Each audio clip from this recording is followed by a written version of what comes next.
Hello, good afternoon and a very warm welcome to Croft Circuit for the opening event of the 2022 season for the 750 Motor Club.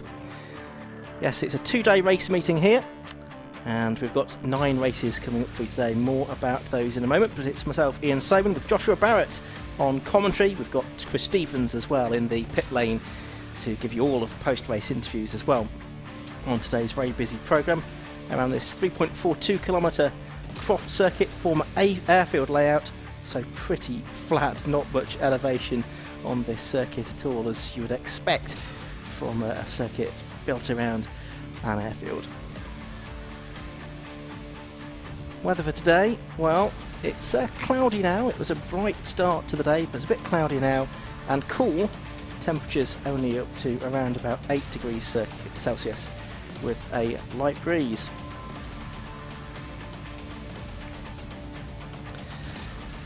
So it's busy days racing ahead of us, 9 races in total across 7 different classes. Joshua Barrett, as I say, is alongside me, and Josh, lots to look forward to today. Absolutely, Ian. It's as usual, a packed paddock with the 750 Motor Club. A great start to the season. This looks forward to. We've got lots of tin-top action today, but some sports cars as well to look forward to, and the qualifying times generally this morning were pretty close, with some different orders to what we've expected perhaps in the previous season. We've got new drivers that are going very well already, so lots to sort of learn today as well with all the new drivers out there, new colour schemes, new cars, but it should be a very exciting day of racing.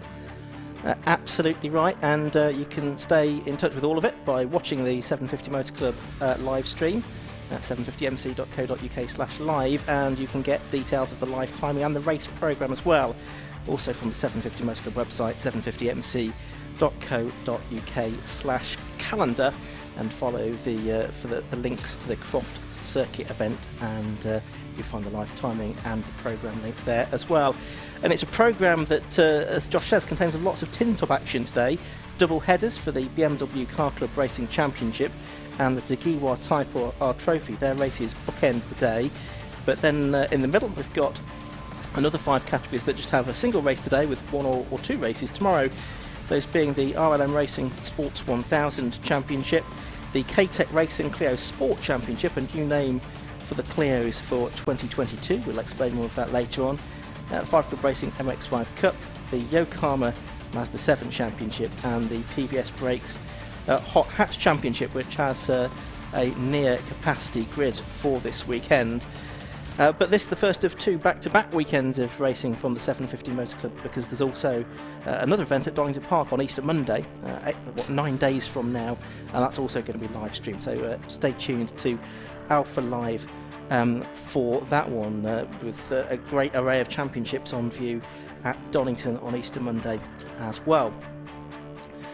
But plenty to look forward to. The BMW Car Club Racing Championship is going to be up first, starting in around about 5 minutes time or so. We'll get the cars released out onto the circuit shortly for that one. And an interesting looking field of cars we'll have. We'll give you the grid in a few moments, but we've got a smattering of the top class M1 cars, but class 6 really seems to have taken off this season, Josh. That's right, Ian. I think it always was the most dense category, but this year it seems to have really taken off even further, and it's a budget way to go BMW racing, isn't it? And which that really is what the 750 Motor Club is all about. Absolutely right. You've got the Cup class as well, which is ideal for the newcomer to racing in BMWs. But the Class 6 cars are 6-cylinder cars, and M1 is the top class, most powerful class with the M Series engines in, and various drivers have swapped and moved between classes as well for this year. Let's have a look at the grid then for this, the opening round of the season for the BMW Car Club Racing Championship. I can tell you that on pole position it is going to be the number 15 car of Graham Crowhurst, and he is in one of the Class M1 cars. He's making his return this weekend, and alongside him is 59 Jim Benson, certainly one of the favourites for Class 6 this season. Lee Piercy, number 61, is on the inside of the second row of the grid alongside 66 Mark Colmer, And then on row 3, it's 21, Adam Reed making his debut in the BMW Car Club Racing Championship, and number 10, Clive Watson. That's the third row. On to row 4, Stephen Schweikart, number 43, has number 35, Colin Whitmore, beside him on row 4. Row 5, Sarge Sotishihari and Adrian Williams, they're on the 5th row. That's 82 and 67. Row 6, 23, Tom Singleton, and 31, Paul Laramie, a driver making the switch from Cup class to Class 6. The 7th row is 79, Sergei Miniv, and 8, Bill Redrop. He's been a staunch supporter of the BMW Car Club Racing Championship since its relaunch. Andy Wynn, number 16, has number 68, Gareth Thomas, alongside him on the 8th row. Andrew Pywell, a newcomer to the championship, just 17 years of age, the youngest driver ever in the BMW Car Club Racing Championship. He lines up alongside another racing debutant, number 13, Lee Spencer. That's on row 9. On row 10, it's 6, Sam Walton, and 27, Chris Blakey. 44, Mike Cutt, and 26, Paul Cook, 2 M1 class drivers who should burn from the stern. It was brake problems for Mike Cutt in qualifying. Paul Cook's had various issues, including with his clutch. So that's how the grid is going to line up for this BMW Car Club Racing Championship race. The cars shortly to head out onto the circuit for the first race of the 750 Most Club organised weekend, and the BMW Car Club competitors this weekend are paying tribute as well to two friends of the championship who've passed away in recent times, Russ Coburn and Bob Shiel. Both of them long time involved with the BMW Car Club Racing Championship, including when it was originally launched, I think back in 1987, I think it was. And Russ was described as a second dad to many of the competitors, a real father figure, and Bob Shiel, with his technical knowledge, he was known by some as Guru Bob as well. So the BMW Car Club paying tribute to their great friends Russ Coburn and Bob Shiel, who have sadly passed away in recent times this weekend. But you can see the cars just slotting into position in the assembly area before they're released out onto the circuit for this first race. It's going to be a 20-minute race that we have for the BMW Car Club, as is usual. And it'll be interesting, Josh, to see what those two drivers from the back row of the grid can do, I think. Yeah, that's right. Both have been winners overall in BMW Car Club races in the past. So they certainly should get to the podium, shouldn't they? Graham Crowhurst, though, returning this season, getting on pole position with a very impressive lap time, 1 minute 27.3, which is something like 5 seconds quicker than the lap record. We'll talk about that, though, in a moment's time.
So cars shortly to be released out onto the circuit then for this first race of the day, the BMW Car Club Racing Championship. A reminder that on pole position it's going to be the number 15 car of Graham Crowhurst, and he is 33 years of age from Kent.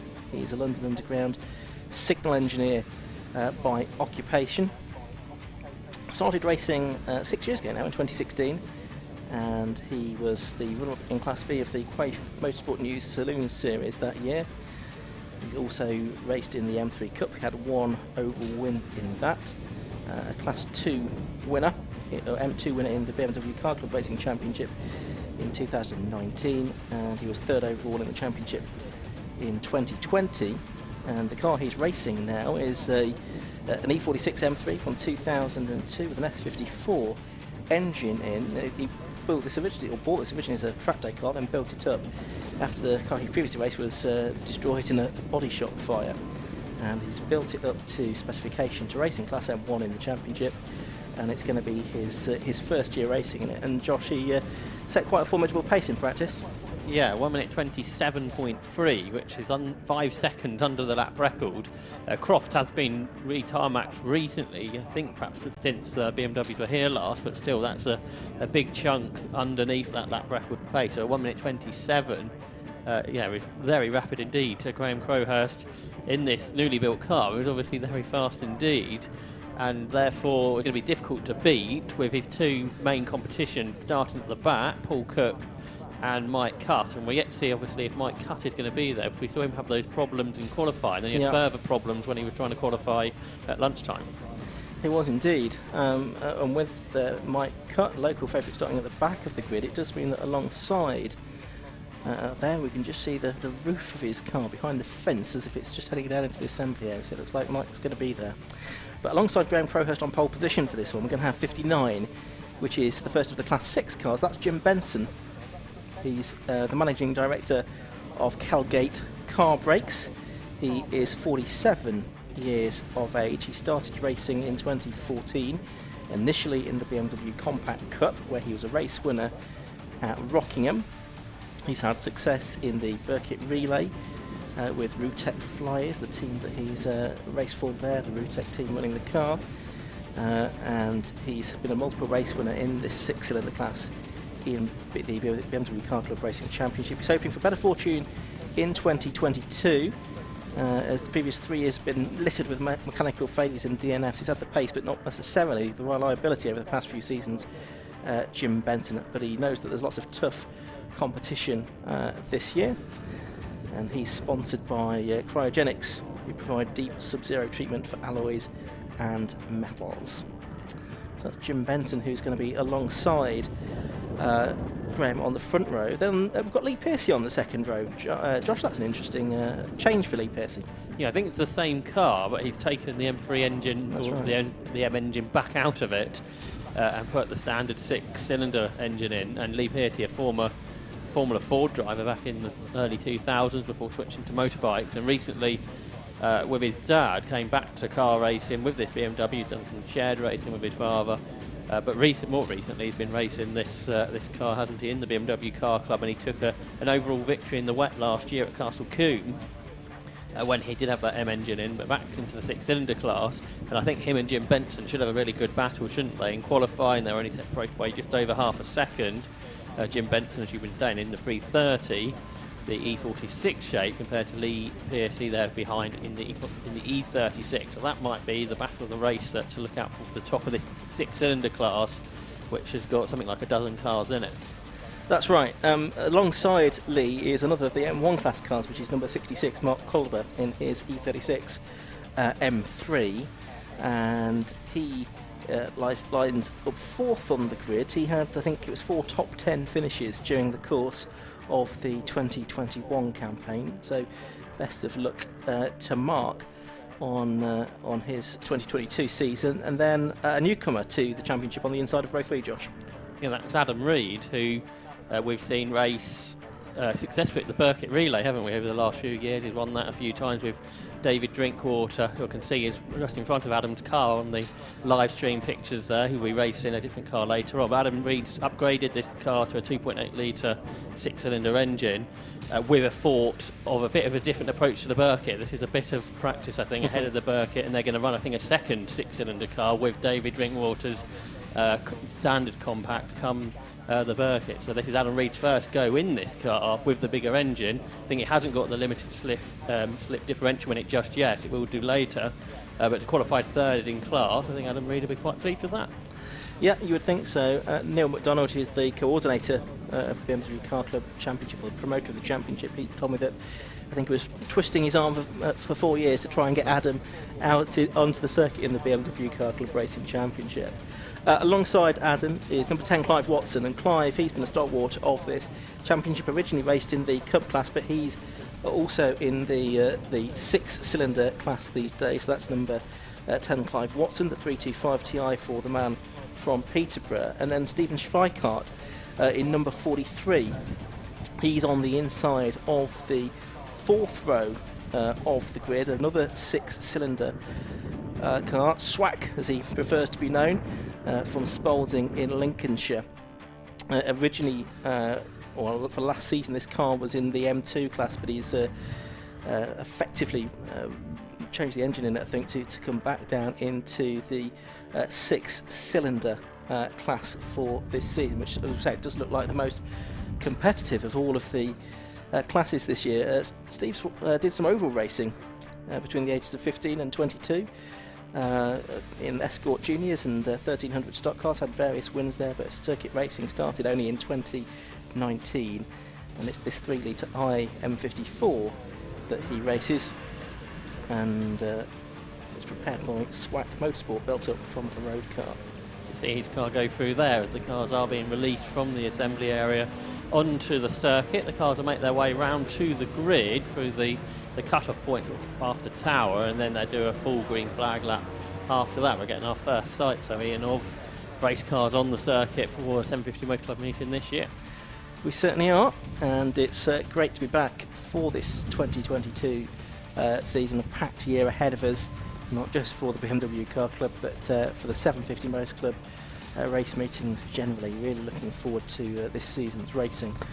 We've got as far as 7th on the grid. 8th on the grid is number 35, that's Colin Whitmore, and he's a man with a long association with BMW racing. I think he's now in his 70s, and so he was sort of a friend and associate of Russ Coburn and Bob Schill, who we mentioned earlier on, sadly passed away in relatively recent times. But Colin has been around for quite a long while, including in the sort of previous iteration of the BMW Championship, BMW Car Club Championship of the 80s and 90s. But he's out there on the 4th row of the grid in his number 35 E36 M3 Evo. And then Satish Rahari, number 82, lines up on the inside of the 5th row of the grid. He's an anaesthetist, but also acts as a doctor at motorsport events as well. And he's engaged to be married in August. So congratulations and best of luck to Sarge for that and his fiancée. And he started racing 3 seasons ago, did a couple of seasons in the Compact Cup, 1 season of racing in the BMW Car Club Racing Championship. He's also run by Rootec Racing, and it's a car that was built by Martin Roche, an ex-Darren Ball car as well, but he did have some engine issues during the course of last year. And then alongside him on the grid is number 67, which is Adrian Williams. He's in the 3-litre BMW Compact, and he's a driver that's gone from Class M2 to Class M6, or Class 6 I should say, and he's in the ex-Paul Travers car for this season. But there you can see on screens the Paul Laramie car, number 31. He's actually a row further back alongside his mate Tom Singleton on row 6 of the grid. And we're just going a bit further back down through the grid there. That's number 16. You could see there, which is Andy Wynn. There's number 17, youngest ever driver in the BMW Car Club Racing Championship. That's Andrew Pywell, son of Stuart. He's been a regular for a few seasons. he's got the novice cross on the back of his car, and Stuart indeed is starting the race at the back. There you can see Paul Cook's car as our cameraman just goes past him. We missed the Cookie Monster, which is on the commentary box side of Paul Cook's car, as well as the Ukrainian flag. So Paul Cook showing his support for Ukraine in these difficult times. We're going to get a green flag lap for these cars, and the green flag waves now for them to have a final 2.1 mile exploration of this Croft circuit. But Josh, I mean, the conditions today do seem to be relatively consistent, so I don't think they'll find anything much different to what they saw at 9:30 this morning or 10 o'clock or whenever it was that they qualified. That's right, and lots of the drivers telling me yesterday who perhaps haven't raced here recently is how grippy the new tarmac that went down a few years is. Obviously we mentioned about how much the cars are quicker than they were before, but it does mean that tyre wear could be an issue because it eats up the tyres a bit more because you're going quicker through the corners. And as this race is a bit longer than some of our others, that's perhaps something to think about. But also setting the cars up is a little bit more difficult because you get more understeer than perhaps what you would normally do, although perhaps with the BMWs with the bigger engines they normally tend to slide around, so we'll see how that sort of works. But you don't want to be in a big slide and then have a lot more grip than you anticipated and end up having a bigger moment than what perhaps you would normally do. This is an interesting part of the track. I've been told about the drivers yesterday going through Tower, because you can see there's a bit of a crest on the hill and you don't want to be braking at that point because then that can easily lock the car, the wheels up, and then you end up in the field. And we've seen that many times here at Croft. So you sort of lightly brake to start with, unusually in a motor race, and then brake hard as you come back down the hill into Tower. You can see Paul Cook, there's a good view of the Cookie Monster, you could just about see it there, and Stuart Pywell also had some issues this morning in practice. He's going to start from the back of the grid behind his lad. 20-minute race ahead of us. It's a double header for the BMW Car Club Racing Championship. All of their events are double header events. From here we go to Alton Park in May, Brands Hatch in July, Donington Park for the big BMW Car Club, the main Sommerfest event, which one of the organisers was chatting to us about earlier on in the commentary box. Then Silverstone, Anglesey and Snetterton to round out the series. And Anglesey, just to prove my point, is not a double header, it's a triple header meeting at Anglesey. There you had a better look at the Cookie Monster, who is going to be trying to come through the field after his clutch issues that he had yesterday. They were hoping to change the clutch, but I think it was Jason Hollyhead who went looking for one. He couldn't find the right part, and so they've put the old clutch back in. I don't think Paul Cook was completely convinced it was going to last the race, but if anyone's going to give it a good go, it will be Paul Cook. He's certainly not the only person to have teething issues at this first meet of the year. There were lots of problems yesterday, and lots of help in the paddock as well. You just mentioned there about Paul Cook, but all the way through all the championship, people have been trying to make sure that competitors can get out racing today, and I think it's been pretty successful. There's lots of people who had problems yesterday in testing who have been qualifying this morning, so it's great to see the community in the 750 Motor Club paddock. A nice illustration of that, Colin Whitmore, his fire extinguisher failed scrutineering, but the BMW Car Club competitors rallied round, got a fire extinguisher sorted, and Colin is on row 4 of the grid. So that's fantastic to see. Final few cars coming into position then ahead of this 20-minute race for the BMW Car Club Racing Championship. On pole position on the left-hand side of the circuit, it's number 15, Graham Crowhurst, and on the right-hand side of your picture, 59, Jim Benson, second on the grid, fastest of the Class 6 cars.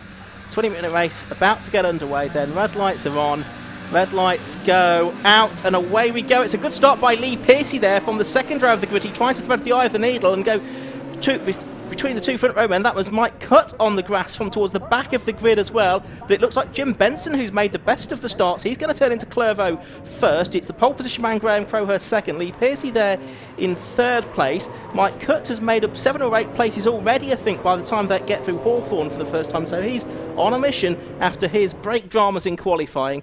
But for the lead, it's a change already. Unsurprisingly, the Class M1 car of Graham Crowhurst goes past Jim Benson. And Paul Cook's actually in front of Mike Cutt. You'll see them come through your shot here on the right-hand or left-hand side of the racetrack, now carving their way up the inside of Colin Whitmore. So already inside the top 10 are Paul Cook and Mike Cutt. They're coming through the field together. So it's not going to be long, is it, till they're into the top 3 as they make more places up on their way up towards the Jim Clark Essex. They're charging along. It looks like those problems for now are solved. They dive up the inside through the S's and it sort of splits them up for a moment. Or there's a car slowing, isn't there, just in front of them. Is that the Clive Watson car possibly? Yeah, we'll pick that up. Yes, it is Clive Watson, isn't it? Number 10. He's got a problem, so he's going to pull off the circuit at Sunny. I shouldn't wonder. That's the number 23 car that you saw going through shot. That's Thomas Singleton, 47 years of age. But there's the leader already with a big lead. But for second place, we thought this might be a good battle, and so it's proving to be at the moment. But also, it's good to watch Paul Cook and Mike Cutt, two really quick race winners in the past, slicing their way through the field. Yeah, they're 5th and 6th now as they make their way up towards the hairpin. Colin Whitmore's involved in the battle though with Paul Laramie there, side by side through the complex up towards the hairpin, and getting involved all the way through the complex. They've run side by side, so they're having a great battle. So battled through the field, but it's Graham Crowhurst who led after the first lap. He knows he's got to get away, doesn't he? Because he's got these two class competitors coming through, so he's about 4 seconds ahead of Jim Benson, but the gap to monitor is 8 seconds back to Mike Cutt, who across the line was ahead of Paul Cook, so that's all switched around. It certainly has. So that is the number 21 car that we can see going through shot there. That is Adam Reed in his debut in the BMW Car Club Racing Championship. There's Sarge going through as well with his bonnet flapping a little bit in the breeze there. Hopefully that's all pinned down securely enough to get him through the race. 2.5 minutes gone. Interestingly, Clive Watson's back up to speed, I think, but a long way behind the rest. So not sure what that issue was for him halfway around the first lap, but he's going again, so he's again going to be someone else to watch for, because he started up on the 3rd row of the grid. But here's that battle for just outside the top 10, I think, being headed by Colin Whitmore, ahead of Paul Laramie. These are two different classes, aren't they? Because Colin Whitmore's in Class M1 and trying to get on the inside of him through Sunny is Thomas Singleton, actually, now, isn't he? Who's gaining positions. Oh, a spin, and that's Satish Rahari, isn't it? That's gone off, and it looks like there's some damage to the car, possibly. Yeah, I don't know if he's ripped a bit of the splitter off going sideways across the grass. So he was just inside the top 10, but no more after that moment coming out of Sunny on the way up towards the complex. Here, though, is the battle for second place, which sees Mike Cutt now into second, so it only took 2 laps for both he and Paul Cook to come through. But perhaps more importantly, while that's been happening in the 6-cylinder class, Lee Pearcey has made his way up ahead of the pole sitter in that class, Jim Benson, who did lead the race momentarily overall. Yeah, absolutely right. So we'll see if Cutt and Cook can make any more progress in the direction of Graham Crowhurst as this race goes on. But this is the battle for the Class 6 lead. 4th position overall, Lee Pearcey. It is in the black and yellow number 61 car, the mainly blue car for Jim Benson, just behind him. And these two pretty evenly matched as they go through the Jim Clark S's towards Barcroft on lap 3 of this 20-minute race. And here we go a little bit further back down the order. This is to Tower Corner. That's Stuart Pywell. He's up to 15th place he was at the end of the previous lap, so he was the one that started right at the very back of the grid. So he's also made progress through the field, although not quite at the same rate as the Cook and Cutt cars. That's right. Lap records all gone already, by the way. Graham Crowhurst already into the 1 minute 27s, and Lee Pearcey was also 3 seconds under Lee Deegan's Class 6 lap record. So, as expected, that's all gone straight away on the first flying laps. But there's Shofihari, who's trying to gain positions again, isn't he, after that big moment he had a lap ago. Yeah, and it is some of his own bodywork that's just that come slightly adrift, I think, that's now sort of sticking out of the side of the car. So it looks like Stuart Pywell, you said he was 15th at the start of the lap, he's now trying to get 11th place away from Colin Whitmore, so it's been another good lap for Stuart Pywell coming through from the back of the grid in his 1 Series BMW. I think the only one we've got out there today, so good to see another different shape. And then side by side across the line, just behind him, that was Bill Reddrop, trying to gain a position, who did well in the championship last year, and he's done it. He's got himself up ahead of Paul Laramie into Clairvaux. Stephen Schweikart has got ahead of Adam Reed now as well for 7th position overall and 3rd place in Class 6 as well. They're heading off down towards Tower Corner, just ahead of the cars that we're watching on track here. So that's Colin Whitmore going through with Pywell right behind him. Then there's this little 3-car scrap going on just behind them. So that is Paul Laramie, Bill Reddrop and Sarge Satish Rahari, isn't it, that are involved there? Yeah, and it's Reddrop to the front of that little battle. That happened, I think, at the start of the lap, and he's been able to hang on, but it was a really tight battle, wasn't it? Going past our camera position, down the back straight in towards Tower Corner.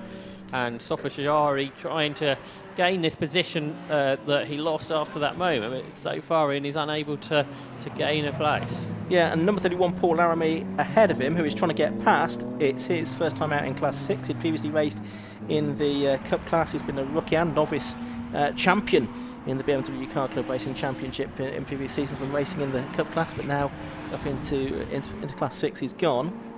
Up front, by the way, Graham Crowhurst is the fastest person on the circuit by a small amount over Mike Cutt. So you've got this 10-second gap, and Crowhurst is a couple of attempts quicker, and Cutt's pulled away from Paul Cook. So that looks like it's all sorted itself out in the top 3. Yeah, but this battle certainly hasn't, has it? It's over the line once again, and Colin Whitmore only just ahead of all 3 of these cars. So this is outside the top 10, but best battle at the race, and Sarge looks like he has now got the better of Paul Laramie there, number 31, as they go into Clervaux corner that time. But you can see that that bit of bodywork from the left-hand side of the car just trailing there. Don't think that will make too much difference to him. Just ahead of them, Stuart Pywell got past Colin Whitmore on the last lap, didn't he? So he's up to 11th. And progress from now on, I think, will be more difficult because the lap times are quite similar to the cars in front. There's Paul Laramie, who did run in the Cup class, didn't he? But he's upgraded his car to the 6-cylinder class, so a bit more aero work done there, because the Cup class is quite a tightly regulated class, isn't it, where you can do your own development in the higher classes. It is. Right, Crowhurst gone through, has extended his lead now to more than 10 seconds. It's number 15, Graham Crowhurst, that leads from 44, Mike Cutt in second place, 26. Paul Cook is third. In fourth place, 61, Lee Pearcey. Is Paul Laramie trying to get that place back from Sarge, and he can't quite make it work. Fourth, 61, Lee Pearcey. Fifth, 59, Jim Benson. And rounding out the top 6 at the moment is 66, Mark Coulmer. Lee Pearcey's pulled a long way from Jim Benson, hasn't he, for the 6-cylinder class lead. He qualified behind him, but he leads by 5 seconds after just 5 laps. And in the race, Lee Pearcey's gone a second quicker almost than he did in qualifying this morning. So Lee Pearcey is able to get away at the top of this Class 6 battle, but this battle in the middle of the pack just continues, doesn't it? You kind of get the impression it might last the whole of the 20-minute period. Yeah, we're coming up towards half race distance now, 11 and a half minutes just under to go. And remember that the result of this race does set the grid for the later race as well. So it's the result of this one that decides the grid for race 2, no reversals or anything like that. Here's the battle for 9th. Adrian Williams has been caught by both Thomas Singleton and by Stuart Pywell, and Pywell's going to get himself into the top 10 here on the inside into Tower. He's got 1 place. Can he get 2? No, he decides just to stick with the 1 position, so he gets ahead of Thomas Singleton's 328i. Adrian Williams, who was in Class M2 last year, he's also moved into Class 6. He's got a compact now, which I think is a slightly different car to what he raced last year. So you've got the compact ahead of the 1 Series, and then the 328i in the third of this group. So 3 different types of BMW, all able to battle together within the BMW Car Club Class 6 regulations. So there is Adrian Williams, a new car for him this season, as we were saying, the ex-Paul Travers car. Smart it looks too. Is he going to lose a place there to Pywell as they come into the complex? They're alongside one another now. And is that going to leave the door open for the 23 car? It's not. Thomas Singleton can't find a way through. Pywell's going to have another go on the brakes. He's off the circuit there at the hairpin. He has elbowed his way through. Now, can he get the power down? I suspect he probably will be able to. Oh, and there's an off there, and that, I'm afraid to say, is Andrew Pywell, son of Stuart Pywell, and he's out all right. We can see the thumb up there from him, so the driver's okay, but that's been quite a heavy incident there for young Andrew Pywell, at just 17 years of age. Just trying to see exactly where on circuit it is. It's at Sunny, isn't it? Because we can see the yellow flags out of our commentary box windows. That's a very fast part of the circuit, Josh. Yeah, so a real shame going like through Barcroft, I guess, is probably where it started. But good to see the thumb up there inside the cockpit. Before that happened, Mike Cutt just set the fastest lap of the race at 1 minute 27.28. So that's, I think, boding well for an exciting second race of the weekend when both he and Graham Crowhurst start from the front. This battle continues though. They're going to go into that yellow flag zone shortly. Adrian Williams ahead of Thomas Singleton, but when they get to that yellow flag zone they'll have to go back at line astern, won't they? So Adrian Williams 10th and Thomas Singleton 11th. So now they get to that yellow flag zone through Barcroft, and then I think the car is off just on driver's left somewhere around here. But I think far enough off the circuit and with everyone okay down there at this point here, and racing can continue around the rest of the track. It looks that way, doesn't it? So, 6th place man Mark Coulmer's just gone across the line in front of the commentary box. There we can see the cars coming out of the chicane, and that's the Lee Piercy car that we can see, number 61, who's still there in 4th position, and that's how much of a lead he got. We just saw Jim Benson coming through into the back of shot before we cut away to this position at the complex. They can see the green flag in the background as well, so it is just that one corner really that is affected by the yellow flag zone. No need for any other intervention, it would seem, until, as I just say that, the safety car pulls out of the pit lane and the safety car boards go out and the yellow flags start waving all the way around the lap. Graham Crowhurst has got a couple of lap cars between him and Mike Cutt, otherwise that could have given Mike Cutt a chance to grab the lead here, couldn't it? But I think those 2 lap cars will be a bit of a buffer for him. So, well, we thought that perhaps we would keep the race under green around the rest of the track. Unfortunately, that's not possible. Whether we will get any more racing is yet to be seen. We've got 8 minutes on the clock. But I'm sure Graham Crowhurst will be pleased with how this has gone so far, won't he, with this new car. Yep. You can never really be that sure, can you, till you get into a race situation, how quick it's going to be. That's right. But and having a couple of years out of racing as well. He's been around the paddock, but not actually been driving the car in a race situation. That's right. It's been a very good start to his campaign in the first half of this race. Safety car has waved the slower cars through. Of course, it's only the slower cars between the safety car and the leader that need to be waved through in 750 Motor Club racing. We don't need to let any others through, which is just as well. So safety car now has got Graham Crowhurst behind him, but then there are the 2 slower cars between himself and Mike Cutt. What have we got? 7 minutes left to go, which is probably only sort of the equivalent of maybe 3 safety car laps, isn't it? So at most. So we'll see if we get any more racing. The marshals, no doubt, at Sunny will be doing what they can to get the circuit there clear as quickly as possible after that unfortunate incident for the only Class 4 car in the race, that of young Andrew Pywell from Wakefield in his 318 Ti. I hope. Go on, Josh. Sorry. I was just going to say, you mentioned that gap between Lee Piercy and Jim Benson before the safety car came out. I think that was 8 seconds. That was really impressive, wasn't it, from Lee Piercy? Because Jim Benson last year, when the car was running well, could challenge and beat on occasion last year's champion Ben Pearson, but in race situation here, he wasn't really able to go with Lee Piercy. Talking of Ben Pearson, he was due to make an appearance in a new car for this weekend, but I don't think it's quite ready. He won the championship from Class 6 last year, but slated to appear in Class M1 before too much longer, we hope. Yeah, the top few in the championship from last year are not here, are they? Ben Pearson, Noel Bradley and Brad Sheehan. Cole McMillan also not here, 4th in the championship last year. So Paul Laramie, he finished 5th in the championship last year, is the best that are sort of here, but I suspect as the season goes on, perhaps cars that aren't quite ready, like you say with Ben Pearson, will come out and the grid sizes will improve again, increase again. Here's the damaged car. That's a real sorry sight, isn't it, I'm afraid to say. It's quite a hard hit, isn't it? It's on the approach, as you say, coming out of Barcroft. I think that the incident would have started. You can see the tyre tracks there in the bottom left corner of the screen. So it's before he arrived at Sunny that the problem arose. Very daunting part of the circuit, that one. There's the view from the gantry. And a reminder, with 5 minutes to go of the race order, it's number 15 Graham Crowhurst that leads, from number 44 Mike Cutt in 2nd place. In 3rd position, number 26 Paul Cook, all of those Class M1 cars. 4th, number 61 and leading Class 6 is Lee Piercy. 5th, number 59, also in Class 6, Jim Benson. 6th, 66 Mark Coulmer. 7th, 43 Stephen Schweikart. 8th, 21 Adam Reed. 9th, number 76 Stuart Pywell. And 10th, number 67 Adrian Williams.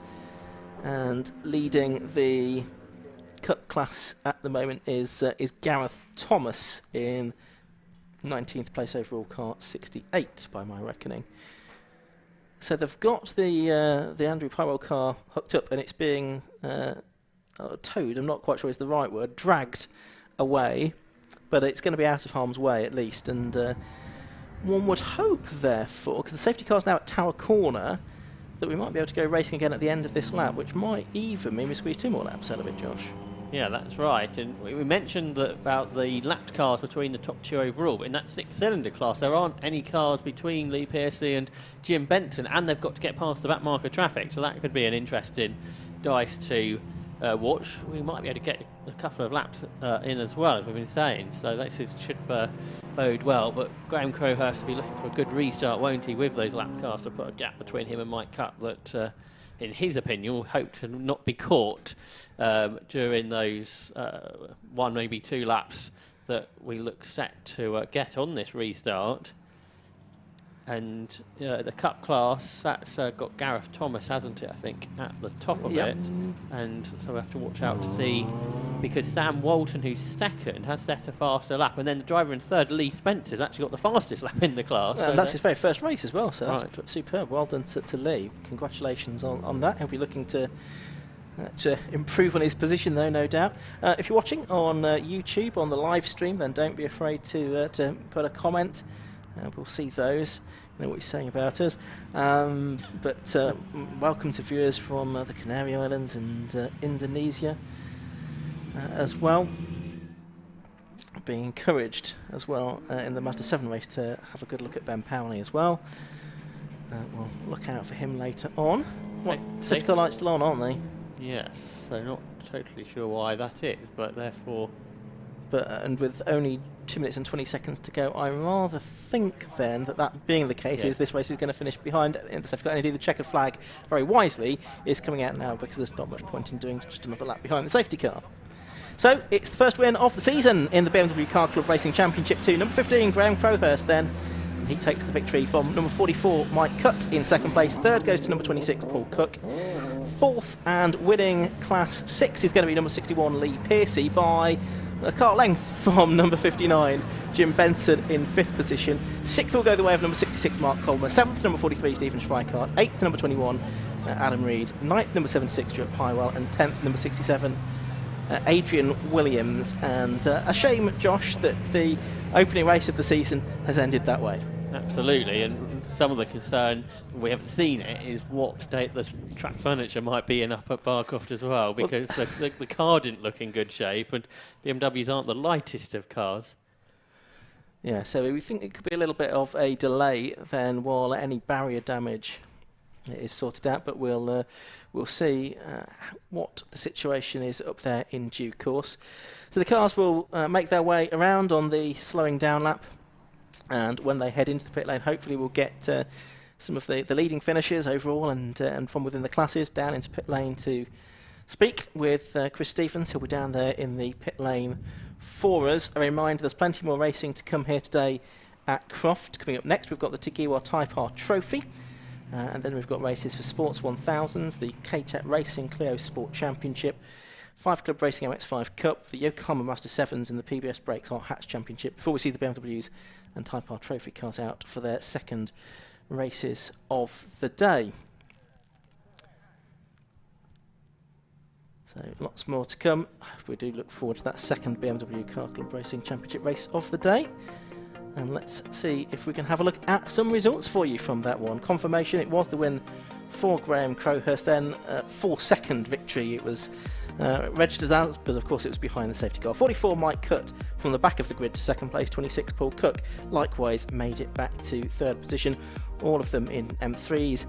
Mike Cutt in the E36 and E46s for Graham and Paul. Lee Pearcey in his E36 finished fourth, number 61, winning Class 6 ahead of number 59, Jim Benson. 6th, and another of the M1 class cars was Mark Coulmer. 7th, number 43, Stephen Schweikart.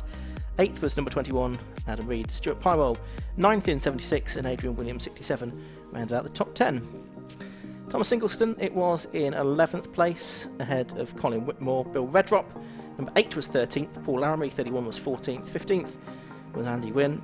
Satish Vihari was 16th in number 82. Sergei Maniv, 17th, number 79. 18th was number 10, Clive Watson, after his dodgy first lap, and then it was Gareth Thomas and the Chris Blakey car, number 6 in 20th position, and Sam Walton, Lee Spencer, and the non-finisher Andrew Pymwell. So the cars making their way down the pit lane at the end of that truncated BMW Car Club Racing Championship race. Hopefully we will get the winning cars stopped. Yes, I can see that Graham Crowhurst is being directed in to have a word with Chris Stevens. Hopefully we'll have some other drivers stop to talk to him as well. It looks like we're going to be hopefully getting the class winners, I would suggest, to talk to Chris, and we'll look forward to hearing from him in just a moment, as the drivers will be straight away making their preparations to get the cars ready for race number 2, which is towards the end of the afternoon.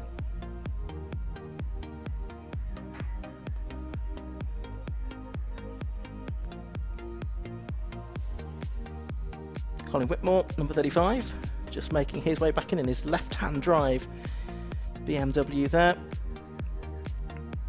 Also we can see coming through the Bill Redrop car as well, and Paul Laramie as well, just heading in at the end of their races. So another 20-minute race to come later on, but we're ready down in the pit lane, so let's head down for the first time today and say good afternoon to Chris Stevens. Well, the first victory of the season for the BMW Car Club Racing Championship goes to Graham Crowhurst. Graham, your return to the class and its victory first time out.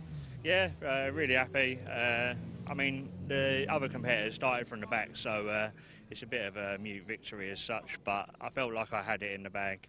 I was a bit worried about the safety car allowing Mike to catch up, but I had it in my head what I was going to do. But it's a bit of a shame to end on a safety car. No one wants that, especially F1.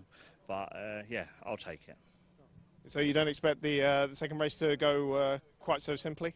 No, I mean, no one wants to be on their own. No one wants to win a race on their own. But yeah, hopefully Mike can race, and I hope I improve my start, because that was horrendous. Yeah, it looked like you got a little bit swarmed there, but you did gather it up pretty quickly.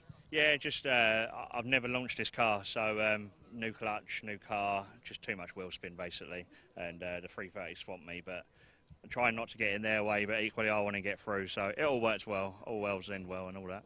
Yeah, well, good luck for the second start, and congratulations once again. We'll move on and talk to car number 68, Gareth Thomas, the winner in the Cup class. Congratulations. Thank you very much. Yeah, it's been a long time coming. I think it's been about 3 years in this car now. Finally had the chance, many thanks to Neil, to set the car up right. But yeah, all good. Happy with that. And can we expect a similar performance in race 2? I hope so. I did manage to get a good start. I got 3 or 4 cars in between me and the other cars in the class. But yeah, all good. Hopefully I can carry it on into the next race, yeah. How much are you playing with the traffic in the other class when you're trying to compete with, in a multi-class championship like this? Luckily, with Croft being a bit of a bigger track, it's the fast cars don't come around as quick as like Brands Hatch Indy and stuff like that. But well, with the safety car, there wasn't really much hustle and bustle, to be fair. But yeah, it was all good. Didn't come across many in the end, so yeah, fine. All right, well, congratulations and good luck for race 2. And then our last driver we're going to speak to is number 61, Lee Piercy, another driver who's been on the move between the classes, and its victory first time out. Yeah, first time out. Yeah, the car was faultless. The car feels superb. We spent the winter, done a bit of research, and what we've developed from last year, and we've come into Class 6. Hoping for some good racing, and that's what we had. It was great, good fun, and I say can't fault the car, and yeah, really pleased, really pleased. You had a really good battle there with Benton initially. He got a cracking start. Were you ever worried about that? To be fair, I got off. Initial getaway was superb, but Graham in M1 got such a bad start. I had to go around him, and then that gave Mark Coleman a real good run on me. And then we went down into the first corner, 3 abreast, and I'm between 2 M1 cars. We know this is going to end badly for me. So I just say I've not raced with Jim before, so I thought let's spend a few laps, sit behind him, see where he's quick, see where see if we've got any advantage on him. And then when obviously the M1 cars coming through caught us up, it got a bit hairy, sort of 4 of us all going into the hairpin together. Managed to get the move done on Jim, and sort of just got my head down and sort of put a few quick laps in, see if we can put a gap, and we did. And then see the safety come out. I thought, oh, here we go. We're going to have to do it all again. But unfortunately, it finished under the safety car, which is it's not great fun for actual race. But obviously pleased with first position. So. We were talking to Gareth about the playing the traffic, mixing in with the other classes. How much were you having to do that in your battle there? To be fair, we got really lucky. So I think where the safety car come out, we was just starting to catch the slower cars. So that would have come into play. But fortunately for us, we had a clear race for the whole lap. So it was okay. So we'll see what happens this afternoon if we do catch them and be prepared for it. All right, well, good luck for race 2. Back up to you, Ian. Next up, it is the Tigiwa Type R trophy.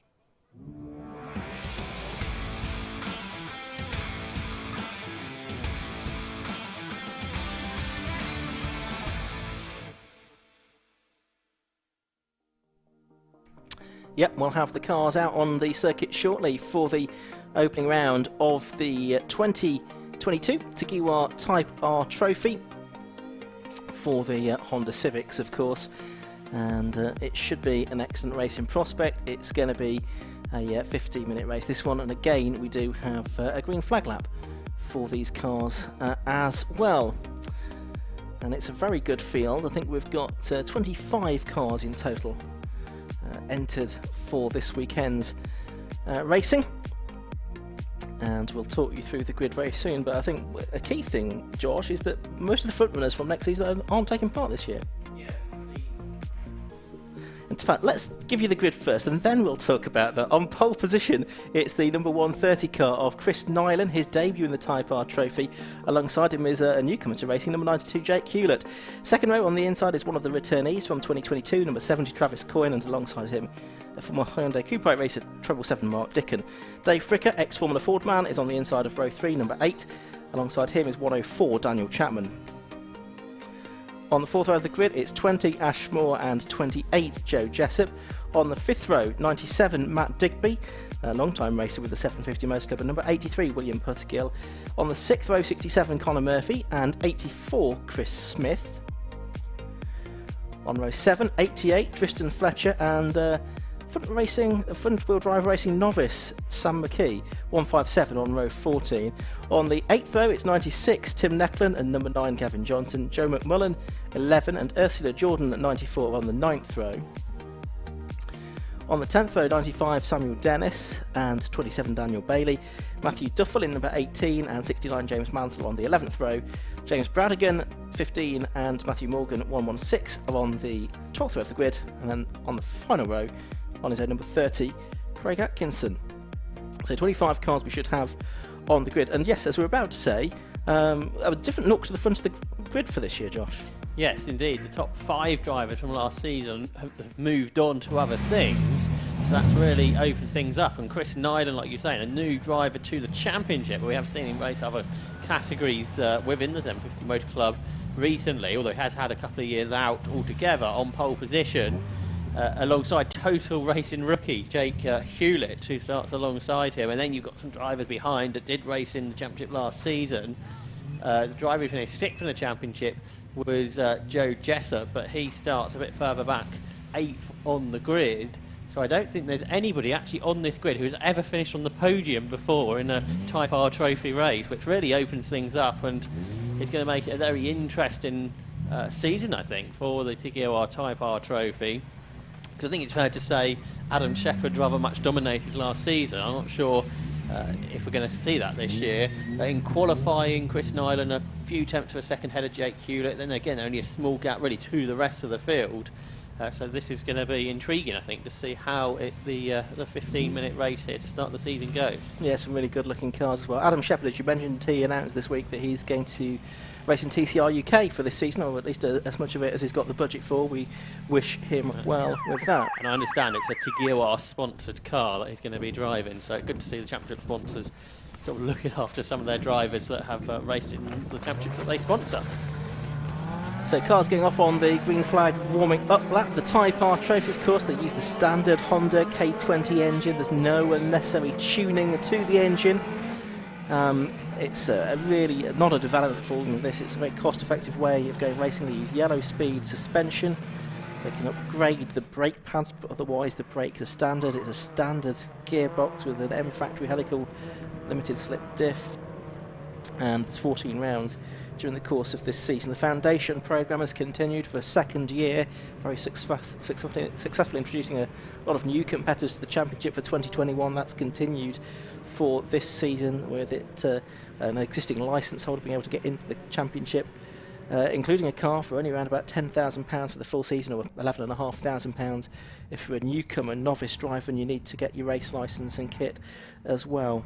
So we start here at Croft, we head to Alton, Pembrey, Donington, Brands and Snetterton throughout this season's racing, and I do sense it could be even more competitive than last year, with Adam Shepherd, who was very strong last year. Lee Deegan, of course, took the fight to him, but missed the last part of the season with injury after a shunt in testing.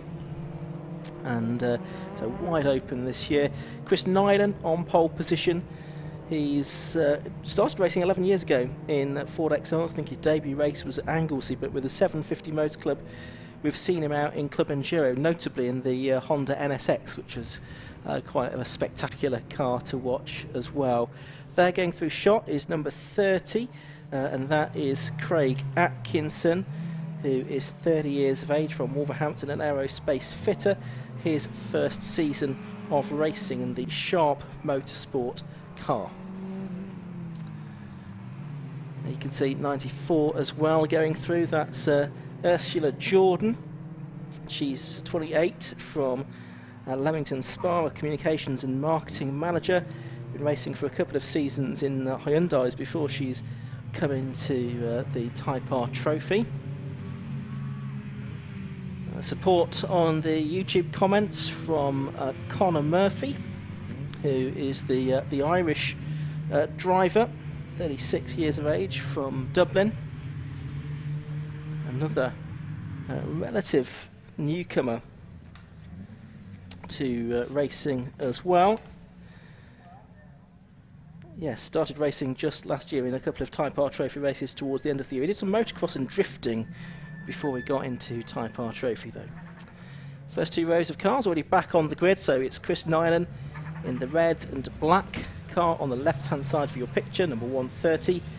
The MRF tyres logo on the front number plate there alongside him. Number 92, which is Jake Hewlett, that's the mainly black car. Then the white car on the inside of the second row is number 70, Travis Coyne and Mark Dickin, 777, the black and orange car on the outside of the second row of the grid. But the Tigiwa Type R trophy shortly to get underway for a 15-minute race, first of two today. And it should be quite something, I would think. Very evenly matched cars, 2-litre cars, modern classics these now, getting on for 20 years old some of these cars will be. 5-second board is shown then, and we are ready to go racing here at Croft in the Tigiwa Type R trophy. Lights go out now and away we go.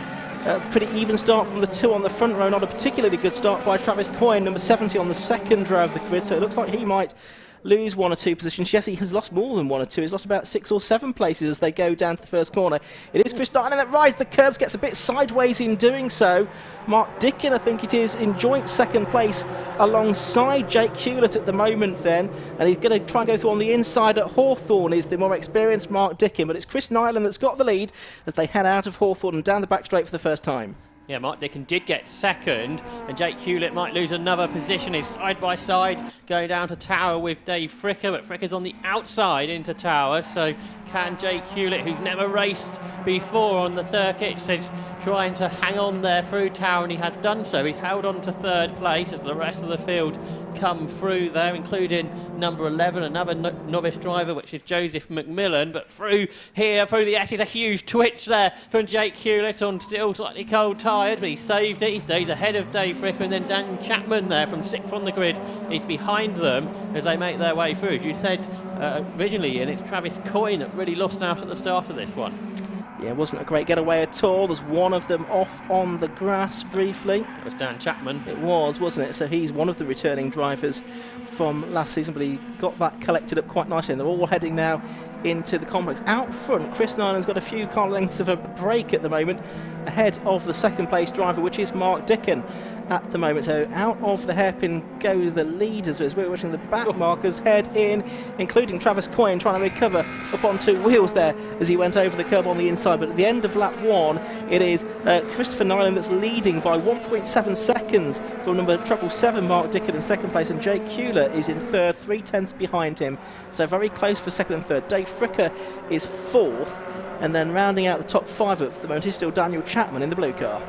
Yeah, so where Jake Hewlett was sort of trying to hang on to third, now he's gone back after Mark Dickin, like you were saying there, and now he's challenging again for second place.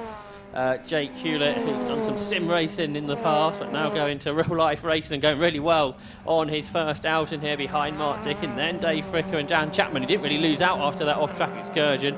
Then in 6th place is Chris Smith, who led this big pack. There's Travis Coyne, who had that slow start. He dropped all the way outside the top 10. He's got back to 10th now, and a change for this season is we get a reverse grid of the top 10 cars come the second race of the day. So 10th, I guess, isn't the worst place to be in this first race.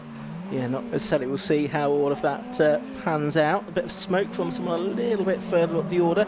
That's the 28 car, Joe Jessup, going through shot there. Then in 8th place, the 42-year-old from Northampton. Go the second and third place cars, and then Dave Fricker in 4th in one of the DH Racing prepared machines, car number 8 for Dave Frick, ex-Kent Formula Ford 1600 Festival winner as well, from again getting on for 2 decades ago now, showing my age here. Over the line to complete another lap goes Chris Nyland, but there is the battle between Joe Jessup and that's Ashmore, isn't it? And Matt Digby's going to try and buy into this as well, I think, as they come up to the line this time. Matt Digby in the green car with the green and black car just behind them. They're heading down towards Clervaux Corner now. So is it going to be Ashmore that appears in the back of shot? They're still alongside. It's Jessup just ahead of Moore then as they go through. Then it's Digby, and then it's Travis Coyne. So this is the battle for 7th, 8th, 9th and 10th. So this is effectively the battle, if you like, for who's going to be on pole position for the later race. Chris Nyland has just broken Adam Shepherd's lap record. So the pace this year, I think, is quicker as well, which is really impressive. And there's about a second into Tower just through short. Jake Hewlett was trying to come up the inside of Mark Dickin. Meanwhile, Matt Digby might lose a position. We thought he might gain one a half a lap ago, but Travis Coyne's alongside him now. And Matt Digby runs out over the curves. They touch there a little bit, coming out the corner, side by side into the S's next. He's normally pretty brave, and he backs out of it, doesn't he, Travis Coyne? The more experienced Matt Digby kept his foot in, and he stays in 9th. Okay, 4 minutes or so have gone already in this race. We're working lap 3. Chris Nyland leading by 2.25 seconds at the moment from Dickin and Hewlett, but we're watching their battle a little bit further back at the moment. Travis Coyne embroiled in this after that very bad start he made to the race, and he's running towards the back of the top 10 at the moment. There you can see 67 Connor Murphy just going through shot for those of you watching on the live stream. For those of you at the circuit, coming up to complete another lap, Chris Nyland 1:30. Is he continuing to extend that lead over Mark Dickin? We'll soon find out whether he is or not. The gap was 2.28 seconds, and it's now 3.32. Yes, so he's pulled out another second that lap. Did he go any faster? Yes, he did. He's now 1:35.41 now as Chris Nyland to improve on his own lap record. Mark Dickin hanging on to second place ahead of Jake Hewlett, so he might not be going as quickly as the leader Chris Nyland, but he is hanging on to second place. They go through the chicane. Such a quick sequence of corners there. Mark Dickin, who was a motorcycle racer a decade or so ago before switching to cars, he's trying to hang on to second place here, down into Tower Corner, braking down that downhill section there, and then through Tower he hangs on to second up towards the S's. This is where it gets really quick at Croft, through the Jim Clark S's and into Barcroft. And you've got to be brave to keep flat out all the way through this section, and that's what Mark Dickin will be doing while keeping an eye on his mirrors and making sure Jake Hewlett's not going to challenge down into Sunny. He gets late on the brakes, less than a car left between the two of them, but hanging on in P2 is Mark Dickin. Really impressive performance this though from Jake Hewlett in 3rd place. It's his debut season, 29 years of age, 5-door engineer from Stevenage, as that's Chris Smith briefly over the grass, but back onto the circuit again. Back to this battle though for 2nd place. Done plenty of sim racing, has Jake, but he would like to have experience to not just 750 Motor Club racing, but TCR and BTCC in future as well. He's backed by R2 Automotive, but he's behind the more experienced Mark Dickon at the moment, the 36-year-old from Warwickshire. As Josh mentioned, he raced bikes from 2007, did some oval racing in Rebels as well from 2015 for 2 or 3 years, and has been circuit racing for 4 or 5 seasons now, initially in Hyundais and for the past couple of seasons in the Type R Trophy as well. Into Clairvaux there, I think we saw an overtaking move. Matt Digby gaining a place, I think. So he's moved up a spot in all of that. Just ahead of them is a good battle with 4th being headed by Dave Fricker, ahead of Daniel Chapman, and Joe Jessup is trying to get involved here. Joe Jessup might be a little bit disappointed with how this is going. It's been the top returning driver from last season, down in 6th. He said yesterday, he told me he got his best result at Croft last year, and this is his favourite circuit. But a bit further down the order this year in 6th place. But I think despite not having that top 5 last year in, we've got, like we're saying, lap record pace, so everyone's going very quickly here, and perhaps that experience from last year is helping, and some new drivers coming in with lots of pace as well. Yeah, absolutely. It's got a very different look and feel to it for this season, hasn't it? We're just about halfway through this race. Still Jake Hewlett trying to find a way past Mark Dickon. I think Dickon feeling the pressure, but so too is Hewlett. He runs a little bit wide there, gets his braking points a bit wrong, I think, going into the complex, and he lost a couple of car lengths because of that. You can see the black cross on the yellow background on the back of his car for his novice status. Meanwhile, Chris Nyland is still out front by 3.8 seconds now. He's getting encouragement from Declan McDonnell online, an ex-teammate of Chris Nyland in the C1 Macatac racing team. Down into Clairvaux, that battle for 2nd place, now 5 seconds behind the leader. Mark Dickon slides out wide. He just about recovers it, I think, for Hawthorne, and doesn't therefore give up this 2nd place, but therefore also right on his tail now is Jake Hewlett as they come out of the chicane. Is this going to give Hewlett a chance to make a move down in towards Tower Bend? He's learning all the time, of course, not competing in real life motorsport before. Mark Dickon brakes extremely late. Both cars are sliding on the brakes, but they both managed to gather it up to turn into the corner. So a great battle this is between Mark Dickon and Jake Hewlett, with vastly different backgrounds, Ian, but they're having this great battle. Yeah, and interestingly, the fact that they're having a big battle isn't really delaying them, because Dave Fricker, he's 2.5 seconds behind in 4th place, number 8, and then Daniel Chapman another half second behind him. There's in fact, there has been a change, and Chapman's going off the circuit at Barcroft. That's not really where you want to be going off. I think, fortunately for him, he's taken the rear screen out of that car. I thought the damage was going to be limited to the front bumper, but he's now got no glass in the rear window either. But that could have been a lot worse. That could have been a large accident, because we've already seen one accident there today, haven't we? Side by side, we said through the S's is brave, and neither driver was really wanting to give way there, were they? And that kind of is what the end result is. So that does promote, though, Joe Jessup into 5th place, with the demise of Daniel Chapman up there at Sunnyhooves, where the accident ended. Yeah, that's right. So that's going to change the top 10 look a little bit, therefore. So Jessup is up to 5th, therefore, just coming across the line behind them.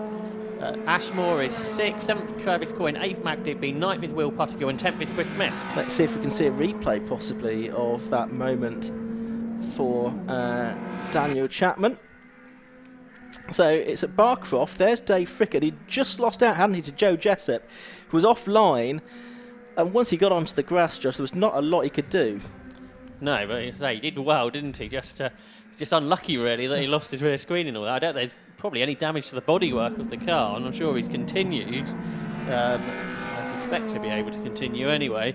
But much further down the order, of course. Meanwhile, the battle of a second, they're not know anything about that, and they're carrying on their battle with Mark Dickon ahead. Yeah, he's just come across the line 22nd, I think, as Daniel Chapman after all of that.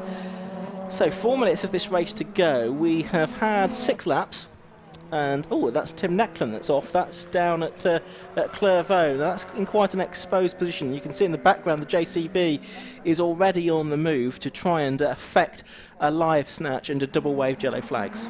Okay, so they're overtaken at Clairvaux, but with the hairpin there's no yellow flags, and that's where Jake Hewlett's trying to find a way past Mark Dickin. He can't make out that work though. Meanwhile, in front of them, Chris Nyland has completed another lap. He continues to be the race leader, and Jake Hewlett has a really good run across the line, but he's going to have to back out of this because there are double waved yellows, and he does so. He moves back in behind Mark Dickens. That will be a bit frustrating for him. His best chance he had at an overtaking move was scuppered there. Behind them there is Dave Fricker, who's been caught by Joe Jessup. So Jessup's got good pace here. He's got the second fastest lap of the race. So just qualifying didn't go well for him. He qualified back in 8th, but he's showing that he is going to be one of the contenders this season, I think. Definitely.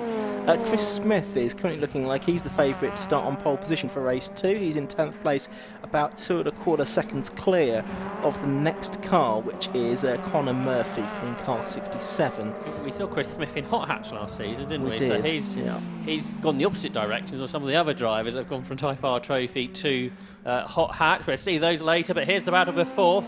We've seen Joe Jessup gain a place through Barcroft before, but Dave Fricker is able to stay ahead and will be trying to use all his years of Formula Ford experience, which is normally pretty aggressive, Ian, to stay ahead here of Joe Jessup. It's a while ago though, and Joe Jessup behind him, another of the cars prepared by the DH Racing stable as well. So they're effectively teammates, these drivers, as well as they come into the complex, and up on the inside there goes Joe Jessup. Fricker just about fends him off there as they go into the second element of the complex.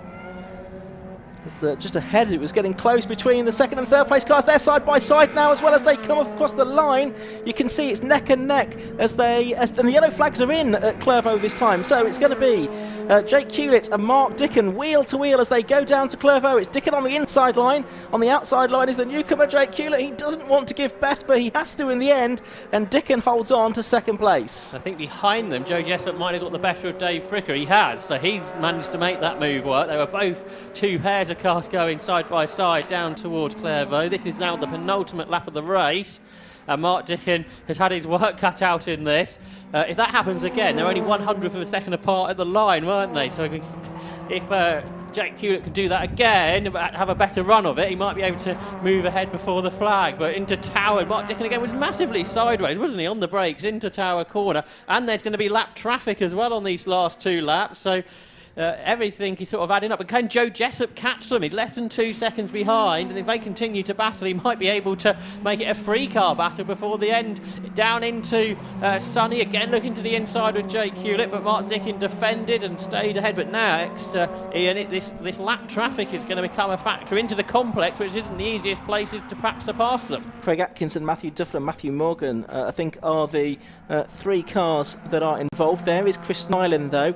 Our race leader, 6.4 seconds his lead has gone out to us. I think increasingly the second and third place battlers slowed each other up, and they're now stuck in behind those back markers as well as they head into the hairpin. I think the last lap board is about to go out to Chris Nyland. It does, but then you've got a back marker, and then it's Mark Dickin, and then it's Jake Hewlett here. So they're going to clear that last back marker, and so they should have a clear run now to the flag because the last lap is underway. Okay, so they turn their way into Clairvaux there. 1.5 seconds ahead of Joe Jessup, but he's been caught in the traffic, so I don't think he's going to now be able to challenge them. But a good run up to 4th place nevertheless. But about of a second, turn their way out of the chicane with Mark Dickin with about a car length advantage over Jake Hewlett, and it's down into Tower where he has had a few moments in the past. This time not necessarily feeling the need to defend though, which I think makes that braking zone a bit more simple for him. So they turn their way through Tower, and Mark Dickin still there in P2 as they head their way next up towards the Jim Clark S's. By the way, Travis Coyne's got himself into the top 6 now.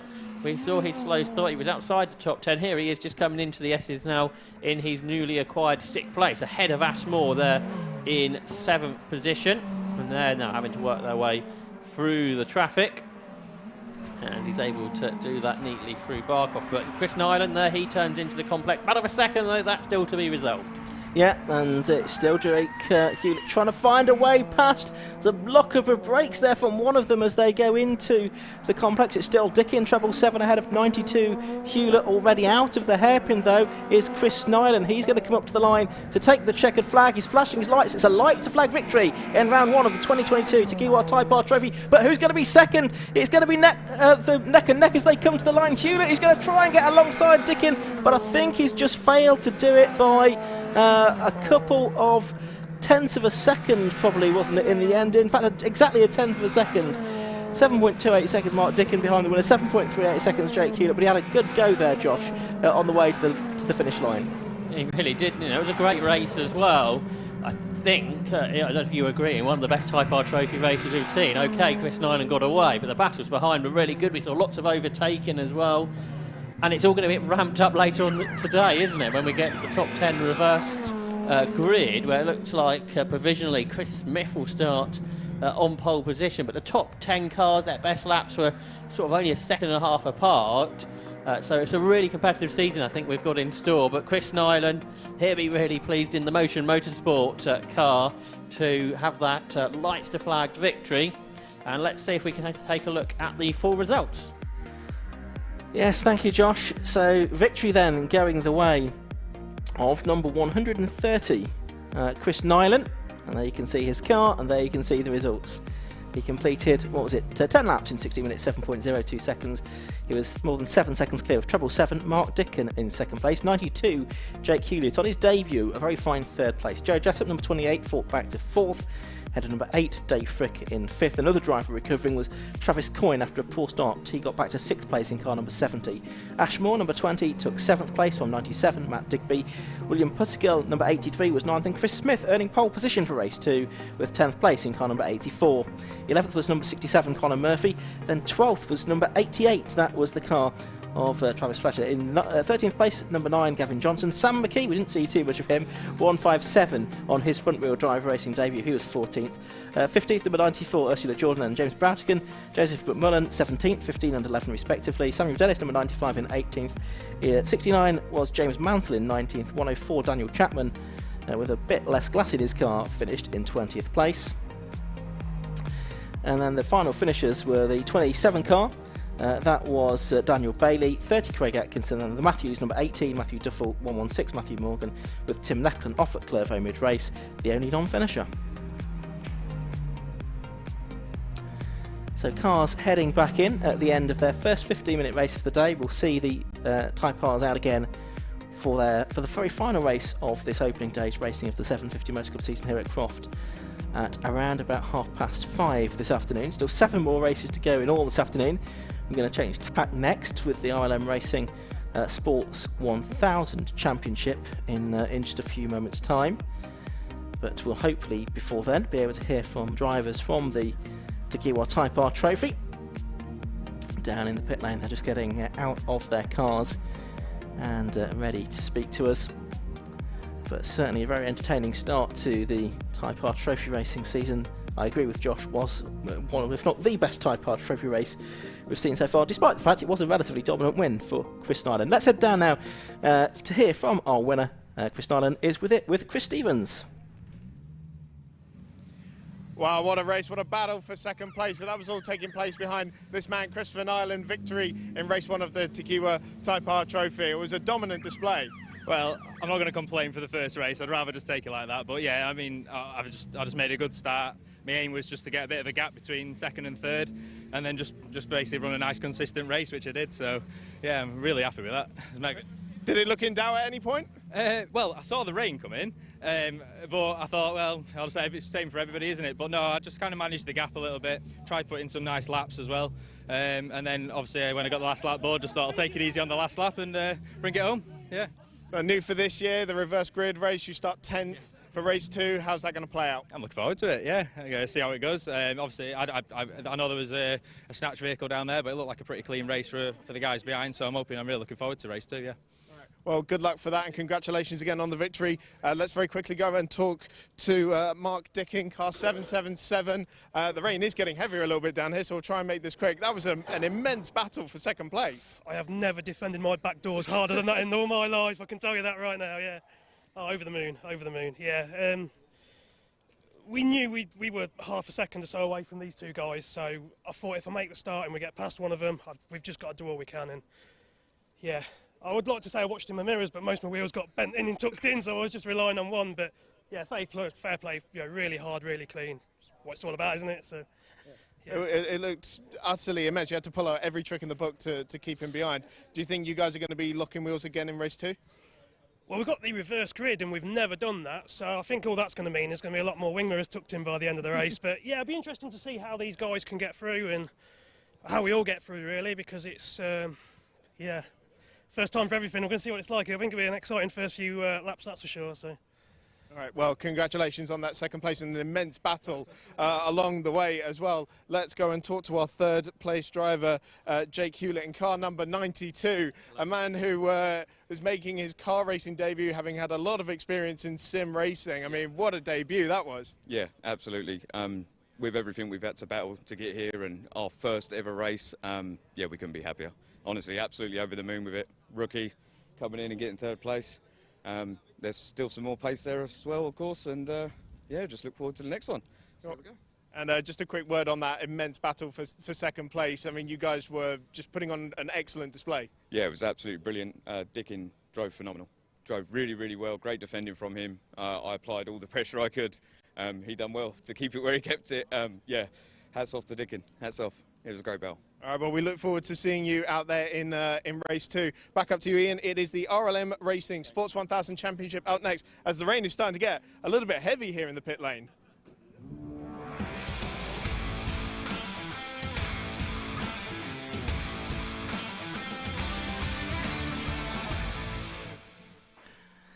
Yeah, the rain a little bit unexpected, really. Not sure where that's come from. There wasn't too much in the forecast, that's for sure. Anyway, we've got the cars out on circuit for the RLM Racing Sports 1000 Championship, and on pole position it is number 88, Richard Webb, on his return to the championship, and alongside him is number 2, Michael Roots. Second row, third position.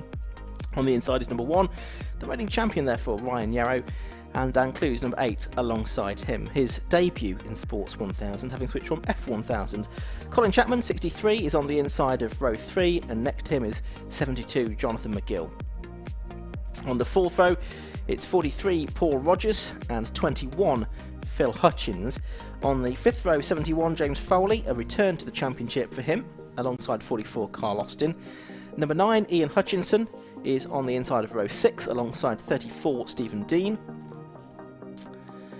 And then row 7, 77, Matt Thomas has alongside him one of the invitation entries, number 10, Gary Mitchell in his Global GT Light, and then 33, Daniel Ashby has 127, Ian Mitchell, and another Global GT Light beside him. So 16 cars we should have for the opening round of the championship. We've actually got more than that, because Paul Smith, who didn't qualify this morning, is there on the grid. He gets to start, I think, in front of the GT Light cars. You can see the weather now deteriorating on your screen. You don't want to be out there on dry setups. These cars do run on treaded tyres. There shouldn't be a green flag lap ordinarily, whether because of this change in weather they get one, well, yet to be seen. This is just what happened yesterday, Ian. It was sunny all morning, it wasn't supposed to rain, and we had hail and all sorts yesterday, so whether this will turn into anything more, yeah, it's not on the forecast just like yesterday, and it's decided to appear.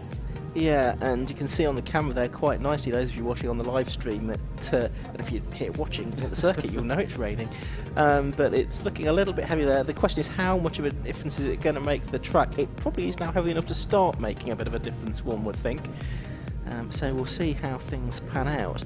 I expect it's going to be lively, isn't it? It is.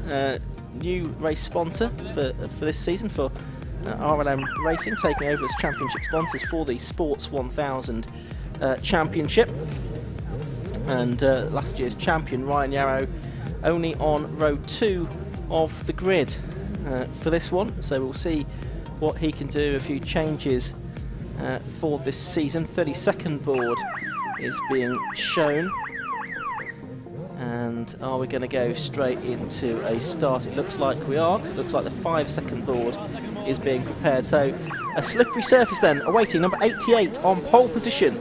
That is Richard Webb in the brand new Spire, and alongside him is number 2. That is the Mattel of Michael Roots as the race gets underway. 20 minutes of racing, A bit of a swerve off the line for number 33, Daniel Ashby there, and he's one of the newcomers, but it looks like it's 88 Richard Webb who's got the lead then from number 2 Michael Roots in second. Ryan Yarrow is third. Bit of action further back. Paul Smith coming through the field, a spin for number 77. That is Matt Thomas, and also off the circuit I think was Stephen Dean briefly as well. But it's certainly Richard Webb that's leading the way from Roots and Yarrow at the moment. Yeah, I think the spinner there, Matt Thomas, might have got a bit of a touch there into that, but hopefully everyone's going to get back underway. A good start there from Jonathan McGill, who's moved up to fourth. Here's Paul Smith, who has had all sorts of problems with his Mattel, the multiple Formula V champion, returning to Sports 1000 this weekend. See how far up the order he can get. There's last year's champion, though, Ryan Yarrow. There's second place man Michael Roots, who finished second in the championship last year, but getting away is Richard Webb. He's not been in a Sports 1000 car for a few years, has he? But he's gone straight into this. There's Paul Smith. He's got about half the cars passed already in that Mattel, but Richard Webb in the Spire up front, getting away from Michael Roots, and Yarrow third. McGill going well in fourth. Dan Clues making his championship debut in fifth, and it's 8 for Paul Smith. Not yet at the completion of the first lap. There is, though, Dan Clues, and this is another brand newly built car for this year, the Mattel. But Jonathan McGill is hanging on to P4 ahead, and Paul Smith, I think, gets 7th there up the inside into the hairpin to get ahead of Paul Rogers returning to the category this weekend. Yep, so it's Richard Webb, the man behind RLM, the championship sponsor, the director of that company that leads the race at the moment. The gap is 1.38 seconds at the moment over Michael Roots in second place in the Mattel Cars run machine in second place. Then in third place it's Ryan Yarrow in his self-prepared Spire number 1. And then in fourth place at the minute is Jonathan McGill, number 72. Jonathan losing out a bit at the start. Colin Chapman, he went backwards a few places, didn't he? He's back in 6th place, maybe now 7th place, in fact, with Paul Smith, I think, ahead of him as well now. Yeah, Paul Smith's just got 5th, actually, ahead of Dan Clues. A lock-up here there for Phil Hutchins, who's moved into a Mattel this year from Aspire. He was always really run by the Mattel outfit, wasn't he? But now he's in one of their machines. Here is Paul Rogers, who's now got ahead of Colin Chapman as well. So Chapman's dropped to 8th, and these two drivers have been around this paddock for a long time, haven't they? Paul Rogers returning after a few years away, and Colin Chapman now has got his Spire into his traditional race livery. Yeah, that's right. Paul Rogers formerly raced the Contour, didn't he? But this now, I think, the ex-Richard Morris car that he's in. 4th now for Paul Smith. He's got ahead of Jonathan McGill into the complex. There's Dan Clues behind. So how far up the order can Paul Smith get? He's going really well so far. But Richard Webb across the line there, you can see, is the race leader, ahead of Roots and Yarrow. The gap is 2.8 seconds. And then here, Dan Clues now is trying to get himself up ahead of Jonathan McGill. Can't quite do it, though, into Clairvaux. Lap times are only a few seconds away from the lap record. So the rain maybe a little different to the tarmacking, but not too bad. I think only a brief shower, though, so it might well dry out and the timers drop as the race goes on. 16 minutes of the race still to go there. Watching Dan Clues just go through shot, the number 8 car, the 2020 F1000 champion, just sandwiched in between there. Jonathan McGill, number 72, and 43 Paul Rogers, and behind them in 8th place now is number 63 Colin Chapman, the Sporting Cup champion from last year, or was he the Masters champion? I forget now off the top of my head. But we watched that battle go through Barcroft up towards the right-hander at Sunny in, and then Sunny out, double apex right-hander there. But I think this is going to be a pretty competitive part of the grid this season. Out front, though, Paul Smith, you can see, has made it up to 3rd place now. He's got past Ryan Yarrow.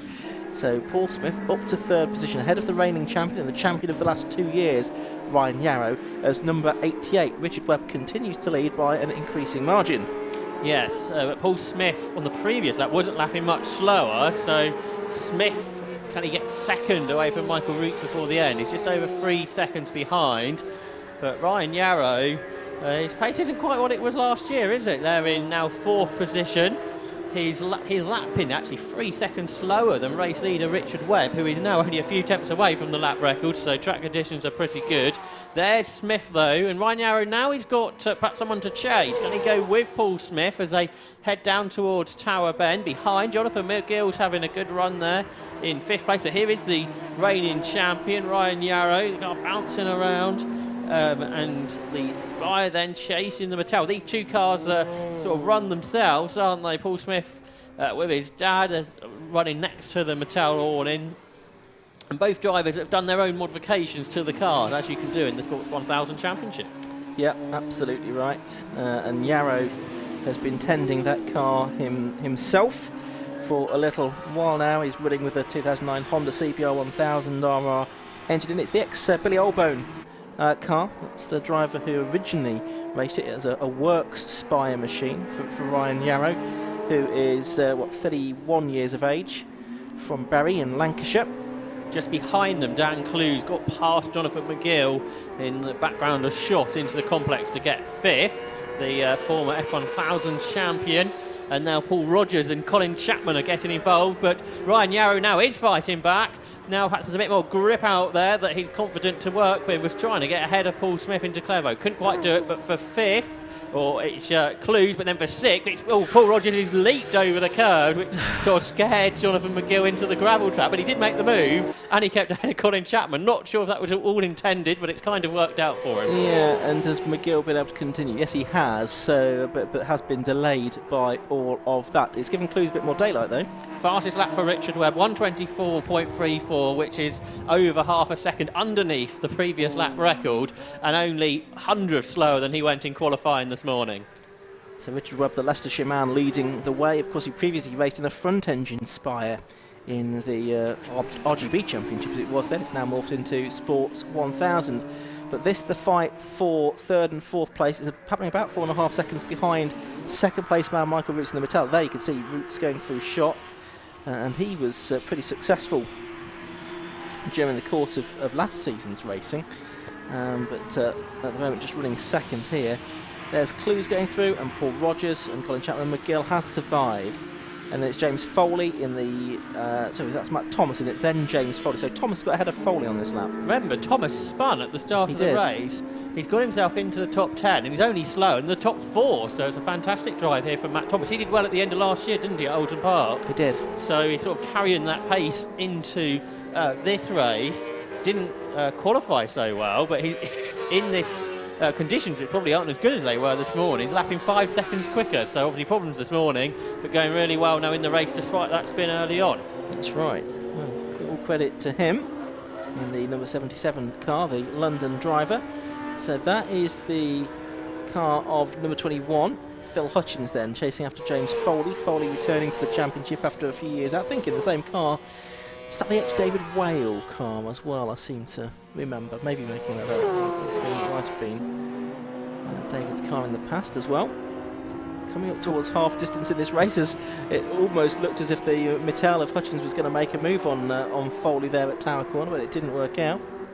Up front, Paul Smith, now he's got the 3rd, isn't catching Michael Roots, so 3rd looks the highest he's going to be able to get. Although this is a slightly longer race than our previous one, 20 minutes for the RLM Racing Sports 1000 Championship. Just looking out of the window at the complex there, was a bit of a twitch there for Paul Smith as he came into the complex that time, and I thought it might have given Ryan Yarrow more of a chance to attack than it did, but now they've worked their way through the hairpin, probably that sort of worked itself out. But they go over the line, and he's in the tow as they head down towards Clervaux Corner. Is Ryan Yarrow. I don't know if we can get a view of that, but no, wasn't close enough to make it work in any case. Behind, Paul Rogers has got on terms now with Dan Clues. So after that sort of moment up here at Clervaux on the last up over the curbs for Rogers, he's pushing on, he's going quicker than Clues ahead of him. They turn their way into Hawthorne. You can see out the window the rain has returned, and up at Tower, Ryan Yarrow was trying to go around the outside of Paul Smith. Couldn't do it, just caught a glimpse of that. Oh, he spun though, coming out the corner. Ryan Yarrow, the champion from last year, there he is, going across the grass. We said it started to rain again, and that's just caught Ryan Yarrow out. How many more drivers are going to be caught out by that? That was the first time he probably got to that part of the track when it was a bit more slippery. And he is going to lose places here because he's rejoined ahead of these next group of cars, but he's not got the momentum, so he's going to lose probably 3 places. Or not. Or not. Well, no, he's driven a very wide spy there. You'd have thought that the next group would have been able to pass him, given that he was coming from a virtual standstill there. Still not got the momentum there, and so Dan Clues thinks about a move going into Sonny. He leaves the door open then on the inside for Paul Rogers, but he can't make that work. About half the grid involved in this battle, aren't they? Because I think Matt Thomas and Jonathan McGill have caught this group as well. They have. Thomas is right with them now, and he's got past McGill, in fact, as they go into the complex that time. So he's up to 8th place now. Matt Thomas, number 77, having dropped right back with that spin on the opening corner. Yeah, that's right. So, really interesting race. We've still got half the race to go. It feels like a lot's happened. Out over the curve. Matt Thomas was massively sideways in full drift mode coming off the hairpin. So he's fully pushing on. Yeah, the lap times have gone out by 2 or 3 seconds on this lap with that rain that I think's passed again. So it's a really showery conditions here at Croft Circuit today. And Matt Thomas again is sideways. He seems to be fairly happy with that though, doesn't he? And then he turns his way through Hawthorne, so he's right on the back then of Colin Chapman as they turn their way up towards Tower Bend. He goes to the left-hand side of the racetrack. That'll give him the outside line for Tower. Then he jinks to the inside, brakes desperately late over the hump, and he goes through then. So that's Matt Thomas up to 7th. He's got himself ahead of Colin Chapman, who's going to try and fight back, heading down into the S's. And I think in all of this, Ryan Yarrow started to pull away again from this group, hasn't he? He has, but what price Matt Thomas for 4th place here? That's very much on the cards, I would suggest. If he can keep up this rate of progress, as Richard Webb's going to come through again to complete what will be his 8th lap of the race with 8 minutes and 21 seconds to go. Let's just have another look, though, at that move that we saw a few moments ago. Here it is.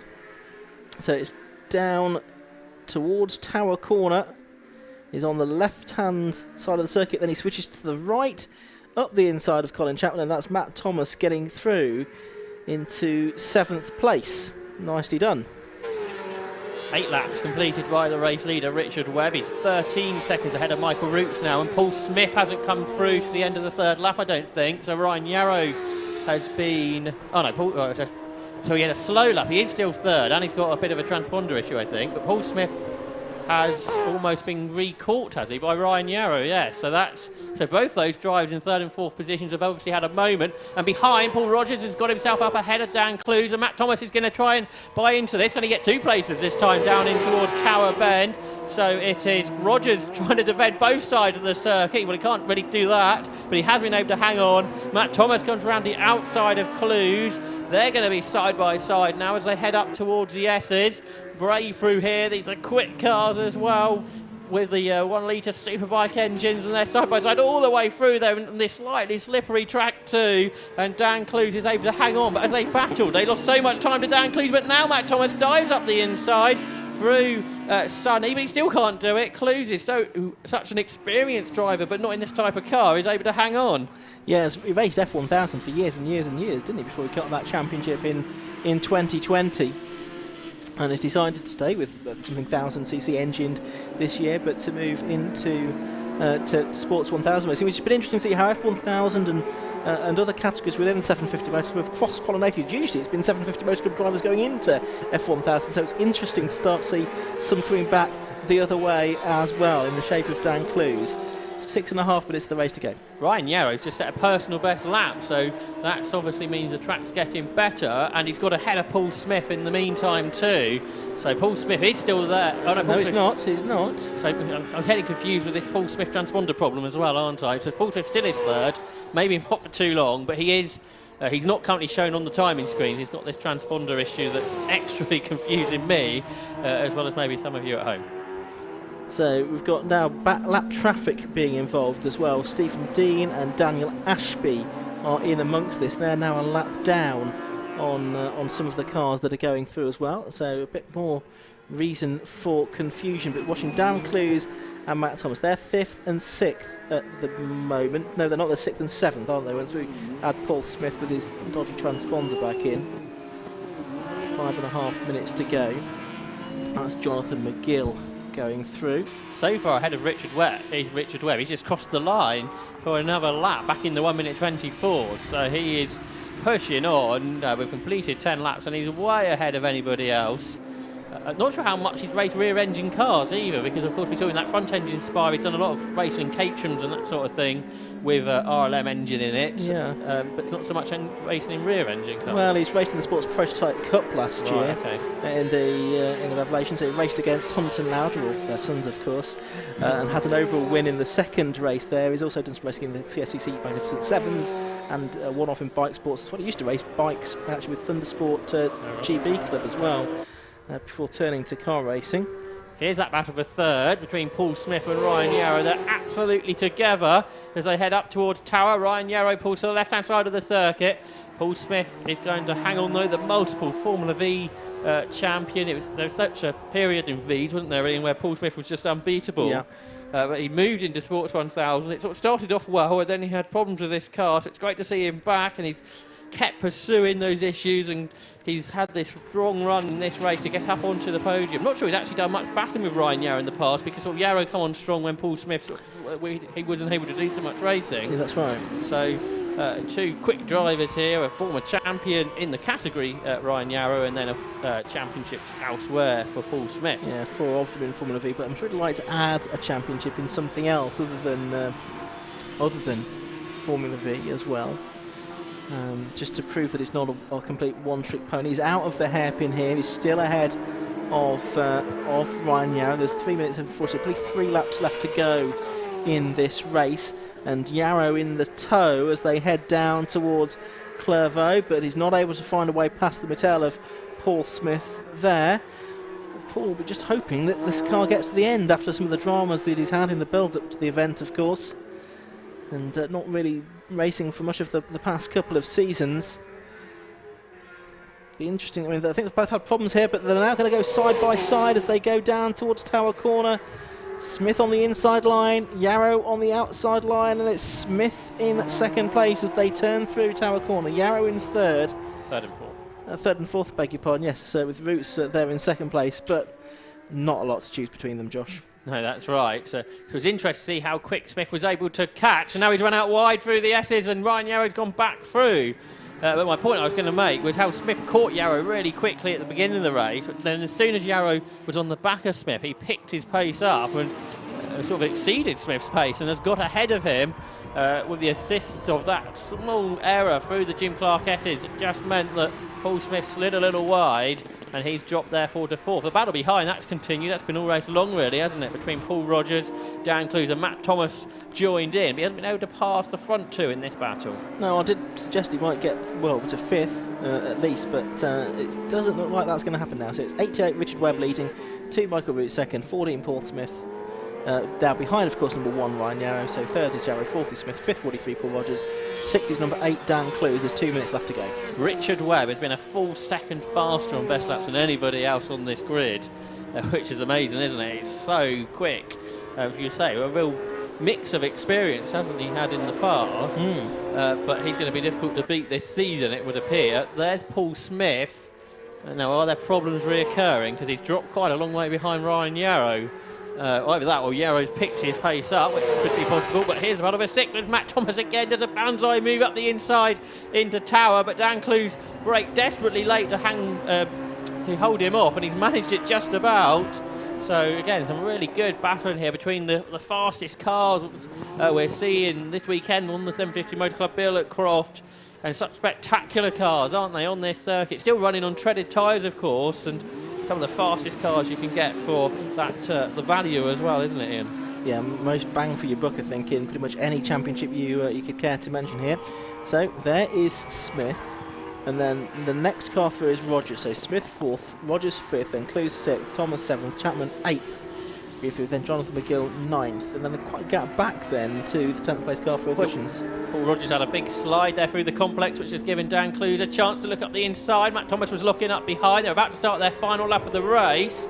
and it's side by side then for 5th across the line, but Paul Rogers just about hangs on, and Colin Chapman has closed them in once more, so that's going to be a 4-car battle on this final tour of the Croft circuit for today for these competitors.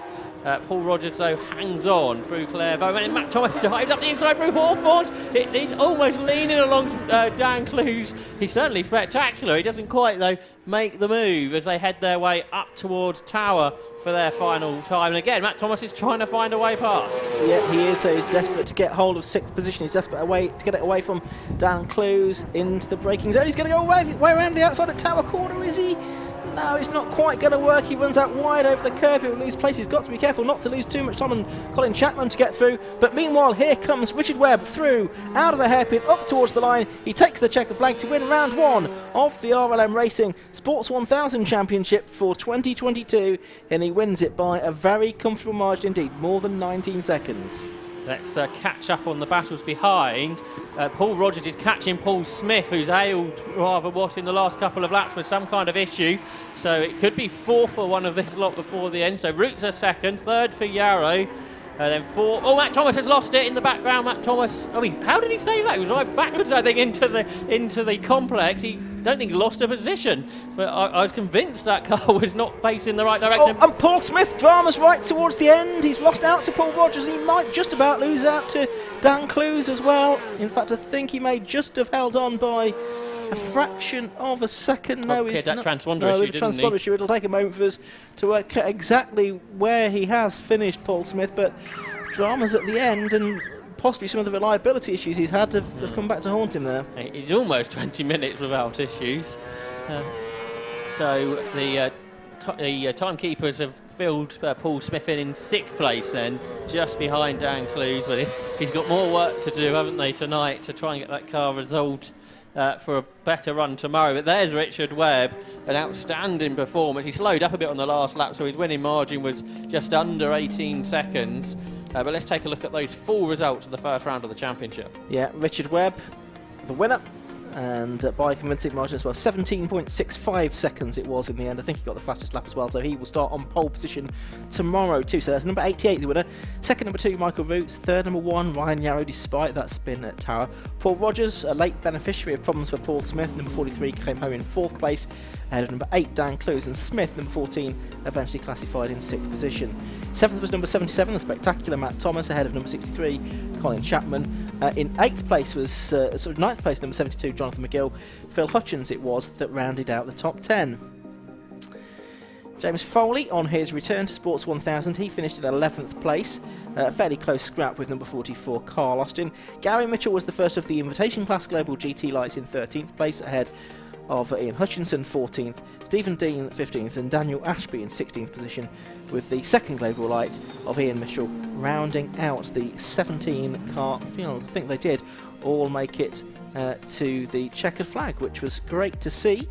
And the Sports 1000s, they will be out for their second race of the season, second race of the weekend tomorrow, and the grid for that one determined by the fastest lap times set by each driver in race 1.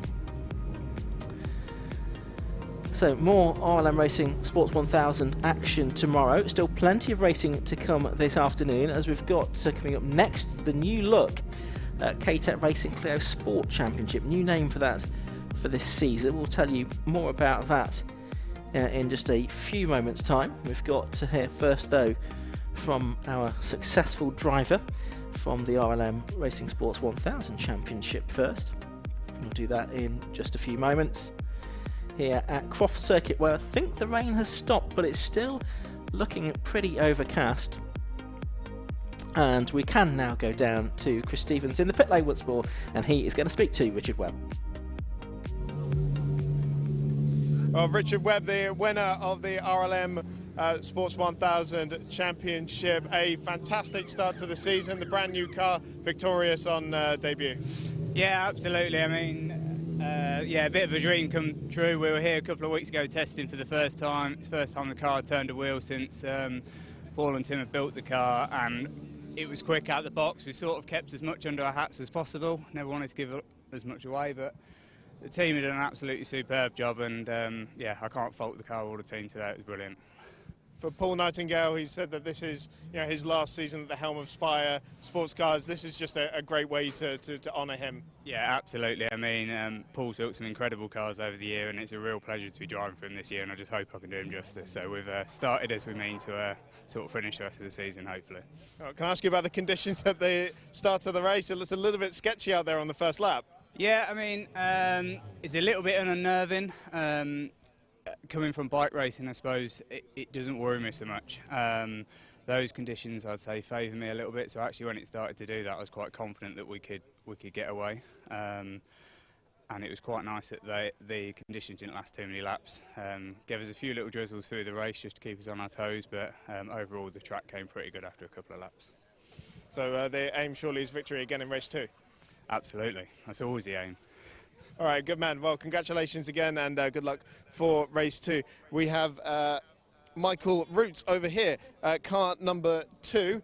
Not a bad way to start the season there. Yeah, not too bad. Yeah, thanks for everyone for all their hard work. But yeah, it was not a good race for me in terms of knowing how hard to push and stuff like that. So fair play to Rich. He just cracked on and smashed it from the start, really. And yeah, I was in no man's land on my own, I think.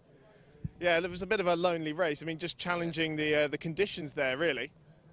Yeah, it wasn't nice out there. It was, and one half of the track was wet, one half of it was dry, and then it was changing. So yeah, I just didn't know really how hard to push. And obviously, when you're at speed, it's so deceiving as well. So you're trying to feel for grip, and in 1 minute it was slippery down there, and then it's dry. So yeah, not great.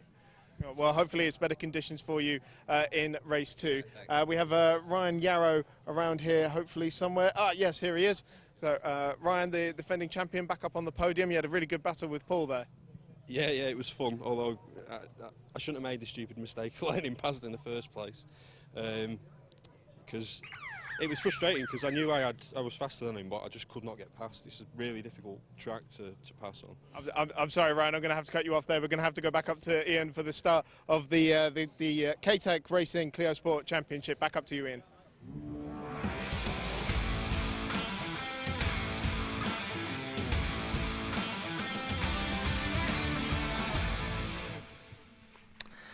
Yep, K-Tec Racing Clio 182 Championship cars are almost ready to go. They will get a green flag lap first before we get the race underway, and it's going to be another 15-minute race. Let's take a look at the grid now, and again a different look to the grid this time for the K-Tec Racing Clio Sport Championship, as it's now known. It's not just the 182s anymore. More about that in a moment. But 53, Owen Rosser on pole position on his debut. 55, Justin Griffiths alongside him. It's Chris Keir in 22 and Tim Bentley number 4 on the second row of the grid. The reigning champion Jack Dwayne starts only 5th. He's on the inside of row 3, number 1, alongside number 33, Nick Brady. On to row 4, and it's number 40, Scott Edgar. Beside him is 47, Ben Swift. 111, Nick Harrison, has 48, Charles Shelbourne beside him. On the 6th row, it's 7, Stephen Richardson, and 30, Darren Ransom. On row 7, number 15, Alex Hawkins, and 31, Chris Page. Chris Lawrence, 56, and 26, Gareth Tansey on the 8th row.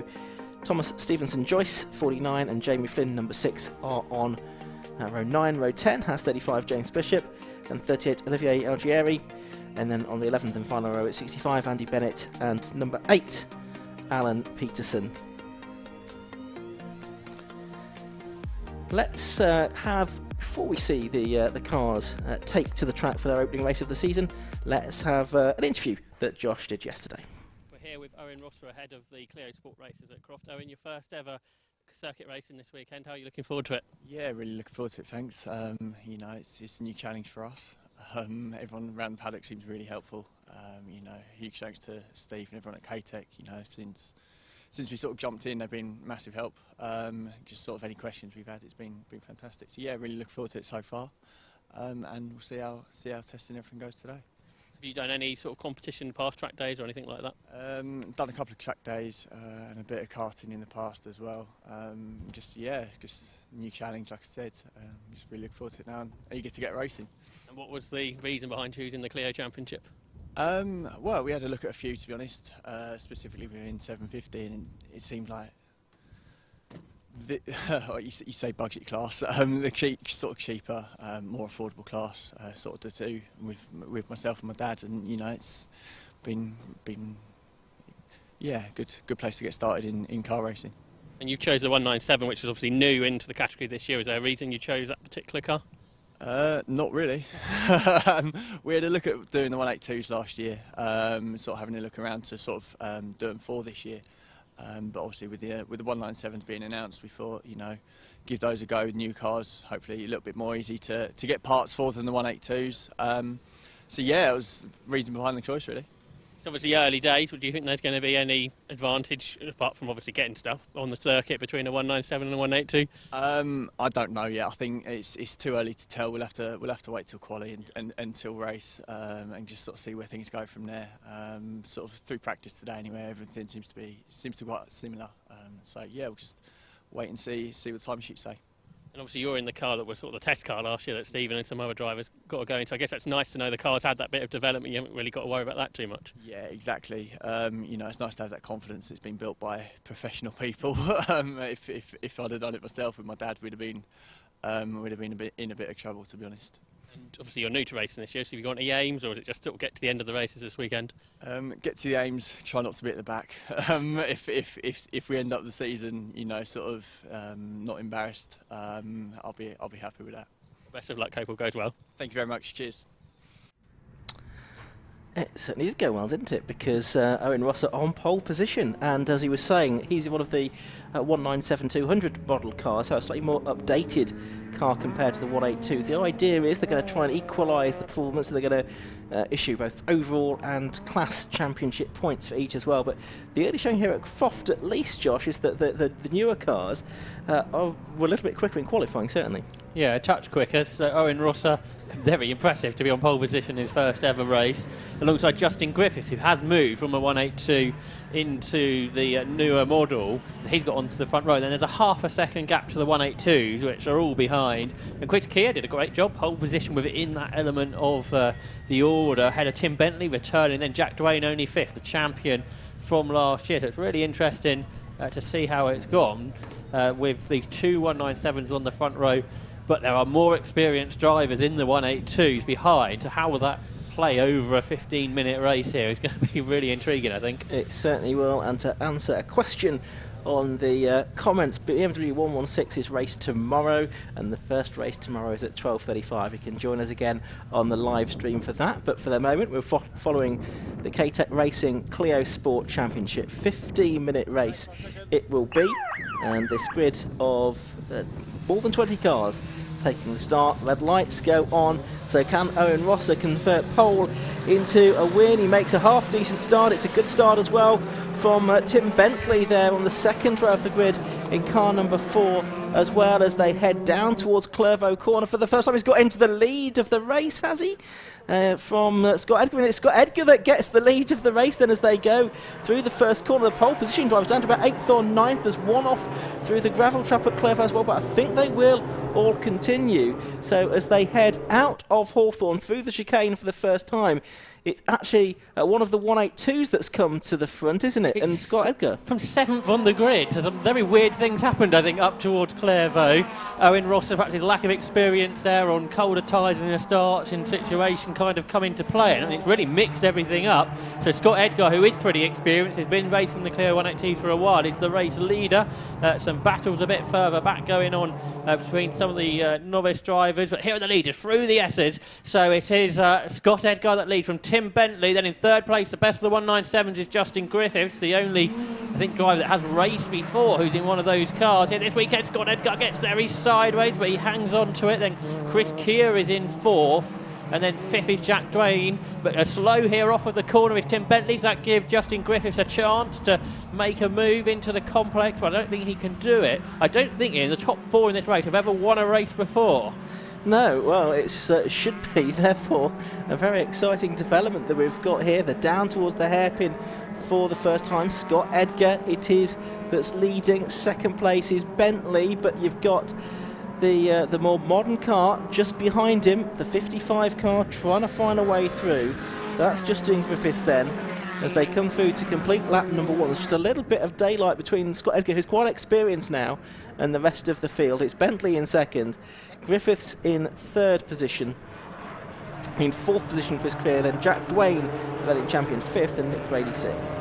The order hardly resembles the grid anyway, does it? Owen Ross had dropped all the way down to 16th, so the man from Great Dunmow, not a great first lap. Let's see how he can get on. What about the champion from last year? Well, Jack Dwayne is getting alongside Chris Keir, and he can't quite make that work, I don't think. But in front, Justin Griffiths goes up the inside of Tim Bentley and goes through, so he's up into second place. Scott Edgar trying to get away, he was all over the curbs there. He knows he needs to make a bit of a gap here. In qualifying, he was a second or so slower than Justin Griffiths, who's now in second. And side by side, Jack Dwayne, this time through the S's, he's trying to go through ahead of Chris Keir, and he's done it, I think, as they get to Barkoff. Yeah, the champion then, Jack Dwayne, moves up into fourth position.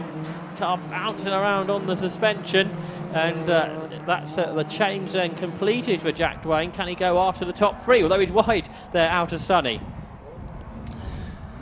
So Dwayne trying to make some progress then. He's just about held on to that position. A very packed field behind him though.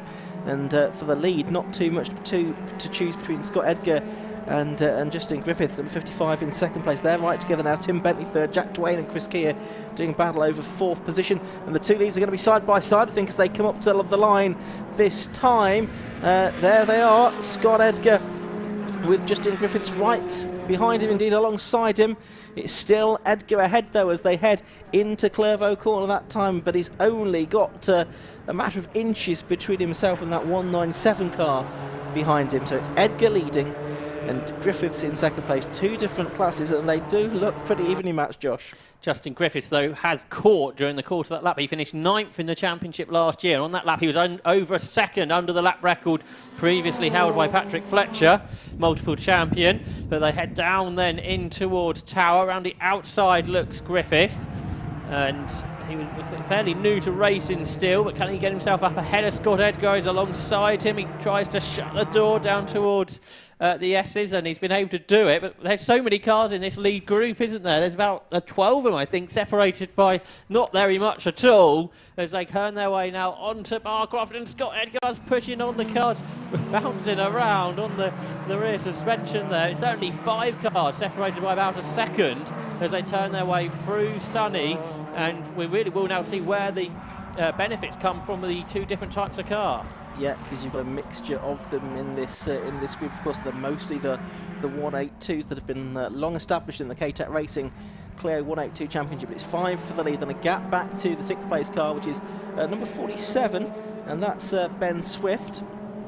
He's leading the next group, another relatively new name, but here's the first 5, headed by Scott Edgar. That's a slightly bigger 197 model. Just behind him is Justin Lawrence, but Justin Griffiths said, but there's a bit more of a gap between them that time. There's one for the pits as well, and that's the number 7 car, Stephen Richardson.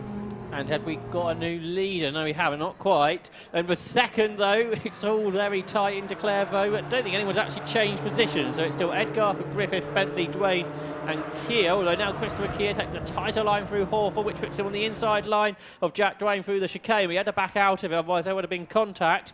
And for the lead, Justin Griffiths now back on terms with Scott Edgar heading down towards Tower in a straight line. There doesn't look very much between the two different types of cars. They're on the brakes late on the outside. Justin Griffiths trying to get through. Don't think he quite was able to manage that. Kind of wonder if Scott Edgar is running a bit of a defensive race here to try and hang on to this lead. It's a rare opportunity from 7th to lead on the first lap, but he managed it, and he's in front. And the car looking pretty sketchy because it really does bounce around in these faster part of the track. But he turns then into Sunny in front. You mentioned Ben Swift a while ago. It's good to see he's out there, because when I came to the circuit yesterday morning, he was leaving the track, but not quite sure what the problem was there. But he's back out there and in the top 6, running well. Yeah, so Scott Edgar it is that leads. 34-year-old house builder from Haywards Heath. His only circuit racing has been in the K-Tec Racing Clios. Started racing in 2007. He was the highest placed novice in his first year. His best season was his 4th season, when he finished 2nd in the championship. Enjoys Thruxton more than any other circuit, and this is a self-run car. But is it a self-run car that's about to lose the lead? Because again, Justin Griffiths gets alongside as they come out of the hairpin. They're overlapping as they go over the timing line this time, and I think the nose of the 197 is just about in front, but Scott Edgar's still got the line here as they head into Clervaux Corner, and he has held on. So Scott Edgar doing a really good job here to stay out in front of that 197. Absolutely, so it's a great battle going on here. 5 cars for the lead, which is absolutely fantastic to see, including the champion from last year, Justin Griffiths, was sideways there off of the chicane. He kept his foot planted though and didn't lose too much time, but he is under pressure from Tim Bentley, who's returning to the Clio Series this year, and he's on the inside. They're almost mirror to mirror, and Jack Dwayne's keeping a watching brief there in P4, but Tim Bentley has got second, and can Jack Dwayne get and fighting back actually is Justin Griffiths. Not over yet, they're 3 abreast pretty much as Jack Dwayne comes round the outside of both of them into the S's, can't quite do it, and Justin Griffiths had a huge moment there. He saved it, I think. The car was sideways into the S's. He's lost a load of positions because of it, but that was quite a save, I think, to hang on. So Tim Bentley's second, Jack Dwayne is now third, fourth is Griffiths, and fourth is Keir Nautic, and Bentley's run off the circuit, but he doesn't lose a place, so surely Scott Edgar must have a bigger lead now, Ian. Well, he does, doesn't he? It's huge now from what it was a lap ago. So it's Scott Edgar now leading, and it's 182s, 1, 2, 3, 4 at the moment, within 5th place, the first of the 197s in the form of Justin Griffiths. I think it's still Ben Swift, isn't it, in the 47 car that's in 6th place. There you can see him with the novice cross on the back of the car. So he is a relative newcomer, and he did just one round towards the end of last season, but there you could see side by side for second place. There's a black and white driving standards flag for someone who's probably been exceeding track limits, but it's Tim Bentley and Jack Dwayne gunning for second place, and it's Bentley that holds on down into Clervaux Corner. But look how tight it is behind, with Jack Dwayne, last year's champion, the car dealer from Lincoln, in 3rd place, number 1, and then it is Christopher Keir, 22, in 4th position. But there's Scott Edgar with a couple of seconds advantage. We've had 5 laps, probably about 10 laps like the Civics, won't it? And so had half the race, half still to go pretty much therefore. There's Tim Bentley then in second. He breaks really late behind Justin Griffiths, trying to get in positions again. Can he get back up the inside? No, he can't, of Christopher Keir.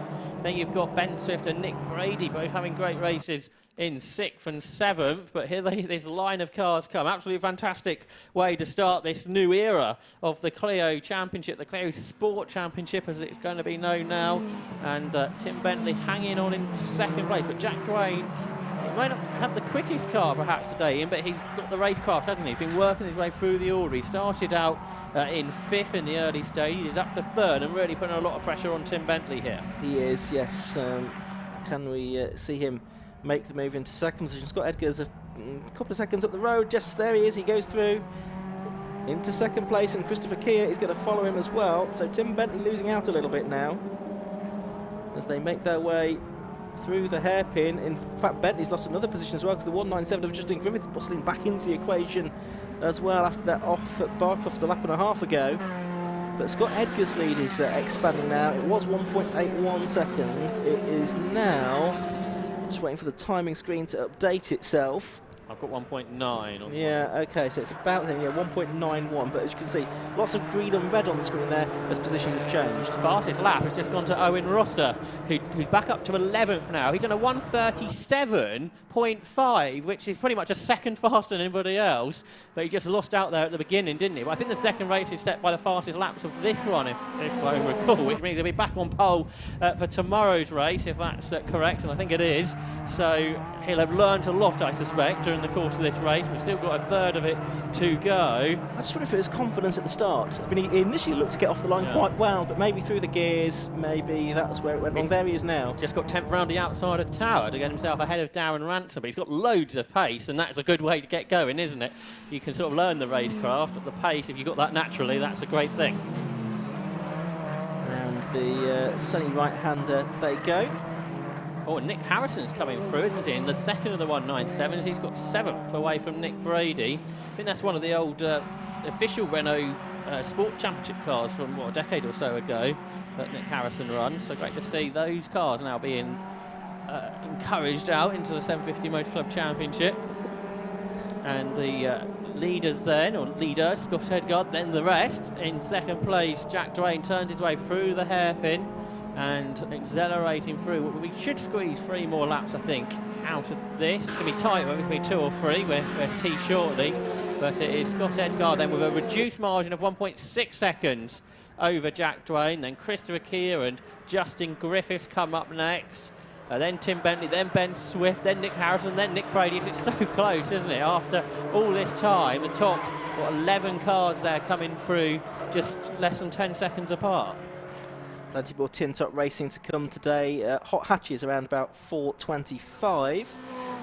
This time last year, I think it was Ollie Wayne that was doing the opening round of the championship at Cadwell Park, wasn't it? But he's watching on the live stream this time, giving encouragement to Jack Dwayne as well.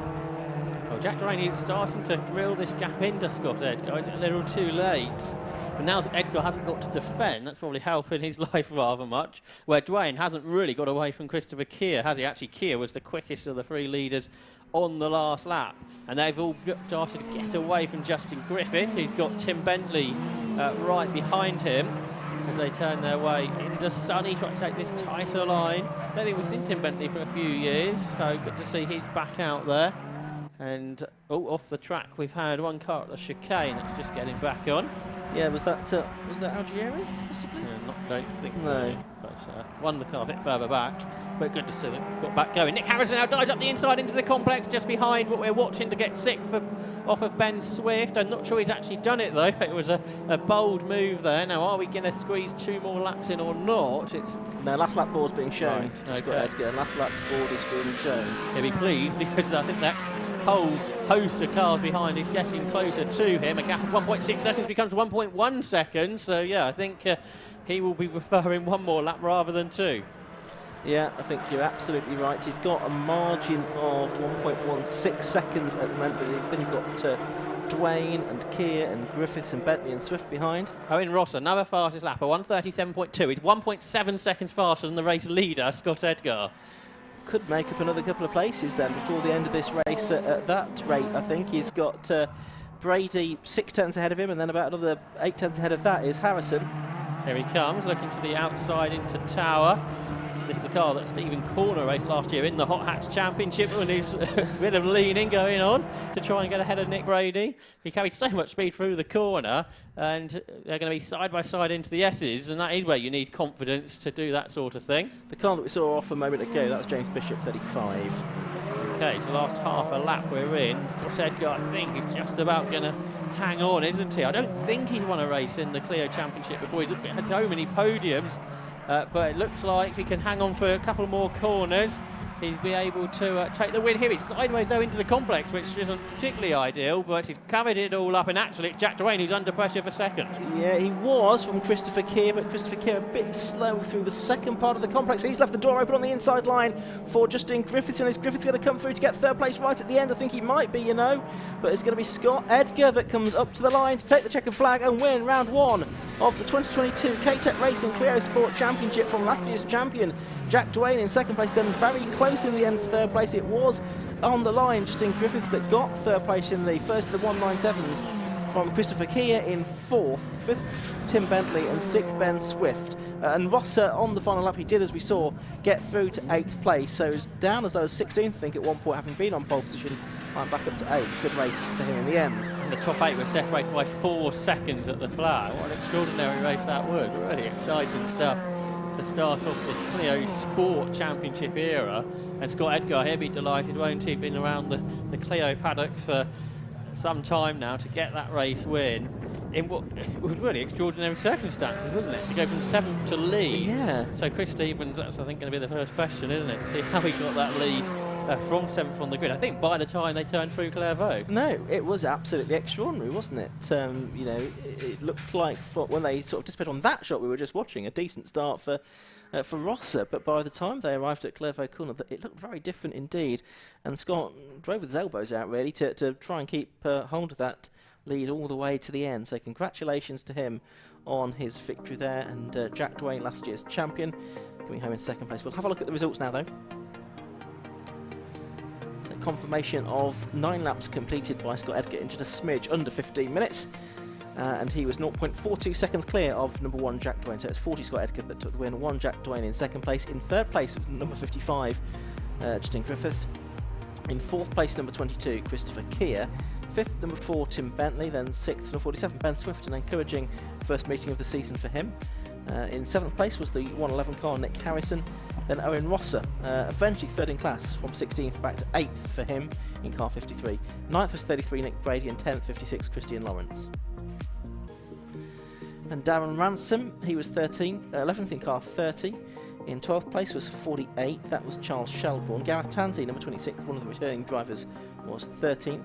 In 14th place, that was 15, Alex Hawkins. Then Olivier Algieri, the Carter, 15th in car 38. 16th to number 31, Chris Page. Then Thomas Stevenson Joyce was 17th and 49.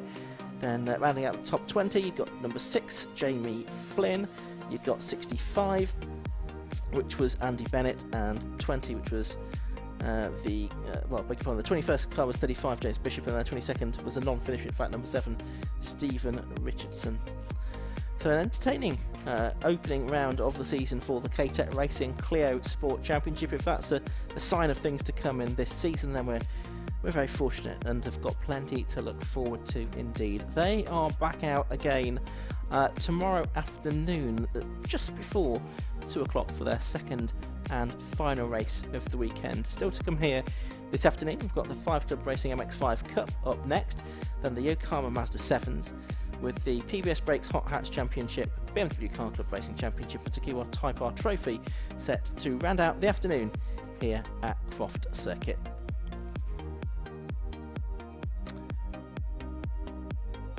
So let's head down to the pit lane now and join Chris Stevens, who's got our race winner, Scott Edgar.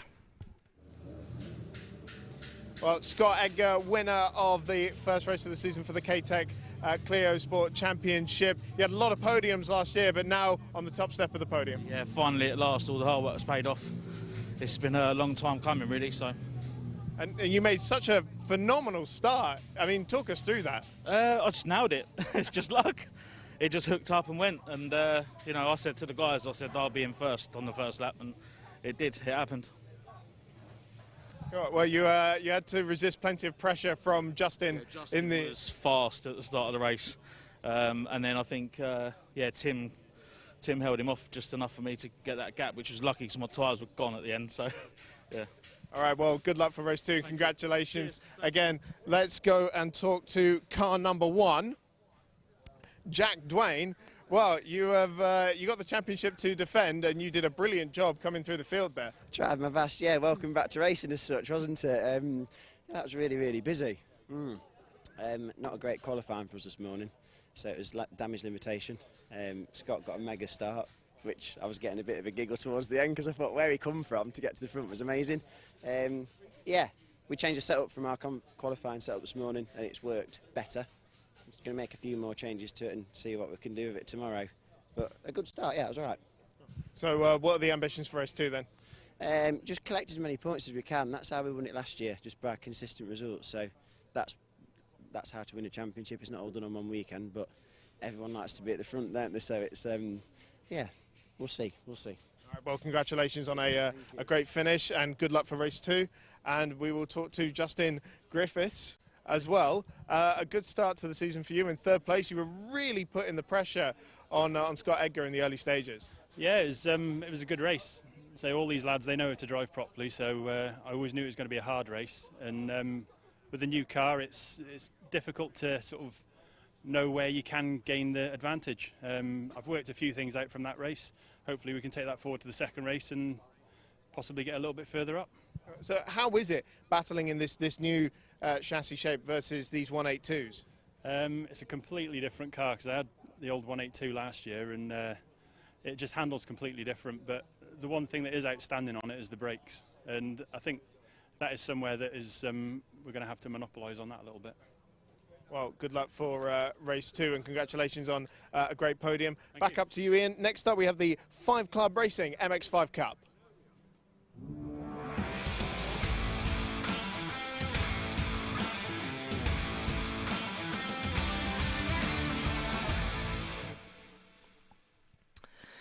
Yeah, so opening round of the 5 Club Racing MX-5 Cup up next, and again another good field, over 20 cars lining up for this one, but a familiar name on pole position, a late entry to the programme, but Ben Short, the champion, is there on pole, car number 1. And alongside him is number 93, Ben Abbott. Second row, on the inside, you've got number 55, George King, and 44, newcomer to the championship, ex-Formula Forder, Matthew Hallam.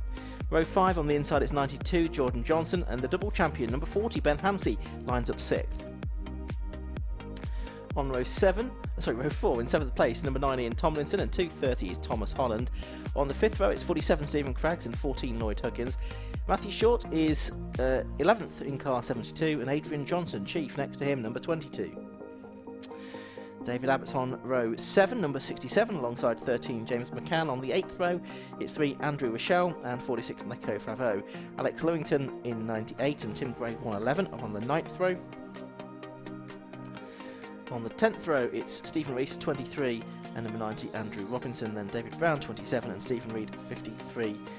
Rounding out 22 cars that we've seen there. I think we should have also Mary Barnard, Jeremy Rivers-Fletcher, and Stephen Lewington on the back of the field as well, looking at my grid sheet. So here we are then, and a familiar look to the front of the grid because it's Ben Short in the BS Motorsport Mazda MX-5 Mark 1 on pole position, Josh. A late entry, so it's caught us all by surprise. Yes, I think the numbers was just taped on this morning as well as I walked around the paddock. Buddy goes on pole by 0.8 of a second, so things haven't slowed him up much, have they? So Ben Abbott alongside. Very shortly, though, I think going to be into the race. No green flag up already. The countdown has begun here at Croft Circuit. So the first round of the Switch MX-5 Cup by 5 Club about to get underway and see if Ben Short can continue where he left off last year. Yeah, absolutely. Ben Abbott in the purple car alongside him is going to be the man that's going to try to stop him, the account manager from Ashford in Kent, but already the red lights go on and out they go. Pretty even start from both of them on the front row. A decent start as well from the car on the third row of the grid, Ben Hansey, car number 40, the champion from 2019 and 2020. But as they go down to Clervaux for the first time, it is the two drivers from the front row, Ben Short and Ben Abbott then, that turn their way through Clervaux in the lead for the first time. There's a bit of sorting out to be done. 46 going through is Favreau. There's a spinner, that's Matthew Short, and he has been collected by more than one car in the end. Poor Matt, that's Ben's father. So a couple of them stranded, and are they going to get going again? It looks like they will, but I suspect Matthew Short might not get much further. He might need to pull off onto the side of the circuit where there's somewhere safe to do so. The guy that hit him the hardest was Tim Gray in 111, but could see they've been able to carry on, but yeah, damaged cars, they might not go too much further. 22 in there, that's Adrian Johnson. He's got a novice driver just up ahead of him, but it's Ben Short up front from Ben Abbott, George King in third, and Ben Hansey fourth up the inside through Barcroft, and Jordan Johnson just about held on to the circuit in his car. But there's one of the damaged cars. That's the Martini-esque liveried car of Tim Gray, and there's Matthew Short, rather sorry looking 72 BS Motorsport car. But both cars managed to leave the scene of the accident, which means we should be able to carry on racing. Yeah, we should do so. Not expecting any safety car disruption. Because of that, they've both got their cars into positions of safety. There was spots of rain on the camera then, possibly there. Glass half empty there, Josh. Oh, and a red flag. So the race has been stopped. And so is there still a car stranded down there? I can't see one. The safety car is on circuit.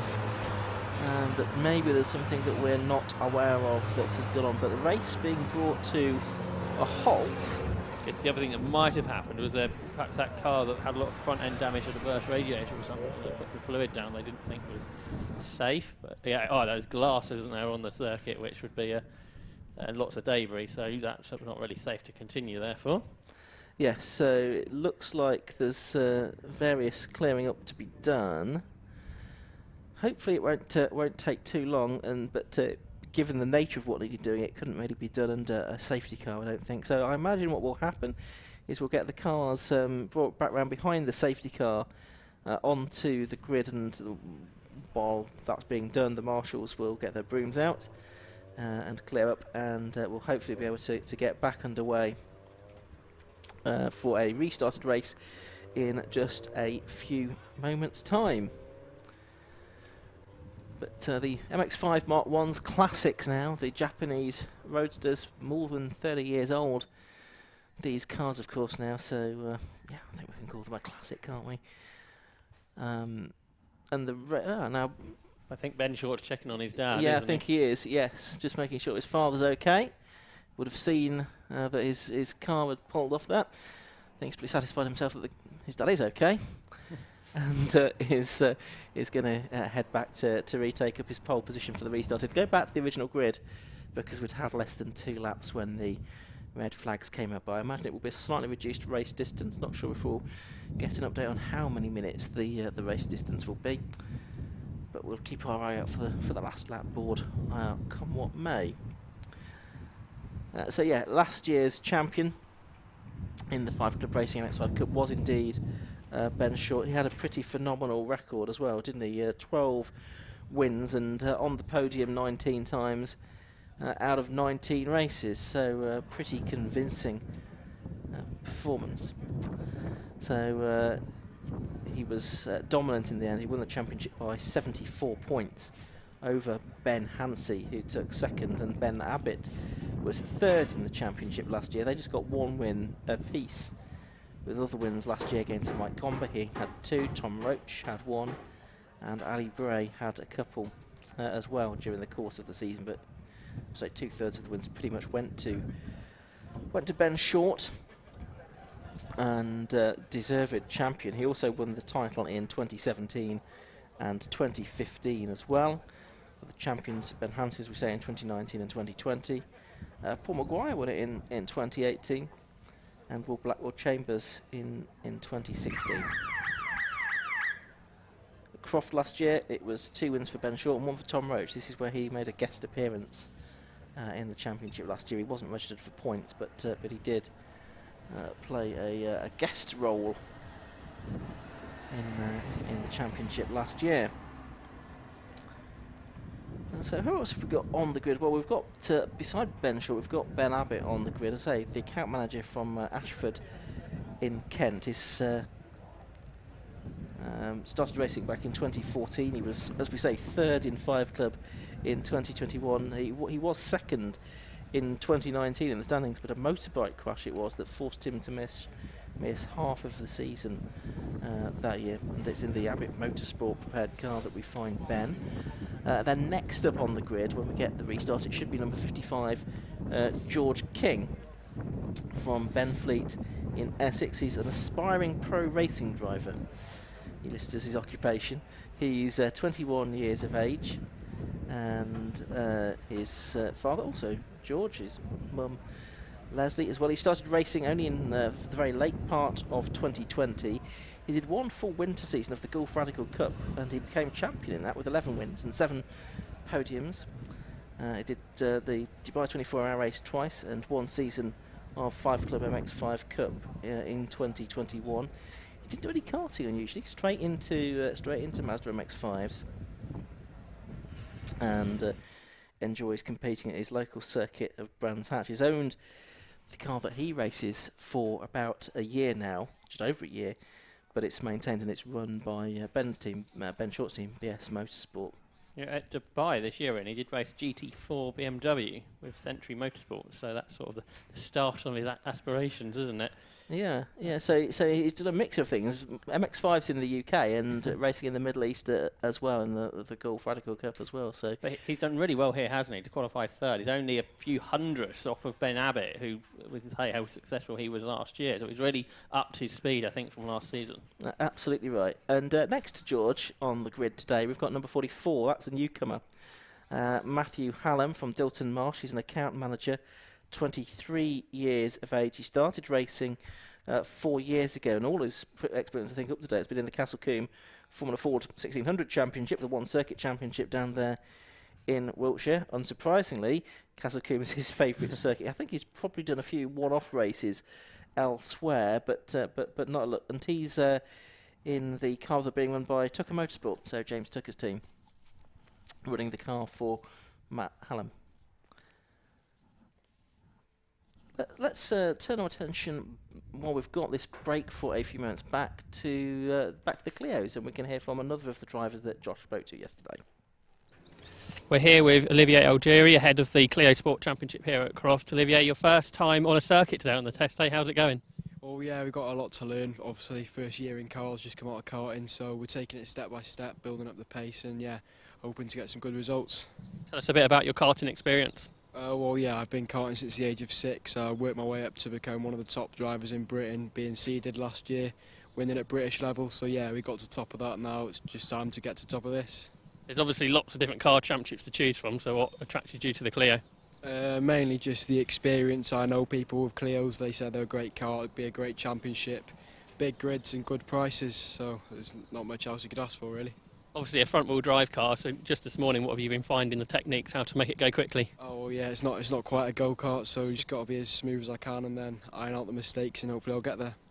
And obviously come to the racecraft, come the races, it's going to again be a bit different to karting. Is there anything you've been doing to try and figure out what the best way forward? Well yeah, I've just got to get involved really, get stuck in and then see what I can do.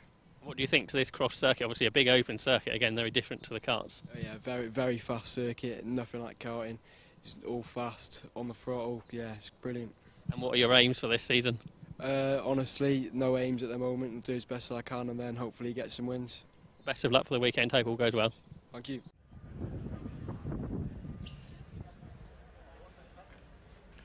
So that was Olivier Algieri from the Clio Sport Championship, but we're back on the grid with the Switch MX-5 Cup by 5 Club cars. Matthew Short's car being recovered. He was involved in an incident at Hawthorne on the opening lap of the original start just a few moments ago. He's okay, but the car not, and some debris on the circuit that needed to be cleared up as well. So we're just going through the grid, and I think we've got as far as Matthew Hallam, hadn't we, on the second row. But Jordan Johnson's going to line up on the inside of the third row. You can just about see him there on the sort of left-hand rank of cars. Number 92, the third one back. He's 30 years of age from Gloucester, a HGV mechanic. Started racing in 2018. All of his experience so far has been in 5 Club, and he's been racing with his dad. It was his dad's car before this one. Chief Racing, it's known. Adrian is known as Chief, and he was the sort of won the sort of driver's driver type award for the MX-5s at the annual awards recently.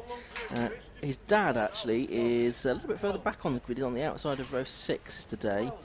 He's a truck driver,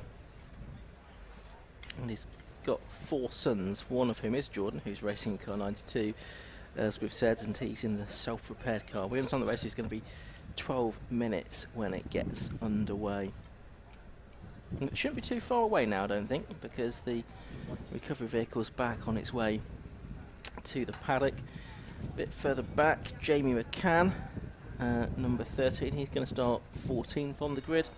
Local driver from Yarm, and he's been racing since 2019 with the 750 Motor Club and the Northern Sports and Saloon Car Championship, as well as done motorbike racing as well, but he's keen to continue with the 750 Motor Club for the moment. A bit of a theme, isn't there, of motorbike races we mentioned today, and in World Motorsport that's a thing as well, so interesting to see as well. They seem to be quite successful, don't they, the bike racers that have been switching to 4 wheels. Okay, we'll leave it at that for the moment, because the 30-second board is now being shown, so we're going to get back into racing for 12 minutes then for the 5 Club Racing MX-5 Cup. Red lights go on. Out they go, and it's a pretty even start again from the 2 on the front. 44, Matt Hallam from the second row of the grid. Looked like he made a pretty useful start as well, as they head down the pit straight in towards Clervaux Corner for the first time. It is Ben Short that leads from Ben Abbott in second place. And then they all stream through. Do they all make it safely through the first couple of corners this time? So far, so good. We see the number 3 car, that's the grey car of Andrew Rochelle there, the driver from Birstall in Leicestershire. But it's Ben Short from Ben Abbott first and second, then George King third, as they make their way down to Tower Corner for the first time of this restarted race. Ben Abbott feeling the need to defend a little bit there, wasn't he, from George King. There's Ben Hansey, who made a really good first start. This time he's unable to gain any places. He was trying there desperately on the inside of Jordan Johnson, but has to give way. There's the battle of a second. There are 3 of them. Ben Abbott, George King, who's sideways there out of the S's, and then Matthew Hallam, who's getting used to this new type of racing. They've really got a gap to the rest, which was headed by Jordan Johnson. Ben Short up front already trying to break the toe, and then from 5th back, everybody's there, aren't they, behind Jordan Johnson, with in 6th place former champion Ben Hansey. But into the complex they come. One of the Bloods going for a Burton in the background after being taken out. The markers through the complex have been so far surviving, haven't they? Whether that'll last this MX-5 race out, we're yet to see. But there, number 9, Ian Tomlinson, he's been around the championship for a while now, and he's right on terms there with Stephen Cragg, you say one of the real local drivers. Absolutely right. So first lap completed, and it is Ben Short that is leading the way then, and he's pulled out quite a decent lead here over Ben Abbott in 2nd place and George King in 3rd. 4th place driver Matt Hallam not quite able to stay with them as things stand. Stephen Cragg used all the road possible out of Clairvaux. I thought he was heading off into the gravel, but he managed to avoid it. That's a bit of local experience, knowing how much speed you can carry through that corner without going through the gravel. Along the back straight towards Tower then for the 2nd time. We're watching Stephen Craggs then in 7th place. Ian Tomlinson in 8th, just behind him. There, Tomlinson, he pulls to the right-hand side of the circuit, tries to make a move on the inside at Tower Corner. He's side by side. Is he going to be able to get the move done? It's still pretty much neck and neck. We'll see what happens as they head towards the Jim Clark S's. It looks like Craggs has just about held on though, Josh, as they turn their way through the left and right flick at Jim Clark S's and head towards Barcroft. Yeah, and Cragg started a row behind Tomlinson, so he's done well to get ahead of him early into this race. Adrian Johnson is up to 9th. He started 12th, so he's also progressed. Then you've got Thomas Holland up next. He lost out a bit at the start, so therefore he's trying to come back through. And then Lloyd Huggins is through next. Here comes Holland up the inside into the complex. He locks up a bit. Johnson sideways and spin. So a spin there then for Adrian Johnson. I said he made a good start. Well, he's lost a lot more places than what he gained in that spin. I don't think there was a touch, but it was all rather tight there into the complex. Over the line goes Ben Short to complete his 2nd lap then. Ben Abbott still in 2nd place, bit further back still. You've got that scrap going on between Ian Tomlinson and Stephen Craggs. It's going to be Tomlinson on the inside line for Clairvaux Corner. This is for 7th place, and he's gone through this time. Number 9, Ian Tomlinson, the driver from Lancashire, goes through ahead of the Yorkshireman Stephen Craggs, and that is a change for 7th position, and they are a distance behind Ben Hansey, who's still there in 6th place and not made the impact that you thought he might have done in this race so far. Yeah, for whatever reason, Ben Hansey hasn't got the pace that he's had for the last few seasons. So he'll be working on that, I'm sure, over the course of the weekend. The MX-5's the only championship, isn't it, that's got 3 races over the course of this weekend. Here's a battle a bit further back. That's Nico Favreau on the inside line, trying to hang on ahead of Andrew Rochelle, new driver. Novice Cross on the back, so he's going nicely inside the top 15. Meanwhile, Tomlinson now ahead of Craggs is under as much pressure as he was putting on to Craggs at the beginning of the lap. And they turn their way on to Sunny, battling for 7th and 8th positions in this restarted race. And they then head off towards the complex, where you can see Matthew Hallam turning through in 4th, being caught, I think, a bit by Jordan Johnson, who's in 5th position. Then 6th, Ben Hansey. Here's the battle of 7th, and Tomlinson ahead of Stephen Craggs. 7 minutes left to go, and it's Short leading, but best battles are further back at the moment. Still this fight for 7th and 8th going on. Craggs and Tomlinson behind them. You've got Thomas Holland in 2:30, Lloyd Huggins in number 14, and Jamie McCann number 13 in 9th, 10th and 11th positions. And meanwhile, Ben Short has just set a new lap record up front at 1:40.05. That's a 10th of a second quicker than he went here 11 months ago. Yes, first of 2 meetings this season to Croft for the 750 Most Club. We're back here in May as well. First time we've had 2 visits here. And always a circuit that provides very good racing, and I think the competitors do enjoy coming here as well. And There is that battle for 9th, 10th and 11th just going through shot. Thomas Holland 2:30 at the head of that group. The drive from Western-super-Mare, so he's had a fair old schlep up the M5 and so forth to get here today. I noticed on the comments on YouTube earlier on that Matt Pennyfather Neal not here this weekend. He's got a bout of COVID, so best wishes to you, Matt, for a swift recovery. As we're watching Thomas Holland and Lloyd Huggins going through Sunny in 9th and 10th positions. Turning their way through Sunny now, you can see Thomas Holland with the BS Motorsport logo on the side of his car, and indeed the trademark checkered flag design. 44 and 92, so this is the battle for 4th. So this is Jordan Johnson now in the grey car on the right-hand side of shot, piling the pressure onto Matt Hallam. Well, they've both got about the same amount of experience in terms of the number of years racing, but all of Matt Hallam's racing before now has been in Formula Ford 1600, so how much practical use that is today, not quite sure.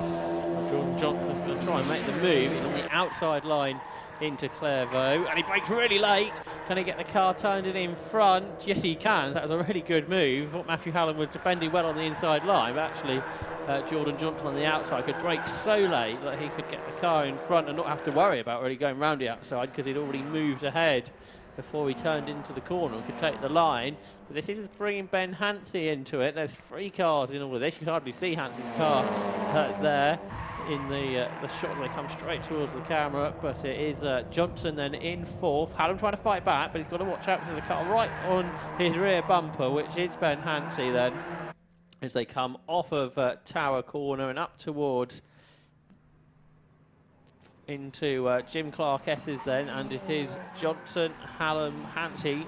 Couldn't really be any closer, these 3 cars, without overlapping as they turn their way onto Barcroft and then breaking down into Sunny. Further back, Jamie McCann has had the black and white driving standards flag pointed in his direction, or waved in his direction. So I suspect that's for a track limits infringement. That's usually what it is. But Ben Short's gone to 1:39s now, 1 minute 39.70, which is quicker than he went in qualifying this morning. And he leads by 1.8 seconds over Ben Abbott. Yeah, Ben Abbott and George King just about a second apart, unable to do anything about Ben Short ahead of them, unfortunately for them, as we continue to watch the fight for 4th and 5th and 6th, with Matt Hallam there just ahead of the double champion Ben Hansey. He'll be happy that he's ahead of someone who's had so much success in this championship over the past 3 or 4 seasons, but he'll have been frustrated to lose out to Jordan Johnson, and Johnson has pulled away from him now as well. Yeah, Matt Hallam sort of dropping back, isn't he, a little bit after a good start in this section of the race. Yeah, his lap times have dropped off a little bit as well, but can he hang on to 5th? Will Ben Hansey try and take it away from him? I'm sure heading up towards Tower again. Matt Hallam defending. I think you learn a lot about defending, don't you, Formula Ford 1600, but nevertheless Ben Hansey looks up the inside. After defending down the straight, Matt Hallam sort of gave him the inside line, didn't he, into Tower, so that perhaps didn't work out quite as I expected, and Hansey's gone through up to 5th. He has indeed. So Hansey now into P5, Hallam going backwards, I'm afraid, down to P6. There's the battle for 7th and 8th still going on, really, because Ian Tomlinson hasn't been able to shake off Stephen Craggs. So that's 9 and 47 in 7th and 8th places.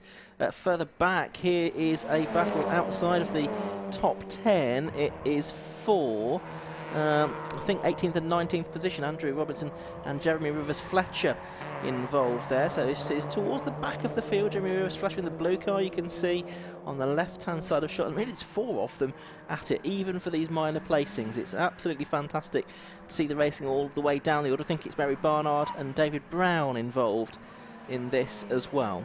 And Jeremy Rivers-Fletcher's got to the front of it, into the S's there, getting ahead of Andrew Robinson. As they turn their way then onto Sunny. See novice cross there on the back of Mary Barnard's car. I think she did a couple of race meetings at the end of last season, but yet to complete her 6th race, so therefore yet to remove the novice cross. Yeah, another local driver as well. I think she's 28. She said she started racing this year, but I'm sure we saw her last year as well. But this is her favourite circuit as well, because it's her home track and the car built by her dad, Paul, as well. So they turn through, and another novice cross there at the back of this group. That's David Brown in 27. And just a bit further up the road is Stephen Rees, who's 16th. He's just set his personal best lap of the race, a 1 minute 44.19, and he's turning his way then up through Hawthorne. He's a few seconds ahead of the battle we have been watching. A bit further up the road though, that is Lloyd Huggins in 9th, ahead of Thomas Holland in 10th. Not far behind them is James McCann. They've got to lap another novice driver, which is Stephen Lewington's Mazda MX-5. Don't think we got the last lap board, did we, this time? No, not yet. So we've got one more lap at the end of this. Holland trying to get past Huggins here. Again, Lloyd Huggins has been supporting the 5 Club Racing Championship for quite a number of seasons now. Yeah, and good battle that's going on between those two. Has changed around in recent laps, that position. They are going to get the last lap board this time because Ben Short's about to cross the line now with 17 seconds left on the clock, and he's now in that sort of showboating mode he gets into in the late stage race. He was very spectacular through the complex behind our commentary box on the lap that he's just completed. But here's this fight for 9th and 10th, and it's a BS Motorsport car in 10th position at the moment as well. The battle behind Ben Short have both gone quicker than the previous lap record. So Ben Abbott and George King are going quickly, just not as quick as Ben Short is able to go. And George King's got into the 39s now, which is nearly a second quicker than he went in qualifying. So it's impressive from the second and third place drivers. So probably actually Ben Hansey isn't going much slower than he was last season. It's just that other drivers are going quicker. Often the way though, isn't it? Often the way. Grid for the next race is set by the result of this one, remember? So it will be Ben Short on pole position for that as things stand. Matthew Hallam's almost been caught by Ian Tomlinson now, hasn't he? He has, and I suspect that he'll just about hang on because there's only half a lap to go, but... Yeah, Hallam's sort of doing similar lap times to what he did in qualifying, but the drivers who started behind him are going quicker than they went in qualifying, therefore he's not going quite as quickly as those cars around him. Just seeing that way. So through Barcroft up towards the double right at Sunny they go. And there, I told you, there's Ben Short making his way through the complex for the final time. Into the hairpin he goes. He's got a good couple of seconds in hand over his namesake, Ben Abbott, who's going to take second place. So he's going to come up to the line to complete his 8th and final lap of the race, and he wins round number 1 of the 2022 5 Club Racing by MX-5 5 Club Racing MX-5 Cup. And he's done it by about 4 seconds in the end from Ben Abbott in second place, with George King only a couple of tenths behind Ben Abbott in the end, taking third.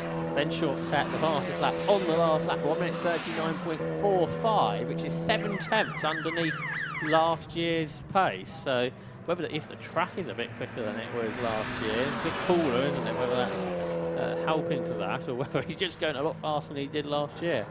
Nevertheless, he's taken the victory. The rest of the field are coming through. The top 3 well ahead of the rest, weren't they? With Jordan Johnson in 4th, 15 seconds behind at the flag. Ben Hansey and Matthew Hallam completed the top 6, and Mary Barnard's had a moment on her final lap of the race that she looks like will take the flag a few minutes later than what she would have liked. She will indeed.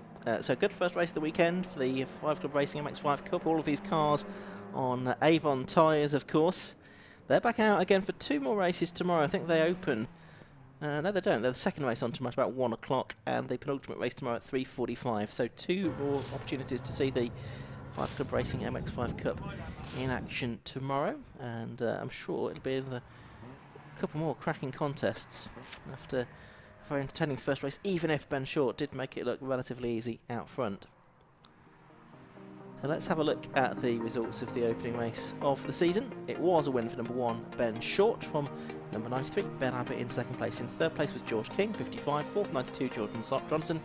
5th, the double champion, Ben Hansey in car 40, and Matt Hallam eventually slipped back to 6th place, car 44. 7th, number 9, Ian Tomlinson. 8th, 47, Stephen Craggs. 9th, number 14, Lloyd Huggins, and Tom Holland in 2:30, rounded out the top 10. Further back, Jamie McCann was 11th, just ahead of Dave Abbott. Nico Favreau, a very good result, actually 13th in car 46, and Andrew Rochelle in 14th, number 3.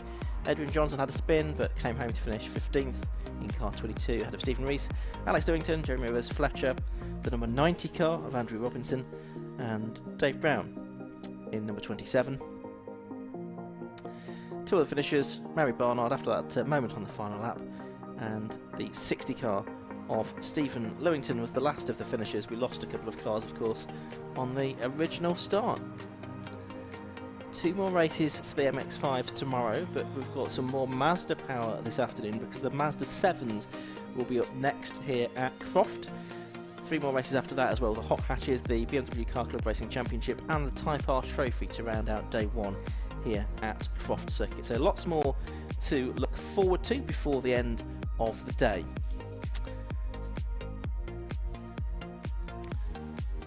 As you can see, have stopped down in the pit lane. The rest of the field are heading into Parc Fermé for their post-race eligibility scrutineering checks.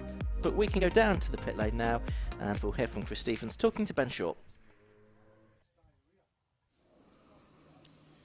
Well, the winner of the first 5 Club Racing MX-5 Cup race of the weekend is Ben Short. Ben, you were a late addition to the entry list, but you certainly weren't underprepared for that race. No. I really like Croft. Had cracking racing here last year with one of the old MX-5 legends of Tom Roach. So we, looking forward to this weekend. Wasn't meant to be racing, but then I thought I really wanted to. So yeah, we put in a late entry, and car's running perfect as always. So brilliant job to BS Motorsport and the lads for sorting it out. How many entries can we expect from you this season? We'll have to wait and see. I'm hoping to do. I'd like to do Cadwell and Alton, and I'll do Castle Combe because it's a nice local circuit. I think I might have a few plans later on, so might have to miss a few, but hope to get a good few in because I still like driving these cars a lot. Well, congratulations on another very impressive victory, and good luck for race 2. Let's talk to car number 93, Ben Abbott. Ben, this is a very positive start to your season and potentially your championship. Yeah, I'm happy with P2. Haven't quite got the measure of Ben Short, but yeah, it's going to be a good close battle between the 3 of us for the next few races. But yeah, I'm happy with that result. Are you expecting a similar pace in race 2? Fingers crossed, yeah. Subtle tweaks on the car, I think, to make it a bit more stable. Try and get the tyres to last a bit longer into the end of the race because they fell off a little bit towards the end. But overall, really good. Yeah, hopefully next race we'll repeat it, if not go one higher. Is that anything to do with the surface, the tyres going off a little bit? To be honest, I don't really know. I think it's running a little bit soft, so I need to damp it up a bit more, and that hopefully give me a bit more, less slide in the car and more planted, but we'll see. Okay, well, congratulations. Second place, and good luck for race 2. And do we have George King? Yes, we do. Hello. Hi. So, yeah, first time on the podium. Great job. Yeah, I mean, it's been a long time coming. All of last year, kind of in top 5 by the end of it, and then finally on the podium. So we made it finally. Should we expect this pace for the rest of the season? Hope so. Yeah. I'll say yes. Keep it positive. All right, good man. Well, good luck for race 2. Back up to you, Ian. Next up, it's the Yokohama Mazda 7s out next.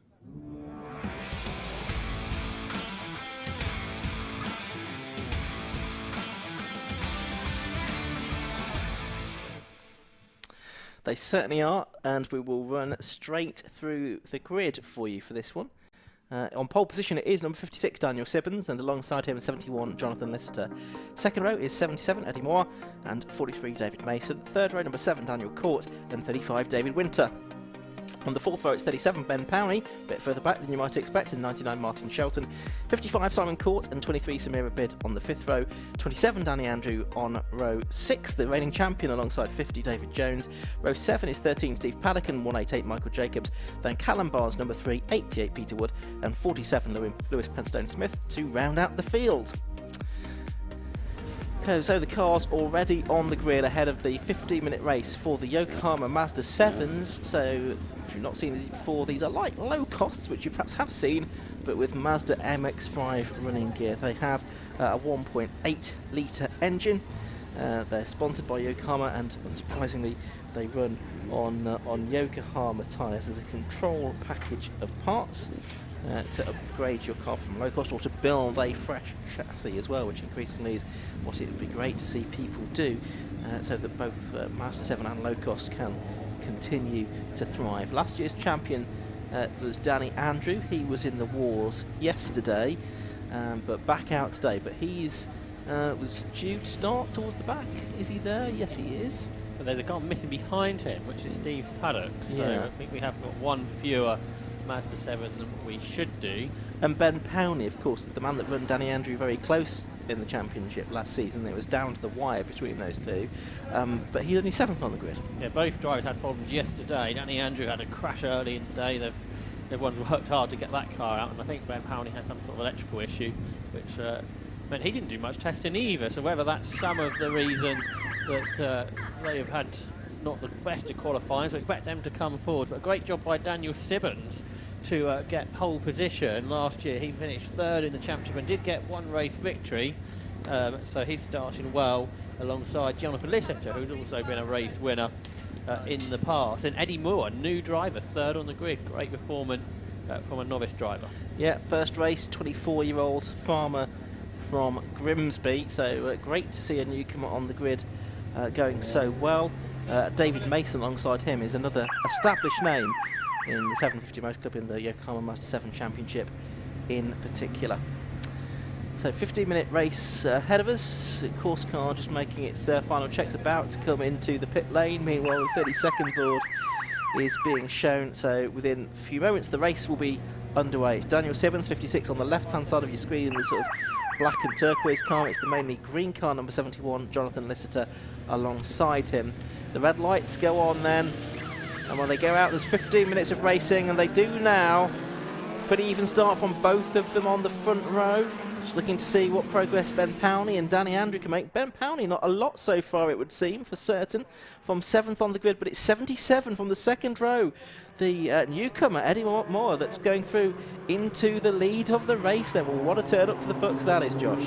Yeah, we saw previous races, novice drivers perhaps look their lack of experience struggle at the start. That wasn't the case for Eddie Moore, who then leads. David Mason 2nd, so the front row drivers have dropped back. But now the tow-in starts and everyone spreads out across the circuit then up towards Tower Bend, and it is Moyer who locks up massively, but he manages to get the car topped and turned into Tower okay. But yeah, Ben Powney's lost places here, hasn't he? Because he's behind David Jones, who started 12th on the grid.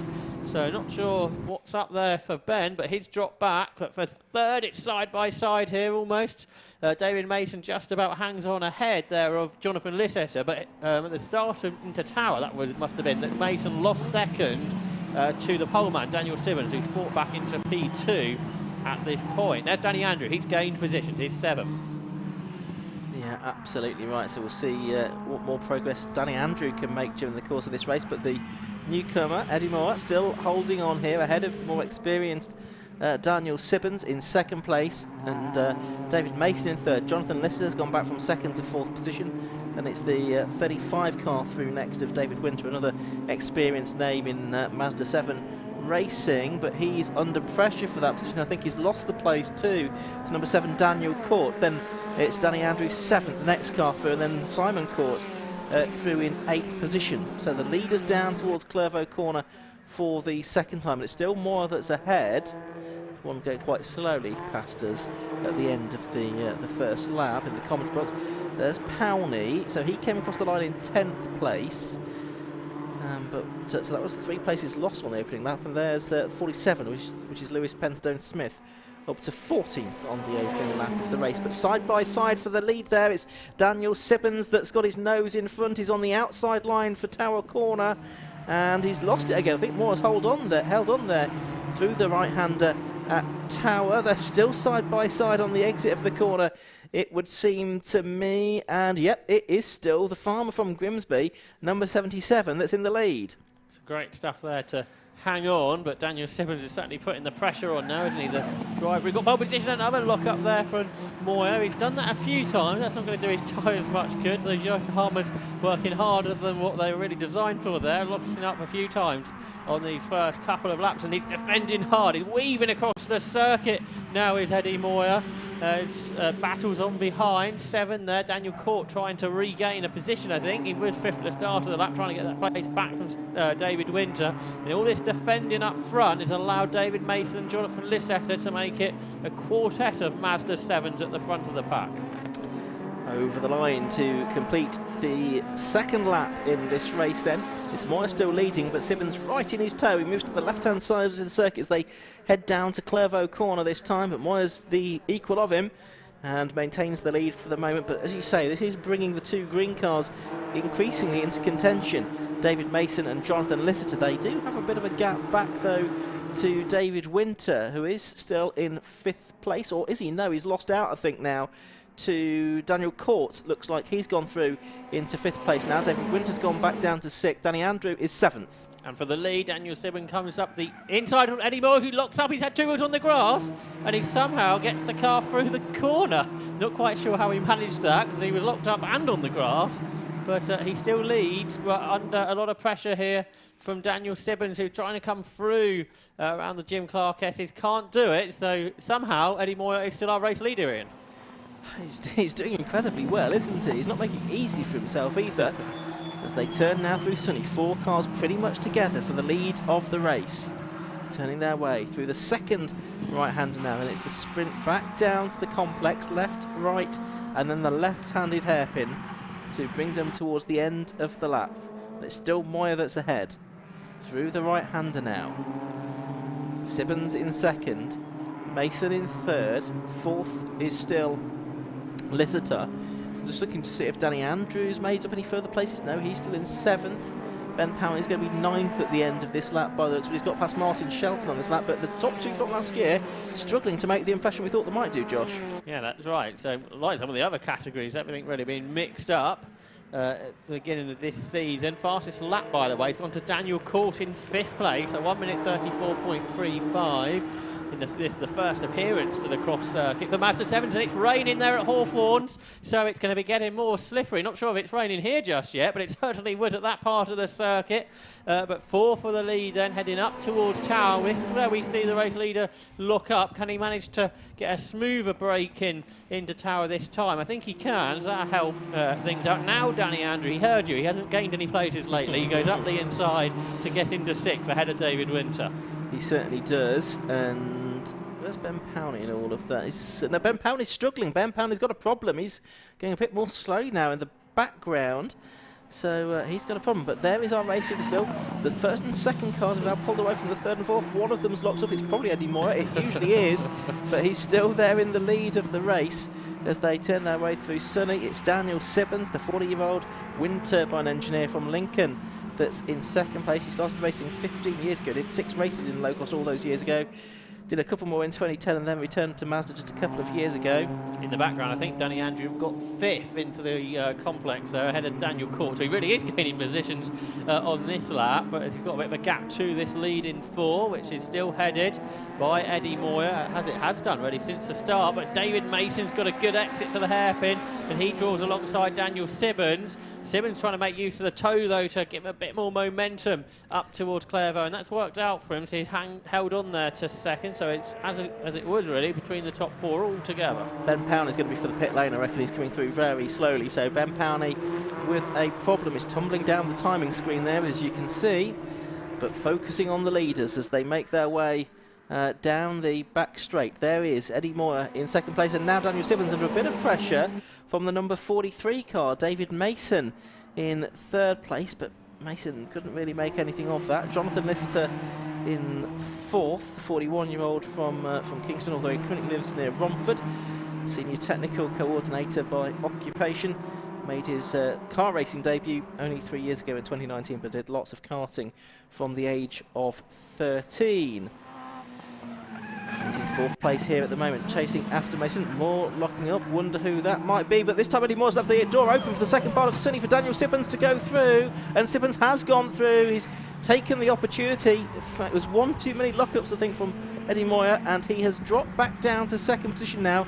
So now we can see what he kind of racer he is. Can he find a way back through here, or is he going to perhaps lose a little bit of confidence and sink back through the pack? But Sibbons now in a car originally, I think, built by his father, that leads the way. And David Mason comes up the inside of Eddie Moyer.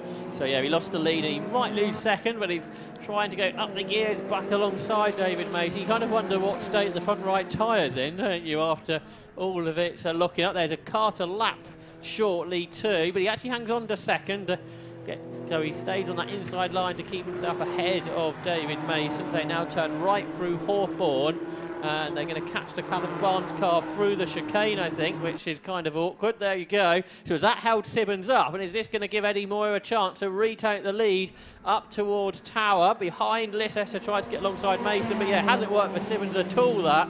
And Eddie Moyer on the inside line takes the lead back into Tower, as long as he can get the car stopped and turned in, which I think he can. So not really any of Daniel Sibbons' fault there, how he lost the lead in, but the end story is he's got to get back through again. And I think he's going to have a pretty good go at it, but more it is with 6 minutes to go that's back in the ascendancy for the moment. In fact, Sibbons rebuilt his dad's old low-cost after it was in storage for 10 years, and it was converted to Mazda 7 spec by TSR. Oh, something strange has happened there. There's no lock-up into Sunny, so Eddie Moyer's managed to work that out, and he gets through there okay, therefore. And then the rest come through. Danny Andrews caught them, hasn't he? He was 4 seconds behind at the start of the lap, but perhaps with that bit of traffic's helped him a little bit, but he is making it 5 for the lead through the complex on this lap with still a third of the race to go, and it continues to be Eddie Moyer up front. He was actually registered as third across the line last time round. Yeah, 5.5 minutes to go then. Moyer from Sibbons, from Mason, from Lisseter, and Andrew now is reeling them in. The gap from 4th to 5th was over 3 seconds at the end of the previous lap, but now it's less than a second, so that must have been a really good lap from Danny Andrew, and it was the best lap of the race at 1:33.94. So Danny Andrew, the reigning champion of Fancy, is going to make this 5 cars for the lead before the end.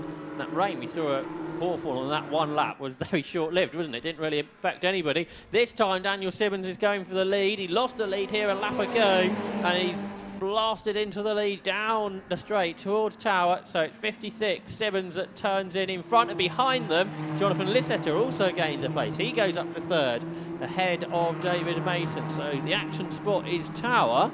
So if we get to that last lap, I'm not sure if you want to lead out of the chicane because you might well be towed past. But nevertheless, it's currently Daniel Sibbons back in front. Can he this time, without perhaps a bit of back marker traffic, be able to hang on? 1.8 litre Mazda MX-5 engines in these Mazda 7s. The low-cost chassis design mated with the Mazda running gear. And it's Daniel Sibbons leading then from Eddie Moyer. These two have done all the leading between them so far, but who knows, we could have third, fourth, or even a fifth different leader before the end of the race, because it's now a 5-car lead battle. Danny Andrew is definitely with them now. Best of the rest is in 6th place, number 7, which is Daniel Court, and then just behind him you've got David Winter and Martin Shelton in the grey and pink car. And now who's going to lose another position is Eddie Moyer, because Jonathan Lister's alongside him. And is he going to be ahead by the time they get down to Clervaux Corner? He's going to be on the outside line. Moyer's going to have the inside line still. He locks up into Clervaux Corner. Lister seals the deal. He's through to 2nd place with probably only a couple of laps to go. So top 4 in grid order now, which there's been plenty of happened since the start, though, to put them back into that order. So Sibbons with a little bit of a gap over Lissetter. Then Moyer, then Mason, then Danny Andrews come through from a length on the grid to run in 5th. They turn in towards Tower Bend with still a pretty...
left-hand side of the circuit. That's the outside. I don't think he can do it. Behind Danny Andrew, can't quite make a position up. So we've got 2 up front, then 3 for third on this last half a lap of the race. The battle for third is particularly going on, but yeah, not much between the top 2 either, Ian.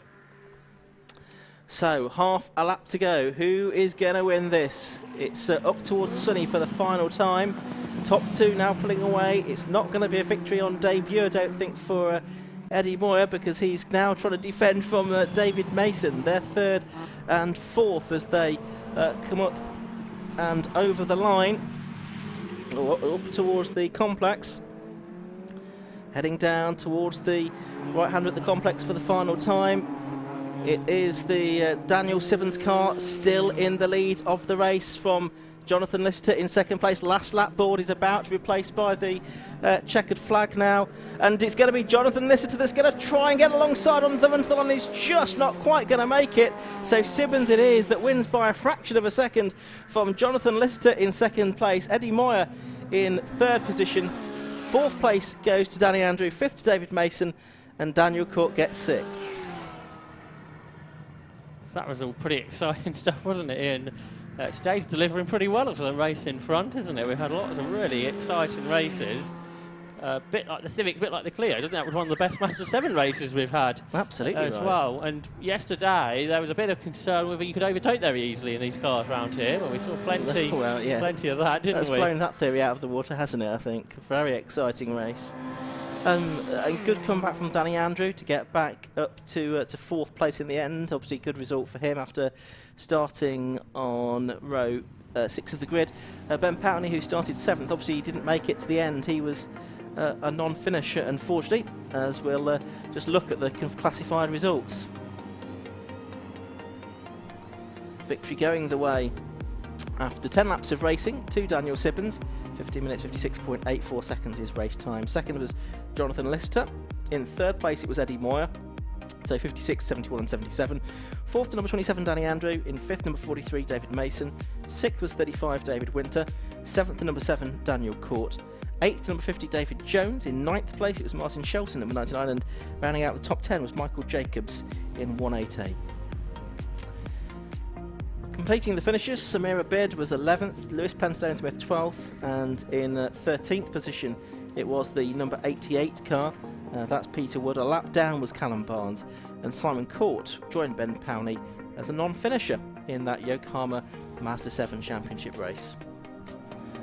So Josh, a good start to the season for the Mazda 7s, and I predict this could be a real wide open season after the way that one shaped up. Absolutely. We had 5 cars in the battle, and there's no reason why there shouldn't be more, should there, with the likes of Ben Powney and perhaps some others. And obviously the surprise there was Eddie Moyer. I would say told yesterday to watch out, they'd be quick, but yeah, again, it's another novice driver in his first ever car race to be right at the front, and except for some look-ups there, nothing else really looked like he was a novice. He was getting well involved. He defended for a long time up front until sort of the serious end of the... Yeah. He lost a couple of places, but as your first go, that was really impressive. A bit like when Mark Burton joined Locos, wasn't he? He was straight at the front immediately, and sort of seeing a similar sort of thing here. Absolutely, from Massey Ferguson's to Mazda 7s for Eddie Moore there, who finished in 3rd on his debut. But it was Daniel Sibbons that took the victory, but only by 12 1/100ths of a second from Jonathan Lister, who did get the fastest lap on the last lap of the race as well. Still 3 races to come this afternoon here. Hot hatches, the BMW Car Club Racing Championship and the Tigiwa Type R Trophy as well. So we'll bring those to you between now and around about 6 o'clock. Drivers can see getting out of their cars in the pit lane after the end of the Yokohama Mazda 7 race. We'll hear from them very shortly indeed. And then, as I say, 3 more races to come for you during the course of this afternoon.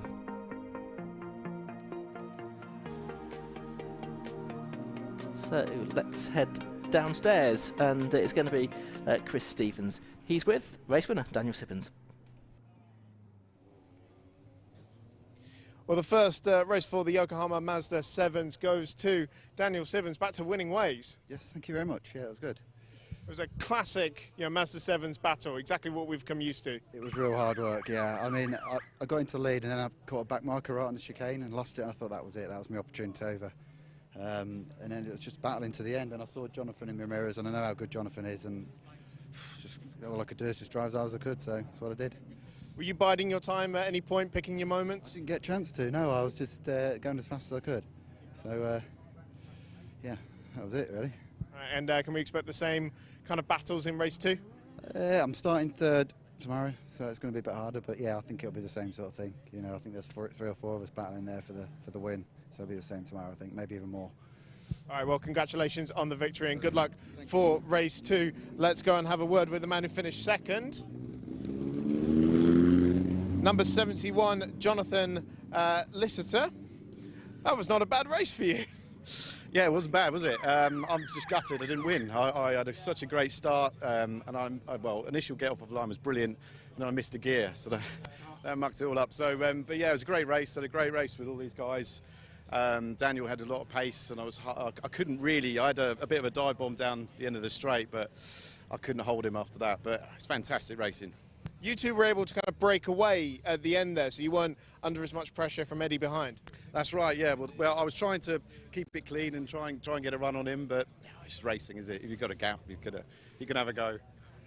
And do you think you've got a chance in race 2? Oh, of course, yeah. So we're starting pole tomorrow, so yeah, we'll give it our all. Maybe a couple of tweaks to the car overnight, and we should have it. Right, awesome. Well, it was great to watch. Congratulations, and good luck for tomorrow. Eddie Moyer.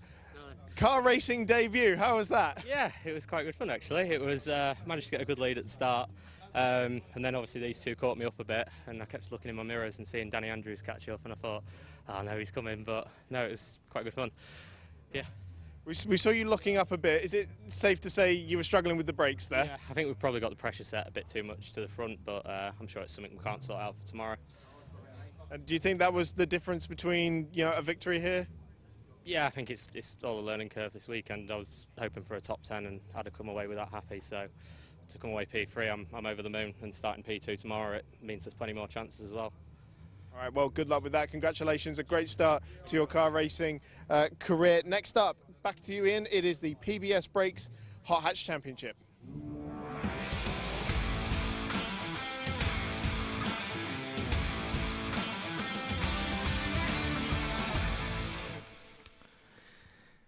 So, PBS Brakes Hot Hatch Championship, opening round, of course, as it has been for everything so far today. And it's going to be another 15-minute race ahead of us. Let's have a look at how the grid lines up for this one, though, and it's the biggest grid of the day so far. Chris McCloy, a new name for pole position, number 37 in his Honda Civic, alongside number 36, the more modern version of Ryan Polly. 63, Phil Wright is on the inside of row 2, alongside 31, William Murphin. Row 3, 22, having switched across from the Type R Trophy, it's Tate Taverner, and 21 is Jeff Connor. Row 4, 59, Daniel McKay, and 44, Trevor Gregory. They're on row 4. 58 is Paul Jarvis, and 24, Callum Houchin. Row 5, 525, David Knight, and 60, Stephen Langton on the 6th row. On row 7, it's the reigning champion, David Drinkwater from Class C, number 1. Next to him is number 4, Stephen Harrison. On the 8th row, it's 33, Sean Green, and treble 7, Michael Dwayne. 121, Jamie Luthwaite, and 177, Matthew Mandipira are on the 9th row. 124, Paul Durdle, and 20, Martin Paget, line up on row 10. On the 11th row, it's 7, Cameron Elder, and 69, Joe Bauer. Wayne Shackelford, 148, and 47, Charlie Cole are on row 12. Row 13 is 75, Jerry Frost in the Mini, 72, Chris Stone. 13, Stuart Kennedy, and 107, Stephen Watson on row 14. Lee Warren in 28, and Robin Benn in 35 on the 15th row. On to row 16, it's number 5, Neil Frost, and 12, Warren Andrews. 34, Joe Benn, and 26, Daniel Hipkiss on row 17. On row 18, it's 14, Jared Coulson, and 80, Harry Volkard. Paul Warren, number 98, on his own on the final row of the grid. So the PBS Brakes Hot Hatch Championship rejuvenated really last season with a new class structure, whereas the top class was disappeared basically, and that encouraged more cars to come into the remaining classes, which were then split in a slightly different way, but it is still a 3-class structure based on power to weight ratio, with a split of 200 brake horsepower per tonne maximum in Class A, 175 for Class B and 145 for Class C. There's various modifications that can be made. 4-wheel drive, though, for example, is not permitted, and any list 1A, 1B or 1C tyres from the MS UK list can be used. And the opening round of the championship, and an excellent field has been assembled for this one, Josh. I think we should have 37 cars, which is the biggest grid we've got at Croft this weekend, and a great mix of cars as well. You can see the cars making their way around on this green flag, warming up lap. Honda Civic do dominate the front of the field, but there's some interesting new inclusions into Class A, including a Ford Fiesta from the 90s, Daniel Mackay's model, that's well up the grid, 7th on the grid, that's got a Z-Tech engine in it, and a local driver, Daniel Mackay, that's raced in the Northern Sports Car Championship and been a champion there. So great to see he's making his coming back into hot hatch. I think he's done a one-off in the past and putting that Fiesta well up the order amongst a whole plethora of Honda Civics. Yeah, lots of Civics of various shapes and should never have started saying that, should I? Shapes and sizes on the grid. But Chris McCloy is on pole position, the 30-year-old, in his 1994 Honda Civic.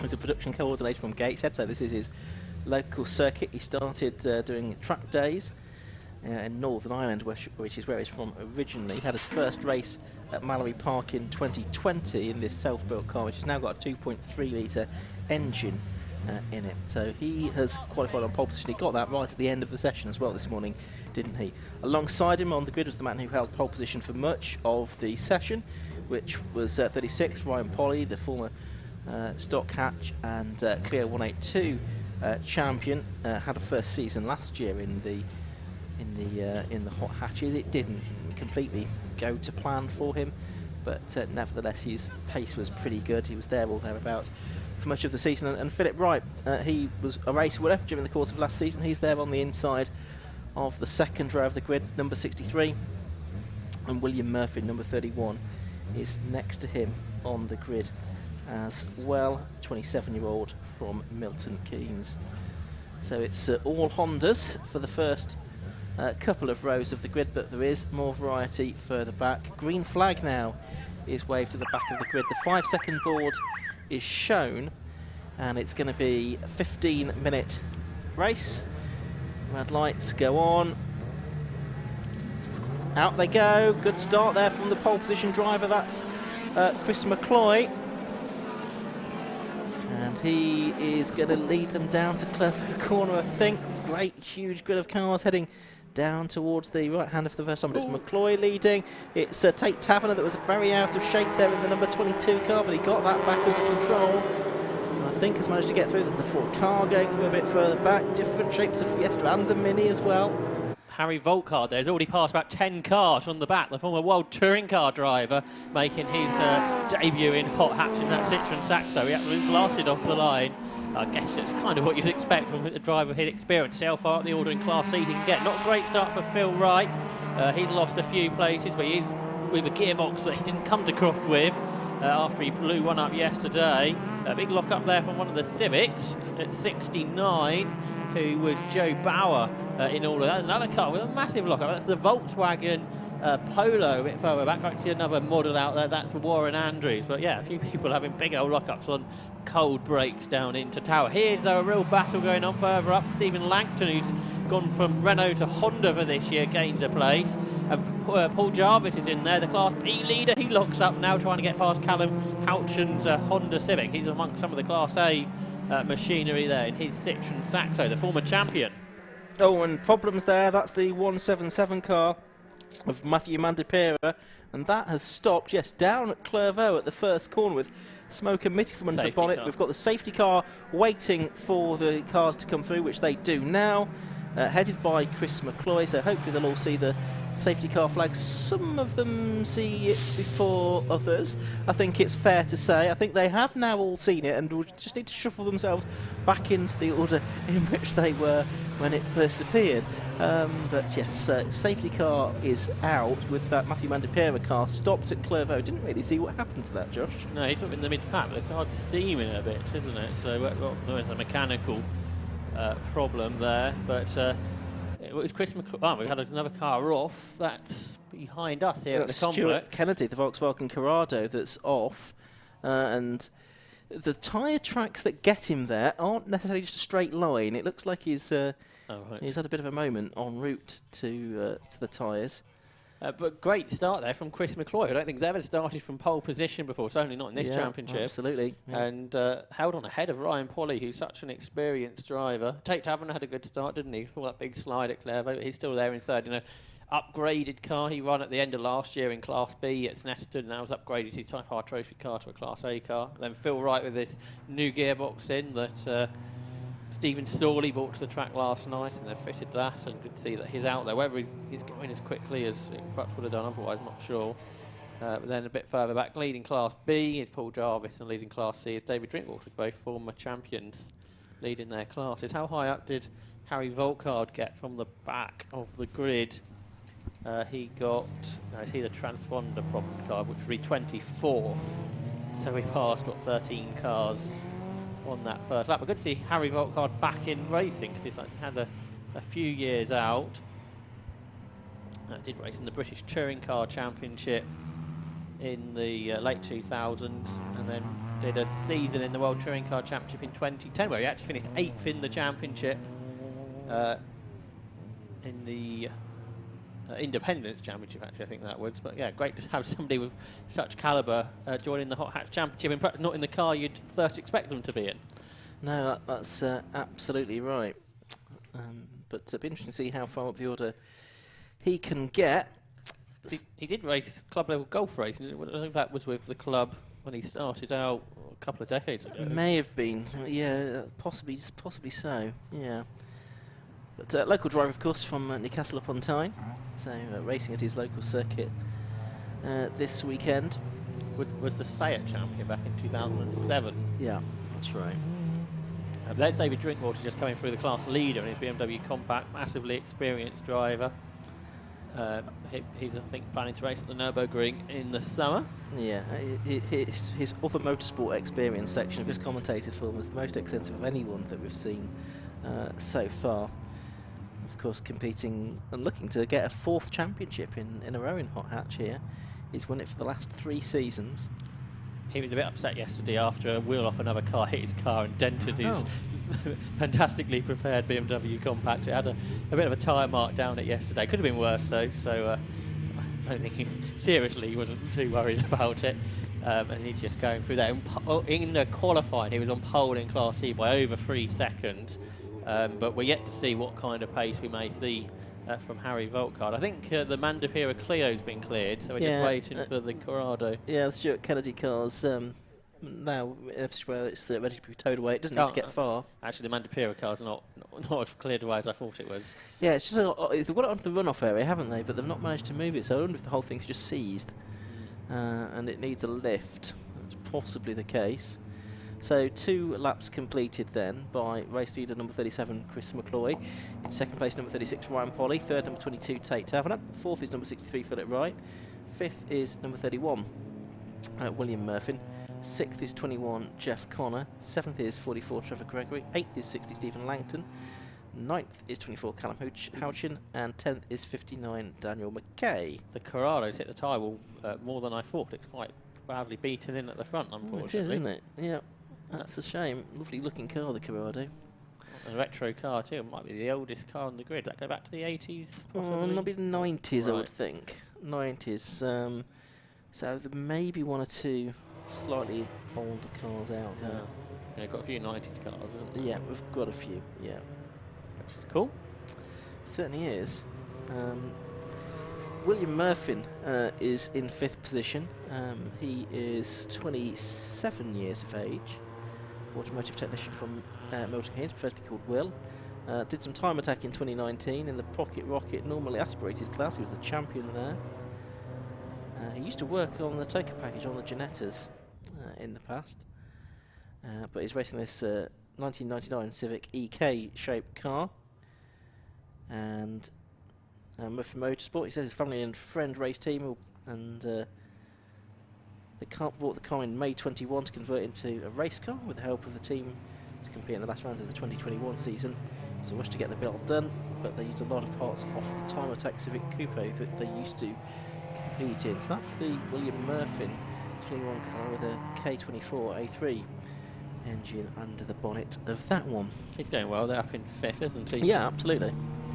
Up ahead of the Clio Cup car that Jeff Connor is campaigning. See the Ford car making its way towards the camera at the moment. That's being driven by Lee Warren. Great to have a different type of car out there. Certainly not a standard car. No. With an upgraded engine. I guess you probably have to upgrade about everything else once you've done that on one of those. And at the back is the Peugeot 206 GTI of Daniel Hipkiss, novice driver.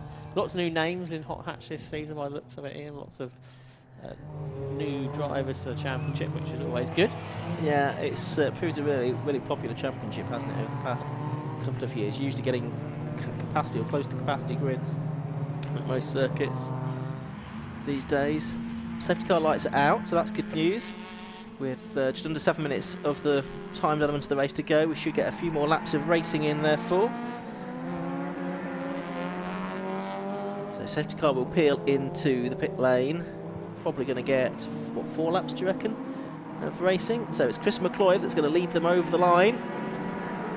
Green flag waves, and the race back underway. Chris McCloy and Ryan Polly down towards Clervaux Corner for the first time then on this restarted race. Tate Taverner in 3rd, Phil Wright in 4th position, William Murphy in 5th, and then Jeff Connor in the 197 Clio in 6th position, Trevor Gregory 7th. All Class A cars inside of the top 10. The Class B leader Paul Jarvis in 11th place. But Phil Wright's got 3rd away from Tate Taverner there, so he's pushing on now. The newer Civics look much bigger, don't they, than the Chris McCloy car that leads.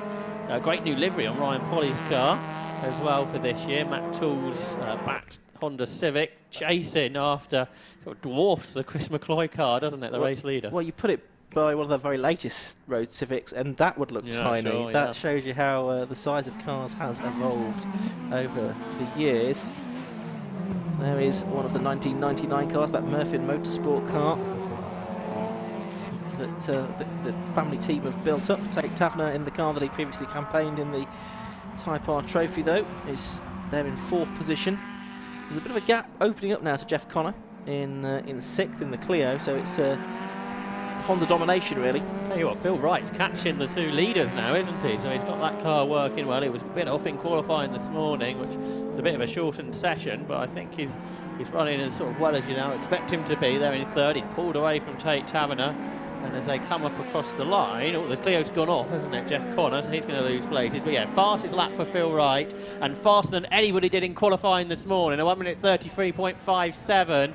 So Phil Wright, who's had to do a lot of work here at the circuit to get this car out, and to take the gearbox out of his car yesterday, they put the new one in overnight, and now he's lapping quicker than the top 2, and he's set a new lap record there, and only a second away from the previous category of Hot Hatch, when the cars had a lot more power. So Phil Wright pushing on, going after Ryan Polly. The rain's returning by the looks of things, so is that going to make things a little bit difficult? But Chris McCloy, he's still doing a good job here. He's still in the lead. He certainly is, but now Phil Wright has got that fastest lap under his belt. We can see the big raindrops on our commentary box window. So this time it's coming across from the sunny direction. I think it's coming from different directions every time, it seems. And that's where the leaders are. And Ryan Polly trying to use this moment to attack the bit less experienced, perhaps Chris McCloy. And he's looking up the inside, but Ryan Polly, the former Shot Oval driver, can't make a way through. Multiple 750 Motor Club champion as well is Polly. And Phil Wright, I think, starting to have a go by the looks of it there as they come down to the comments. But certainly, yes, the track looking quite wet there. The windscreen wipers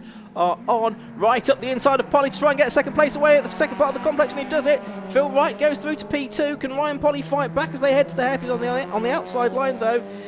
I don't think he's going to be able to do it, so Phil Wright up to second. Off out over the grass there, Ryan Polly, so that's going to lose him crucial momentum as well, I would think. And now can Phil Wright, with probably 2 laps to go, do anything about the race leader? Can he get ahead of Chris McCloy? Down to Clervaux for the 6th time in this race, 3rd time since the restart. The rain's a lot worse than it's been all day, isn't it? Certainly around the back of the circuit and into the complex. Not sure it's so bad at the moment through Clervaux, and well, they're saying that there, Gregory got very sideways there, but he caught it. Meanwhile, the battle's a bit further out. There's Harry Volkard. He's been caught by Paul Warren, who's also come through from the back of the grid, so they're both progressing nicely. Here's Class B cars. Mick Dwayne there. He's 3rd in class. Paul Jarvis still leads, and David Knight is in 2nd place. And the Mini now has gone off. That's Jerry Frost in 75. He's getting back on. That's just showing how tricky it is. But up front, it's still Chris McCloy. But Phil Wright right on terms with him. And now he's challenging down into Barcroft. There's hardly room there. He found room. There was a back marker in there as well. An awesome move there from Phil Wright to take the lead.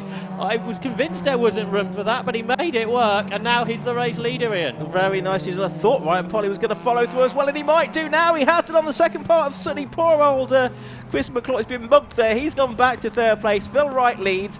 Ryan Polly up to 2nd, so it's now 63 that leads from 36 in 2nd place. 37, Chris McCloy goes down to 3rd place as the rain continues to sweep across Croft. We weren't expecting it to turn out quite like this afternoon. More lap traffic to deal with. That's the number 5 car.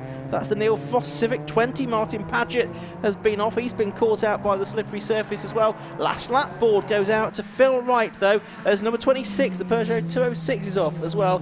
That's Daniel Hipkiss, the Sheffield-based driver. It seems like everything's going on, isn't it, in this short restart element of this race, but it is Phil Wright that leads them by 0.6 of a second. They're going 6 seconds slower than they were in the dry. Now Sean Green is off. That's behind us in the complex, I think.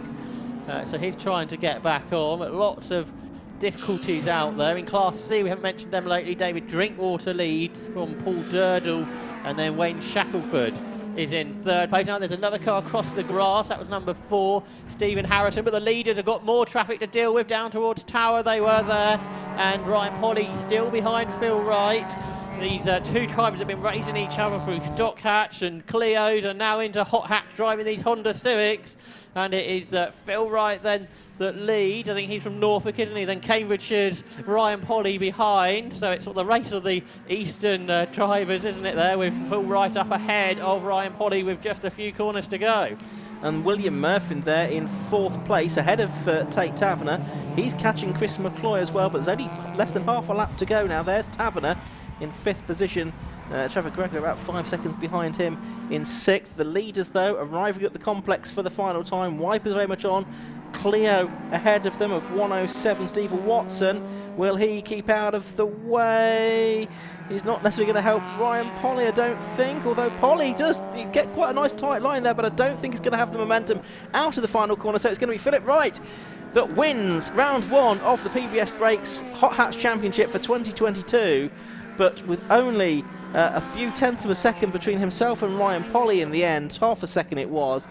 Chris McCloy, he comes across the line, I think, in 3rd place. Out of the Class B are making their way through the complex absolutely together, 3 of them. You'll see that in camera shot in a moment. It's Paul Jarvis just ahead of David Knight and Mick Dwayne. It's Citroen Saxo, Honda Civic and Renault Clio. They come out of the hairpin. So 3 very different cars in Class B, but it is Paul Jarvis, former champion, that wins. But the 3 of them absolutely together. Yeah, absolutely. A real blanket finish for 10th, 11th and 12th overall as well. David Drinkwater's going to come over the line to win Class C in, I think, 15th place overall in the end. Not that far ahead of Paul Durdle that had a good run there. He took 2nd in Class C, and then I think Charlie Cole's going to come through in 3rd, which will be one of his best results if he can hang on in his BMW Compact, but he's got the Citroen Saxo Martin Paget just behind. But yeah, I think Charlie Cole's going to come through 3rd within Class C up across the line. I think he's held on there, so definitely an energetic end to that race. But what a drive by Phil Wright, all that work to get the new gearbox up here and into the car, and that move for the lead where he went up the inside of Chris McCloy through a gap that it didn't look like it was there, but he found the gap, and win to start the season then for Phil Wright. Let's have a look at the confirmation of the results. Phil Wright it was, who completed 7 laps in that race in 15 minutes 7.18 seconds, just over half a second ahead of Ryan Polly, so 63 from 36. Chris McCloy 37 was third, Will Murfin fourth, number 31, Tate Taverner fifth, number 22, Trevor Gregory, he'll be pleased I should think, with sixth, number 44, seventh, number 59, Daniel McKay, the first of the Fiestas, the first non-Honda in fact, eighth, number 60, Stephen Langton, ninth, 21, Jeff Connor, and 10th was 58, Paul Jarvis, winning Class B. He didn't get the fastest lap bonus point within Class B, the only one of the class winners not to do so.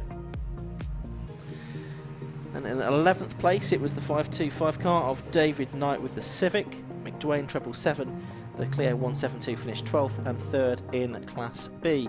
24 was 13th, that was Callum Hoochin, 14th was number 7, Cameron Elder, and 15th, number 1, the Class C winner, David Drinkwater.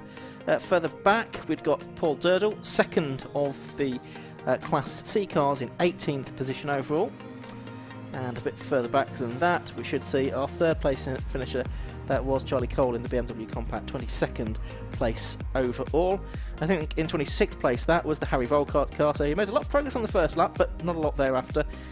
He finished then in 26th position. Bizarrely, he got his fastest up on the last lap when it was quite damp. So I think there's more to come there, isn't there? Absolutely right. And a few more cars making it 35, I think, that started, and not all of them made it to then. I think we had 37 started, 35 got beyond one lap, but a couple didn't quite make it all the way to the end. Well, hot hatches are back in action tomorrow, and that will be around about 10 to 3. The second race of the weekend. Don't go anywhere though, still 2 more races to go this evening. We've got the BMW Car Club Racing Championship coming up next, their second round of the season, and the Tigiwa Type R Trophy. Those will come up after we've heard from Chris Stephens in the pit lane.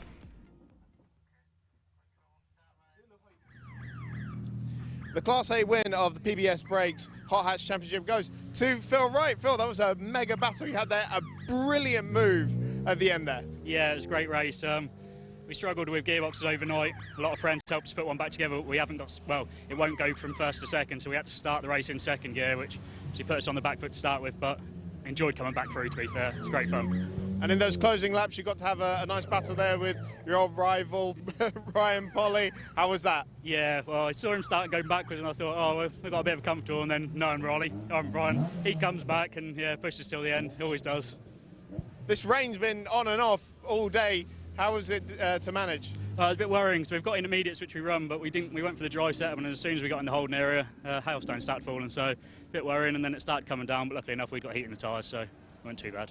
All right, well, congratulations on the victory and good luck for the next race. Let's go and talk to Paul Jarvis in car number 58, the winner in Class B. That was a very tight finish you had at the end there. Yeah, I thought I had enough gap on the penultimate lap and kind of didn't push too hard, didn't take too many risks, and then I got caught up and almost missed out on the last lap. So, yeah.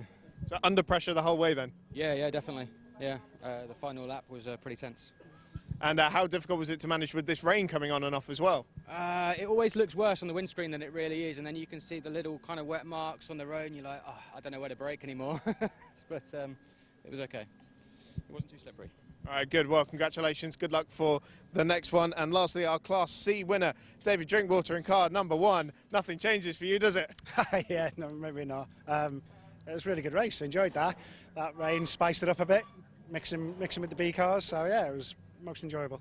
How much are you fighting with the other cars? Are you risking it or just playing it safe? No, playing it safe because I'm not racing against them as such. So trying to be steady with them, but having a bit of fun as well. So I had a good fun with one of the Clios there, so it was enjoyable. You've gone off racing in Europe. You know, you've driven on some of the most difficult circuits in the world. So I imagine a bit of rain like this wasn't too much trouble for you. No, and a bit of rear-wheel drive action makes it more fun. So it was quite good yesterday. We had hail in testing yesterday afternoon. So yeah, it was a bit of practice for today. All right, well, great job. Congratulations again. Ian, let's go back to you. As you see, the car's getting back up on the grid for the final BMW Car Club race of the day.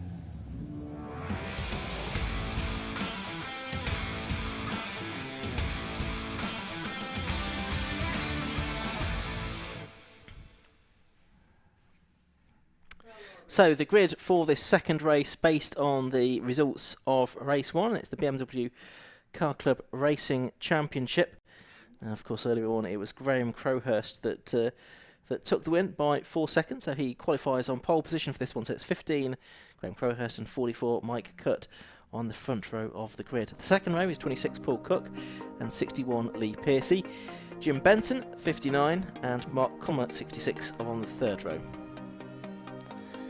Race 4 is 43 Stephen Schweikart and 21 Adam Reed. Stuart Pymore 76 I should say, and 67 Adrian Williams are on row 5 ahead of Tom Singleton 23 and Colin Whitmore in 35. Row 7 is 8 Bill Redrop and 31 Paul Laramie. Row 8 is 16 Andy Wynn and 82 Saj Solishahari. Sergei Maliv in 79 and Clive Watson, number 10, are on the 9th row of the grid. On the 10th row it's 68 Gareth Thomas and 27 Chris Blakey. Sam Walton in 6 and Lee Spencer in 13 are on the 11th row. And Andrew Pywell is on row 12 on his own, but I very much doubt we'll see him after that heavy off in the first race up at Sunny Corner. So Josh, second race of the day for the BMW Car Club Racing Championship, I should say. What do you think we should expect after the race we saw earlier on? Well, it should be quite interesting, or more interesting than the earlier one, shouldn't it? Because we've got Mike Cutt starting at the front, and he set the fastest lap in the earlier race, but only 3 tenths quicker than Graham Crowhurst. And we've heard about these clutch issues for Paul Cook all day, so if those have been resolved, perhaps he can go after them, but otherwise I suspect it'll be 2 up front. And then that 6-cylinder battle that Lee Pearcey managed to sort of break away from, didn't he, in the earlier race? Whether he can, Jim Benson can try and challenge him this time. But I think up front, Crowhurst versus Cutt should be interesting. Those 2 different types of M3s, the E46, from the 2000s, and then the E36 from the 90s. Yeah, absolutely right. There's Clive Watson's car going through, number 10, and now a Class 6 car. He previously competed in the Cup class. The number 21 going through shot, that's Adam Reed, ex-Hot Hatch racer and also Burkitt Relay race winner as well. Yeah, he just missed out on the podium in the earlier race, didn't he, in Class 6, so perhaps he'll try and go one better. And of course Stuart Pywell started from the back earlier, he got up to 9, so he's starting in a much nicer place as well. So there's a bit of a different grid to the earlier race with those drivers starting from the back earlier, working their way through. So cars then make their way through the complex up towards the grid with Graham Crowhurst in this new car on pole position. He didn't make a good start in race 1, did he? So he'll be hoping to improve on that somewhat, but particularly with the competition directly behind him. And lots of powerful BMWs making their way to the grid, making lots of noise. Yep, should be a spectacular race here for round 2 of the 2022 BMW Car Club Racing Championship. Of course, BMW Car Club Racing in memory today of Russ Coburn and Bobby Shield, 2 long established, much admired members of the BMW Car Club Racing community who passed away recently. So, Graham Crowhurst, pole position, number 15. In the multicoloured car on the left-hand side of the shot. It's the red car with the Union flag on its roof for number 44, the local driver Mike Cutt, double Northern Sports and Saloon Car champion. Also races this car on occasion with the Classic Sports Car Club as well. 5-second board is shown. Revs starting to rise ahead of this 20-minute race, which gets underway now. Good start from Cutt, not such a good start from Graham Crowhurst on pole position, so we'll see if he can hold on to the advantage as they head down towards Clervaux Corner for the first time. Well, it's a red car out in front on its own, so that makes it Mike Cutt. Crowhurst there in second. It looks like Paul Cook there, and the Cookie Monster car is there in third, and Lee Pearcey fourth as they turn their way through Hawthorne for the first time. There's the 16 car going through shot of Andy Wynn, his 330 CI, but it's Mike Cutt then, the local driver, who's immediately gone out front, but Graham Crowhurst trying to go with him as they head down towards Tower Corner for the first time. Yep, everybody through the first few corners safely. There's Lee Pearcey leading Class 6 from Jim Benson. Adam Reed has got third in the early stages of this 20-minute race, slightly longer than some of the previous races. Not Oh, very sideways there. I was going to say, not sure how the track conditions are now after that brief shower. But one driver there getting very sideways was number 23, I think, which is Thomas Singleton in the 328i, right on terms with the 1 Series of Stuart Pywell as they turn their way onto Sunny amongst this big Class 6 field for the 6-cylinder cars. Number 16 there on the outside, that's Andy Wynn in the 330. And they all come towards the end of the first lap. They do indeed. Crowhurst just seems to have a bit more straight line speed, or certainly acceleration out of the slow corners, and he sets off in pursuit of Mike Cook, but he's not really catching him as they head down to Clairvaux. So I think they've probably got a similar pace, but it, transmitted in slightly different ways. At this point, Paul Cook is able to go with them, isn't he? He is, yeah. We'll see if that stays the case. He seems to lose out a little bit, actually, down the straights, if anything. But possibly gets it back in the corners. Lee Pearce is leading in Class 6 at the moment, but here are the outright leaders, and on that shot they do look like all 3 of them are right together, but there is a bit of a gap between Crowhurst in 2nd and Cook in 3rd. But Cook it is that continues to lead. Left and right they turn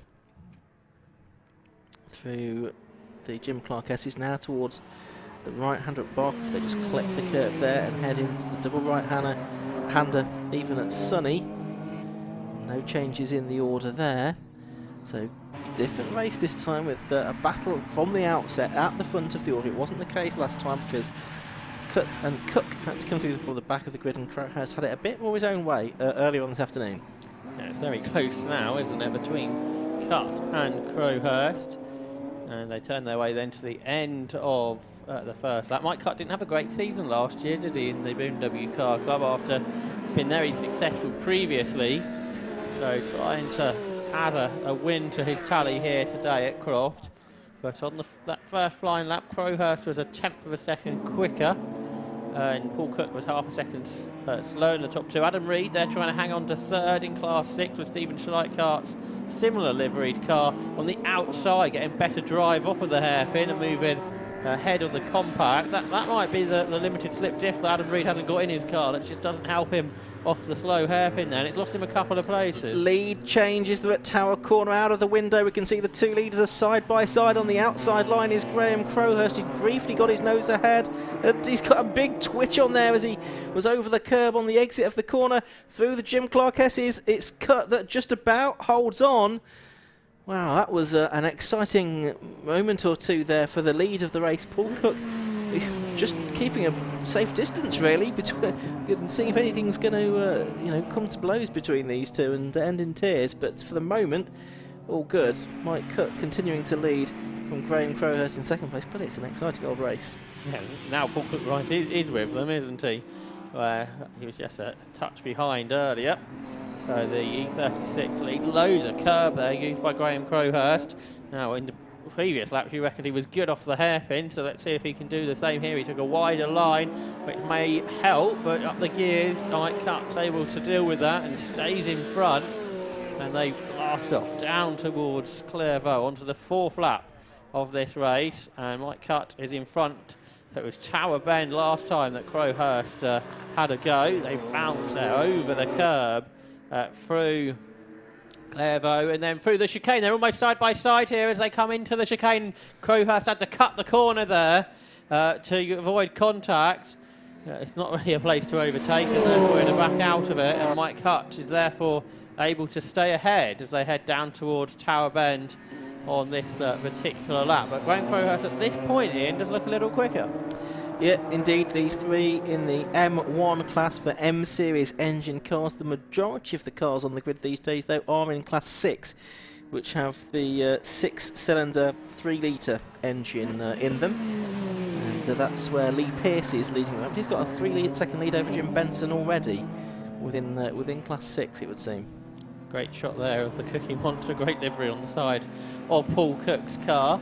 And on the previous lap, Cook was quicker than the top 2, but that was mainly because they were squabbling, I think, over that leading position. Fastest lap so far, 127.8 from Crowhurst, which is a bit slower than the earlier race. And it's cut again, take that tighter line into the hairpin, and then sideways off the hairpin. That probably wasn't ideal for Graham Crowhurst, as they now complete 4 laps, and in the next couple of laps they're going to be into lap traffic, such as the speed of these M-powered BMWs. And great shot there as they bounce over the curb, all 3 of them, Cut, Crowhurst and Cook. And then they go through the chicane then, using lots of curb through there, and then out of the chicane, onto the straight, towards Tower Bend once more. They're 20 seconds ahead of Lee Piercy, who leads Class 6. He's there in 4th position overall, ahead of Jim Benson. Some of the battles a bit further back here. Yep, going over the line there, Stuart Pywell involved in that scrap. You could see also Stephen Schweikart and Mark Coleman, so that's 6th, 7th and 8th on the road that we can see in shot there. Head through Clervaux and Hawthorne, a bit further back behind the man Reed and Thomas Singleton. That's the battle. You could just see Reed going through shot there at Hawthorne. But at the moment it's Kulmer at the head of this group. He's in the only M1 class car, so the M series engine car amongst these 3. So he's probably got a bit more power. That will help him down the straight. But it seems that Schweikart and Pywell were able to stay with him all the way down the straight through Tower that time. See if they can do anything about him. Pywell and is 4th in class at the moment, behind Schweikart, who's 3rd in class, but they're both a long way behind the class leaders, Lee Piercy and Jim Benson. That's right, and Piercy himself is 3.8 seconds ahead of Jim Benson, and he's going quicker than he went in the earlier race, Piercy, so new lap record, 1 minute 33.3. And then this battle for 3rd in class turns its way onto the complex with Stephen Schweikart's E46 compact ahead of Stuart Pywell's 125i, and they turn their way to the end of their 5th lap. Yes, they do indeed. So we have just under 12 minutes of the race left to go. That's the battle for 6th, 7th and 8th, heading down towards Clervaux Corner once more. Adam Reed chasing after them. We're going to get a change here. Pywell goes up to 4th place, or 3rd place within that class now, class 6. He's ahead of Schweikart in the Sycamore entered car, liveried car. Stephen Schweikart down to 4th place in the class and to 8th place overall at the start of this lap. Got quite a gap ahead of them. Oh, there's one car into the pits. It's Colin Whitmore into the pits, I'm afraid to say. Car 35. He was running in 17th position, so a bit further back than we might have expected to see him. So problems today in this second race, at least for Colin Whitmore. Okay, that's a shame to see. Good he got out there, because as you were saying earlier, there was a point where it looked like he might not have been able to complete in the races today. But there's Schweikart then in his compact 6-cylinder car up through Sunny. Half a lap or so behind the overall leaders, which is still Mike Cut from Graham Crowhurst, but the pair of them are pulled away now from Paul Cook. And they've worked their way through the Cup class back markers, where Gareth Thomas leads by just 0.3 of a second from Lee Spencer. So perhaps we'll catch up on the Cup class a bit later on in this race. There is the leader though, there is Mike Cutt, and Graham Crowhurst is not too far behind in the E46. But yeah, that gap's a bit bigger since we last saw them anyway. Yeah, it certainly is, isn't it? Beautiful looking car that though by Graham Crowhurst. New build, as we said, for this season's racing. Car that he previously raced in Class M2, having been destroyed sadly in a fire. So there is Cut in the lead of the race. Good turnaround from him after starting the first race earlier on this afternoon from the back of the grid. They're probably going to lap everyone up to 6th, I reckon, here, aren't they? Such is their speed. Yep, could well do. Could well do. Already lapped 17th position, Sergei Manev's 6-cylinder car. We're only halfway through the race. A new fastest lap, Mike Cutt, 1 minute 27.20, which is 0.08 of a second quicker than race 1. And Jim Benson's off the road in his 6-cylinder 330. That's at Sunny. He's gone quite a long way off there because it took him a long time to get back on. He was 6.5 seconds behind Lee Pearcey, but he was a long way ahead of everyone else, so I don't think he's lost a position. But that would have been quite the moment for Jim Benson. But yeah, new fastest lap and the fastest lap we've seen today by Mike Carter, 1 minute 27.20, a new lap record. It's around about 87 miles an hour as well, isn't it? So that's pretty impressive. Some of the fastest racing we've got here this weekend at Croft with this 750 Motor Club race meeting. So Cook, Crowhurst and Cook, 44, 15 and 26 the top three, then 61 Lee Pearcey. Is it still going to be 59 Jim Benson? I think it probably is in 5th, and 66 Mark Colmer in 6th, also in a Class M1 car. Still only 0.3 of a second or so between the two Cup Class leaders, Thomas and Lee Spencer, making his race debut this weekend. So a good competitive battle amongst the Cup Class cars as well. Lots of traffic though for the leaders to deal with, and this is where it could really change up. We saw in previous races today, if you catch a back mark in the wrong place, you can lose a second or so in a moment, really. And here is Cup then, and he turns his way into Clairvaux. He's got a couple of cars in front. Bill Redrop was the first of those, so can Graham Crowhurst use this point to seize some time back, because the chicane isn't really a place where Mike Cup can progress, but he did manage to put Redrop between himself and Crowhurst there, and that means it's pretty much even, pretty much as it was before. Mike Cup, he's done lots of racing and done lots of racing where lap traffic is all part of it, and therefore his experience there allowing him really not to lose any time. Absolutely right. 7.5 minutes to go. This BMW Car Club Racing Championship race. Mike Cutt, the leader, from Graham Crowhurst and Paul Court. You can see the top two on screen there, heading through Barcroft. Once again, up towards Sunny. I think the Cup Class leader is about to head onto the back straight towards Tower, so we'll see if we can pick them up soon. 68 Gareth Thomas and 13 Lee Spencer. They're absolutely together in the Cup Class, but for now we continue. Here they are, so now we can go grab a look at them. So Gareth Thomas and Lee Spencer, who's a novice driver. They're just being lapped by Lee Pearcey, who slots in between them, and they're not far behind them actually is Sam Walton. So the three Cup Class cars here, and are really equally paced. Yeah, absolutely. These BMW 325 Ti compact 2.5 litre engines in a very standard specification. It's a really accessible way to go BMW racing for the first time. It does attract newcomers to the sport. Gareth not with the novice cross. He's got a little bit of experience under his belt though in the BMW Cup. But behind him, Lee Spencer is a newcomer to the championship. First ever race was earlier on. The driver from Oxfordshire, 45 years of age, and he's giving a very good account of himself here this weekend, that's for sure. So they head up. Oh, and Jim Benson's off again. Same place, I think, through Sunny.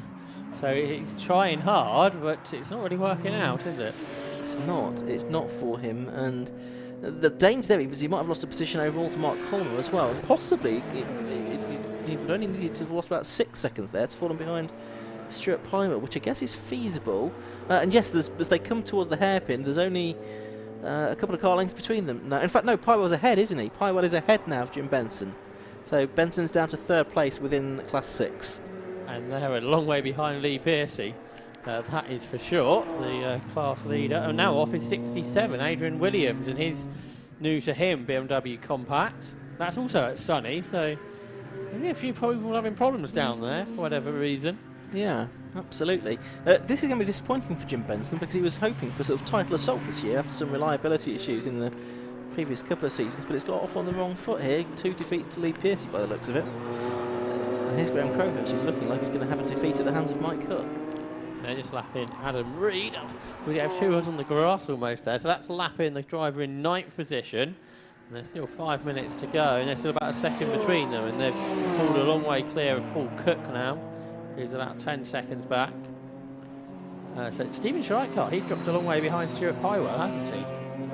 Or more than Pywell's pulled away, going quickly, 1:34.9.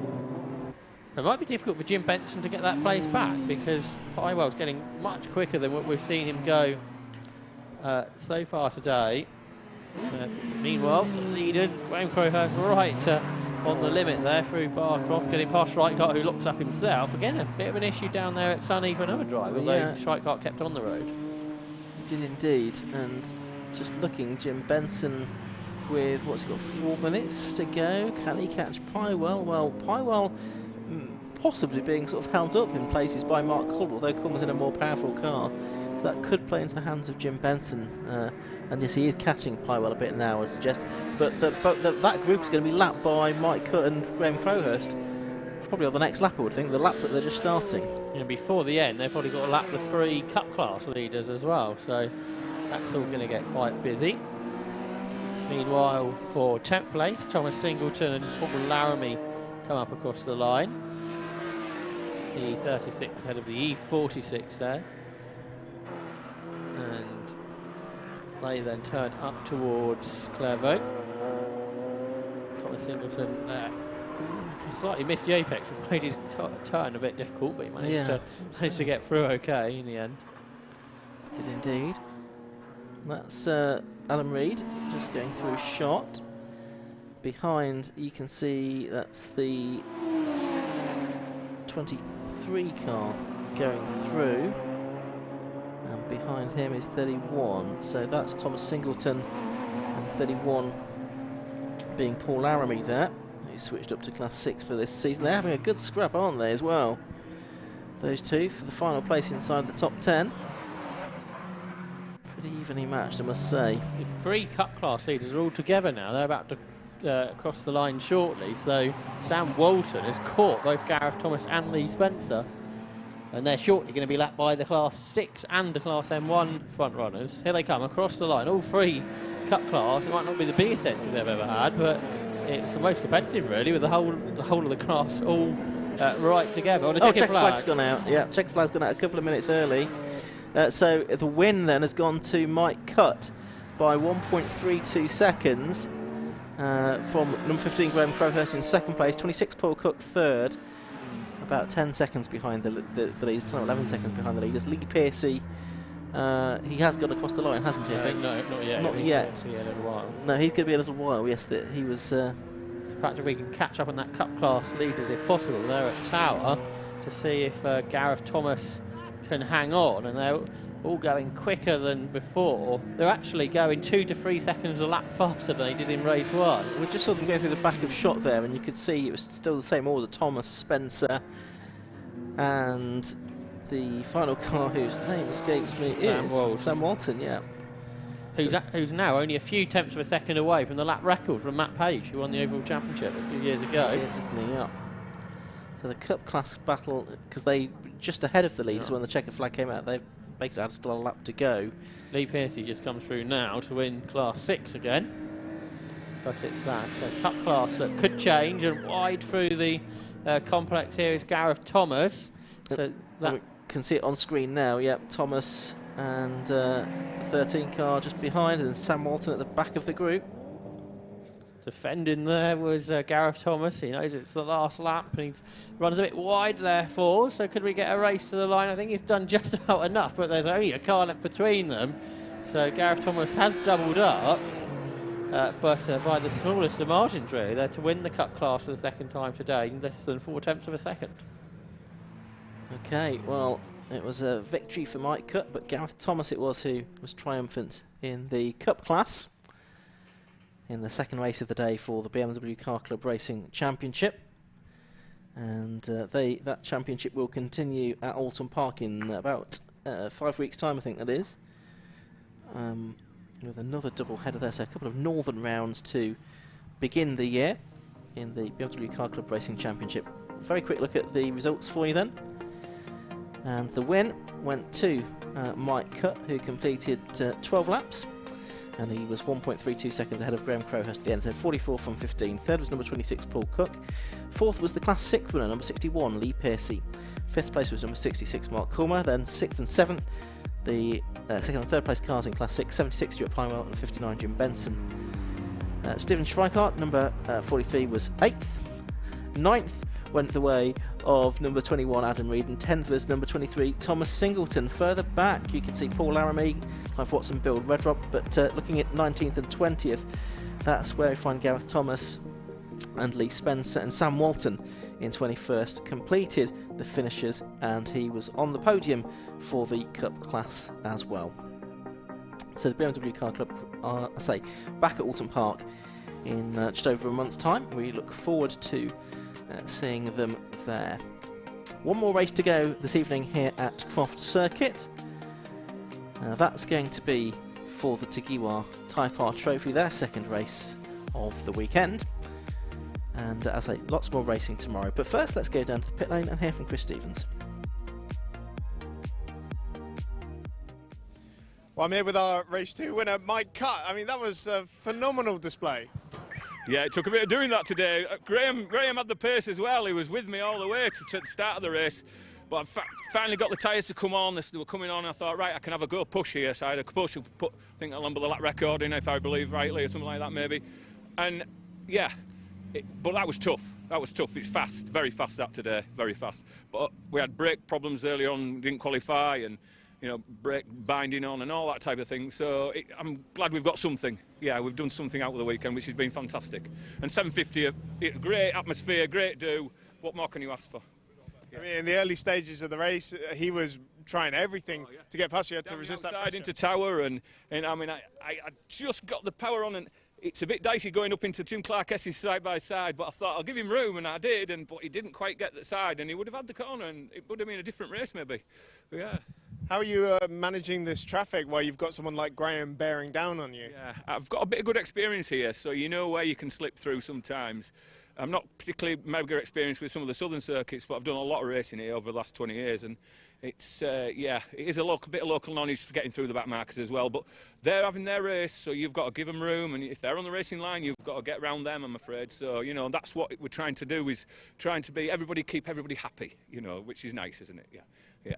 And a quick word on Ross Coburn. Obviously, this is Memorial weekend, and you've won the race. Quick word on him. Yeah, absolutely. Yeah. Massive miss.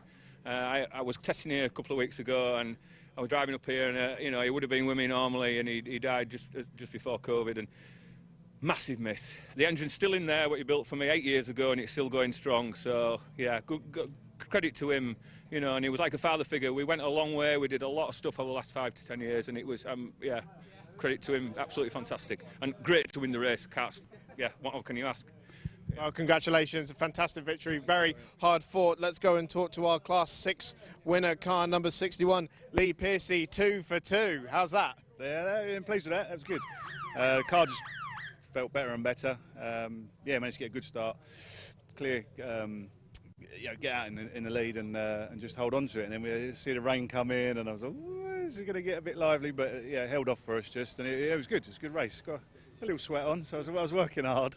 It looked like Jim was going with you in the early stages, but he had a couple of offs towards the end there. So was that just pressure off at that moment? Yeah, I was looking in the mirrors, and I was watching my lap timer, and I think, right, we're going quicker, and he's still there. And I was just thinking, God, blimey, how fast have I got to go to break him here? And then. And all of a sudden, I couldn't see him, and then I see him across tracks. I thought, maybe he's had an off or something. So then it was just a case of, right, look after the car and bring it home before the rain. Well, congratulations, another great win, 2 for 2, as we said. Another man it's 2 for 2 for is our Class C winner, Gareth Thomas. How was that one? It looked a lot closer, that one. There was a lot of effort made to take that one over. Every time at the hairpin, time and time again, he was just on the back of me. It looks like I've done enough. That was good. 4 years waiting for a win, and now 2 in the same day. Yeah, happy with that. Yeah, all good. How was it resisting the pressure from behind? It was right for the first couple of laps because I had a bit of a buffer, but then every time I could just see him get closer and closer halfway around the lap. So I just had to do what I can, get the car in awkward places, and keep in front. Yeah. I mean, we talk about the top guys coming through the traffic. What's it like for you guys when you have to battle while they're coming past you? Luckily, the only person we really had to come across was Lee Piercy. I did watch him in the mirror. I just had to chat with him there, and he just say, I just want to stay back, let you guys get on with the race, because it was an awkward point where we come up to the chicane as well. But yeah, thankfully he stayed out of the way, and that's the only worry we had. Well, congratulations, a double win. As we mentioned, Ian, back up to you for one last time. It's the Tigiwa Type R Trophy, the last race of the day.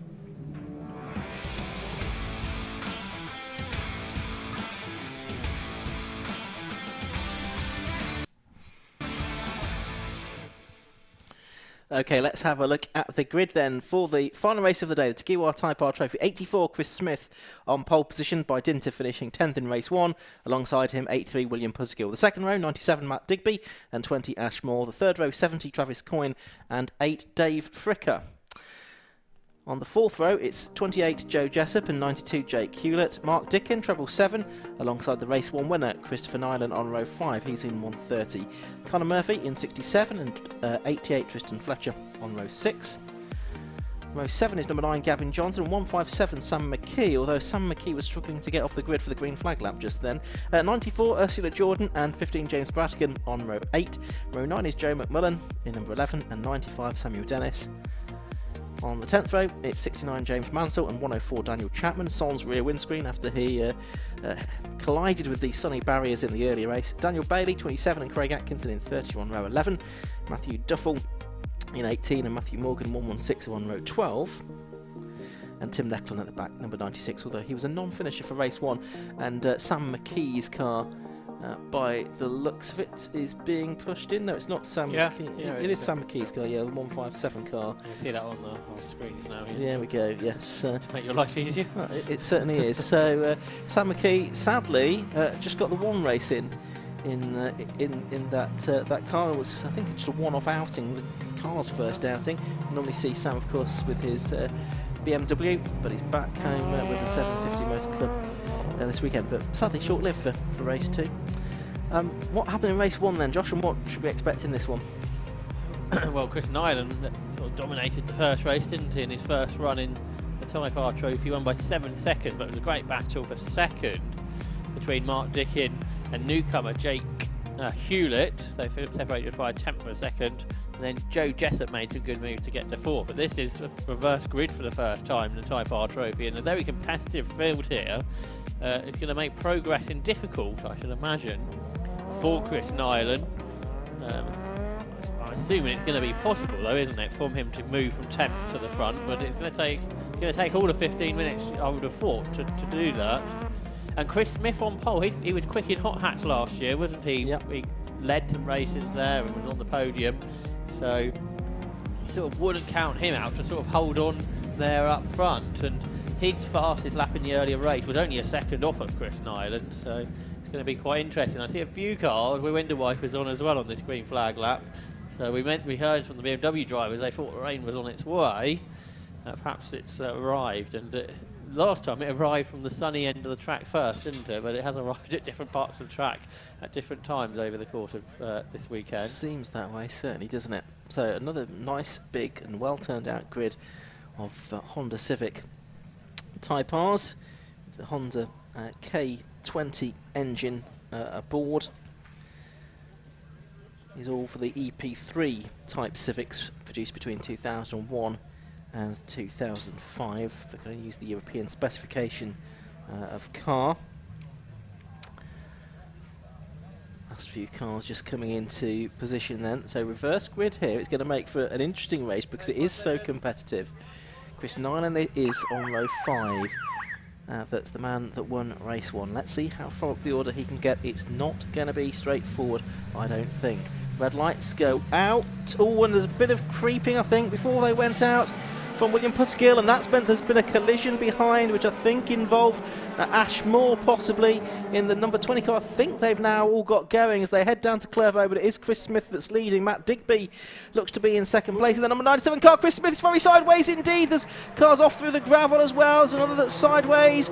That's clouted the tyre stat. That's the Tristan Fletcher car, number 88. The other car in the gravel, is that Puzzgill from the front row of the grid? I think it is. So Fletcher and Puzzgill both off at the first corner. Chris Nyland's all over the grass as well, the race 1 winner. That's on the straight between the chicane and Tower Corner. So a dramatic first couple of corners, and it's side by side for the lead of the race. You can see into Tower Corner as well. It's Travis Coyne down the inside of Chris Smith, and he's done it. He's got the lead away. He made a dreadful start to race 1. He's made a great start to race 2. We know he's quick, so he might be able to hang in there. We might have a caution in the race as well. Coyne to it sideways. It's raining here through the S's. He had a big old moment there. Joe Jessup's improved. He's up to 4, so that's good, isn't it, from the fourth row of the grid, and now he's going third on the inside of Matt Digby. So Joe Jessup now gets third position.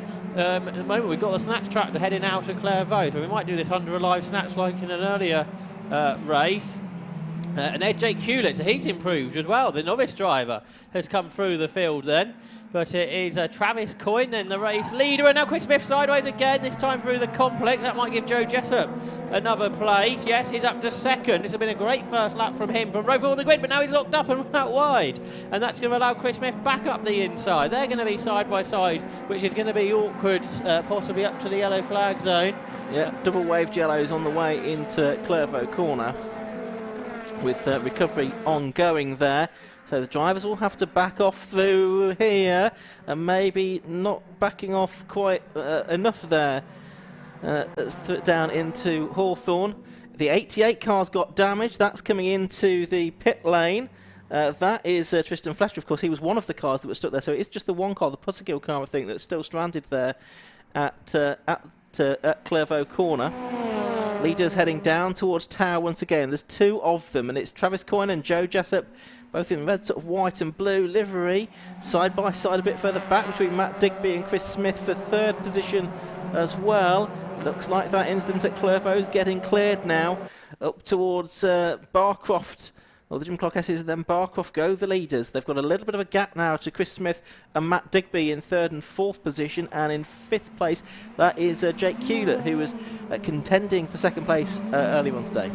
Yeah, but the top two from yesterday haven't really progressed that much, have they? Mark Dickens 7th and Chris Nyland 8th. It's really Joe Jessup that was the star of that first lap, and they make their way then up towards the complex. He's trying to get himself up ahead of Travis Coyne, can't quite do it though. And then sideways behind is Chris Smith. That's not the first time he's been sideways in this race, and he's sideways again as they come through the second part of the complex. And Matt Digby can see all this happen in front of him and thinks he wants to get ahead. He goes up the inside into the hairpin. Can he get the run off the corner? Yes, he can. He's up to third. Someone making good progress is Daniel Chapman. He started 20th in that damaged car. He's now up to 10th position at the end of the second lap. In fact, he was 10th by the end of the first lap as well, possibly. So he's made a very good start to the race here. A lot of chaos going on, of course. Joe Jessup got the lead there into Clairvaux, because the incident had been cleared. It's a great work by the marshals down there to get that done in a lap. And Joe Jessup's made the most of that, and he has taken the race lead. We said he didn't really qualify as well as he perhaps would have liked this morning, but the day's been getting better and better for him, and now he is a race leader for the first time in his short racing career. Second is Coyne, third is Digby, and here comes Chris Nyland diving up the inside of Chris Smith. They both were locking up there, and yeah, Nyland's move didn't work out for him, so he loses a spot again. So he did get up to 6th. So what has happened there? So Digby's third, Hewlett's got 4th, so he had got past Chris Smith. And then Chris Smith is in 5th place. So Jake Hewlett, who couldn't get past Mark Dicken in race 1, is progressing nicely in this race. He's up to 4th, challenging Matt Digby. Okay, so there's Digby. Experienced driver, of course, in 750 Motor Club terms, in stock catch and Clios as well. Here are the two leaders, and it is Joe Jessup, the 42-year-old. Chris Smith. Oh, and Smith, was that coming together with Nyland as well? He's found the mud, he's found the puddle there, hasn't he? Oh dear, we're cleaning that one out of the car, I should think. He's stuck as well. He's stuck in the mud. Yeah, I'm not really quite sure what happened there. He was sideways, and I don't know if that's what caused the contact, or with the contact caused the sideways moment. You're not going to get out of there, surely. No, I think you've pushed that engine too hard as well now. Leaders. Sideways, Joe Jessup through Clairvaux. He saved it though, and Hewlett's got Digby for third. So yeah, that was all actually. Yeah, I thought Joe Jessup was going to lose it, but now he's got the lead. He isn't pulling away, is he? Well, and Daniel Chapman up to 8th now as well, and with power to add in that lightweight Civic. Fastest lap by Jake Hewlett, by the way, 1:36.07. Okay, but it's Joe Jessup leading. The financial services worker from Northampton is married with 4 daughters. 6th in the championship in 2021. Let's have another look at that incident that befell Chris Smith, though, a few moments ago. Talk us through this, Josh. Let's have a look. Oh, yeah, there probably was contact there, wasn't there, with Chris Nyland, the race 1 winner. And then, yeah, that bog that we weren't really expecting, were we? Chris Smith found. and he's therefore stuck there. It was well concealed, wasn't it? There's no warning that that was about to happen to him, but yeah, there was contact there with Chris Nyland, I think, fair to say. So there's Joe Jessup, second season of racing. Did lots of karting from the age of 14. It's his favourite circuit, this. Had his best result here last year, of course. Before today, a 4th. Sponsored by LMR, Northamptonshire's fastest growing builders merchant. And he's in this area Motorsport built car in the lead of the race. It was one that was built for the Type R Trophy Foundation last year. And he's under a lot of pressure, isn't he, from Travis Coyne. And now Jake Hewlett's got third. He's going after them pretty rapidly. So we're going to have 3 for the lead shortly, I think. Here's Jessup then, race leader into Clairvaux. And there is Hewlett, not far behind. Another fastest lap, a 1:35.20, and that is a new lap record. That's quicker than Chris Nyland went in race 1 by a couple of tenths, and quicker than Adam Shepherd went last year. So super impressive there from Jake Hewlett. So he's learnt a lot, I think, from that first race, hasn't he? He's learnt now how to overtake and to go even faster than what he was going earlier. Absolutely right. About halfway through this race then, it's Jessup from Coyne, from Hewlett, gap back then to Digby and Nyland. Another gap back then to Mark Dicken, who was strong in the first race. He goes at the inside of Ashmore and takes 6th place away there at Tower Corner. Just behind those two is 104 Daniel Chapman. You can see his car going through shot. No glass in the rear of that car. That popped out when he went off into the barriers at Sunny earlier on this afternoon. And behind him, it's Dave Fricker, ex-Formula Ford racer, and Conor Murphy, the Irish driver, completing the top 10 in car 67. 8 seconds or so covering the top 10 at the moment. Chapman putting the pressure on Moore. Yellow flag still waving here at the complex because of the car of Chris Smith that's stuck in the bog. And here comes Travis Coyne to get the lead back into the hairpin. And the lead will cover a bit, which might give Jake Hewlett a chance. He pretty much caught them anyway. And he's got past Joe Jessup, who got moved aside really at the hairpin. So it's Travis Coyne that leads again. Another fastest lap from Jake Hewlett. He's into the 34s now. A 1:34.82 from the second place man. He's only in his second race. In anything, is Jake Hewlett. He's gone a full second quicker than what Adam Shepherd went here last year. Well, that's quite something, isn't it? Yeah, that move, though, that was made was mostly done on 3 wheels, wasn't it? Round the hairpin by Travis Coyne. But he's got the lead back then. I don't think this is the end of things, though. I think Joe Jessup will want to try and fight back because he's gone down to thirds. And Jake Hewlett, we saw that very impressive debut from him earlier on. Well, can he improve on that and get a win this time out? Well, I say, it was impressive in race 1. He sort of upped it a notch in this race, hasn't he? Coming through from 8th on the grid. And to be setting the fastest laps of the race on very impressive times as they make their way then through the kink at Barcroft and behind Chris Nyland, trying to get past Matt Digby. I think if he can get past him kind of quickly and they battle up front, he might be able to chase the top 3 down. As they make their way now up towards the complex, which no longer has yellow flags, so that is going to be an overtaking opportunity for the final third of this race. We're on to lap 6 and breaking late. Both of the leaders there, Coyne and Hewlett, run quite wide, but now Coyne has got back to the lead. I think he's going to work quite hard to keep it.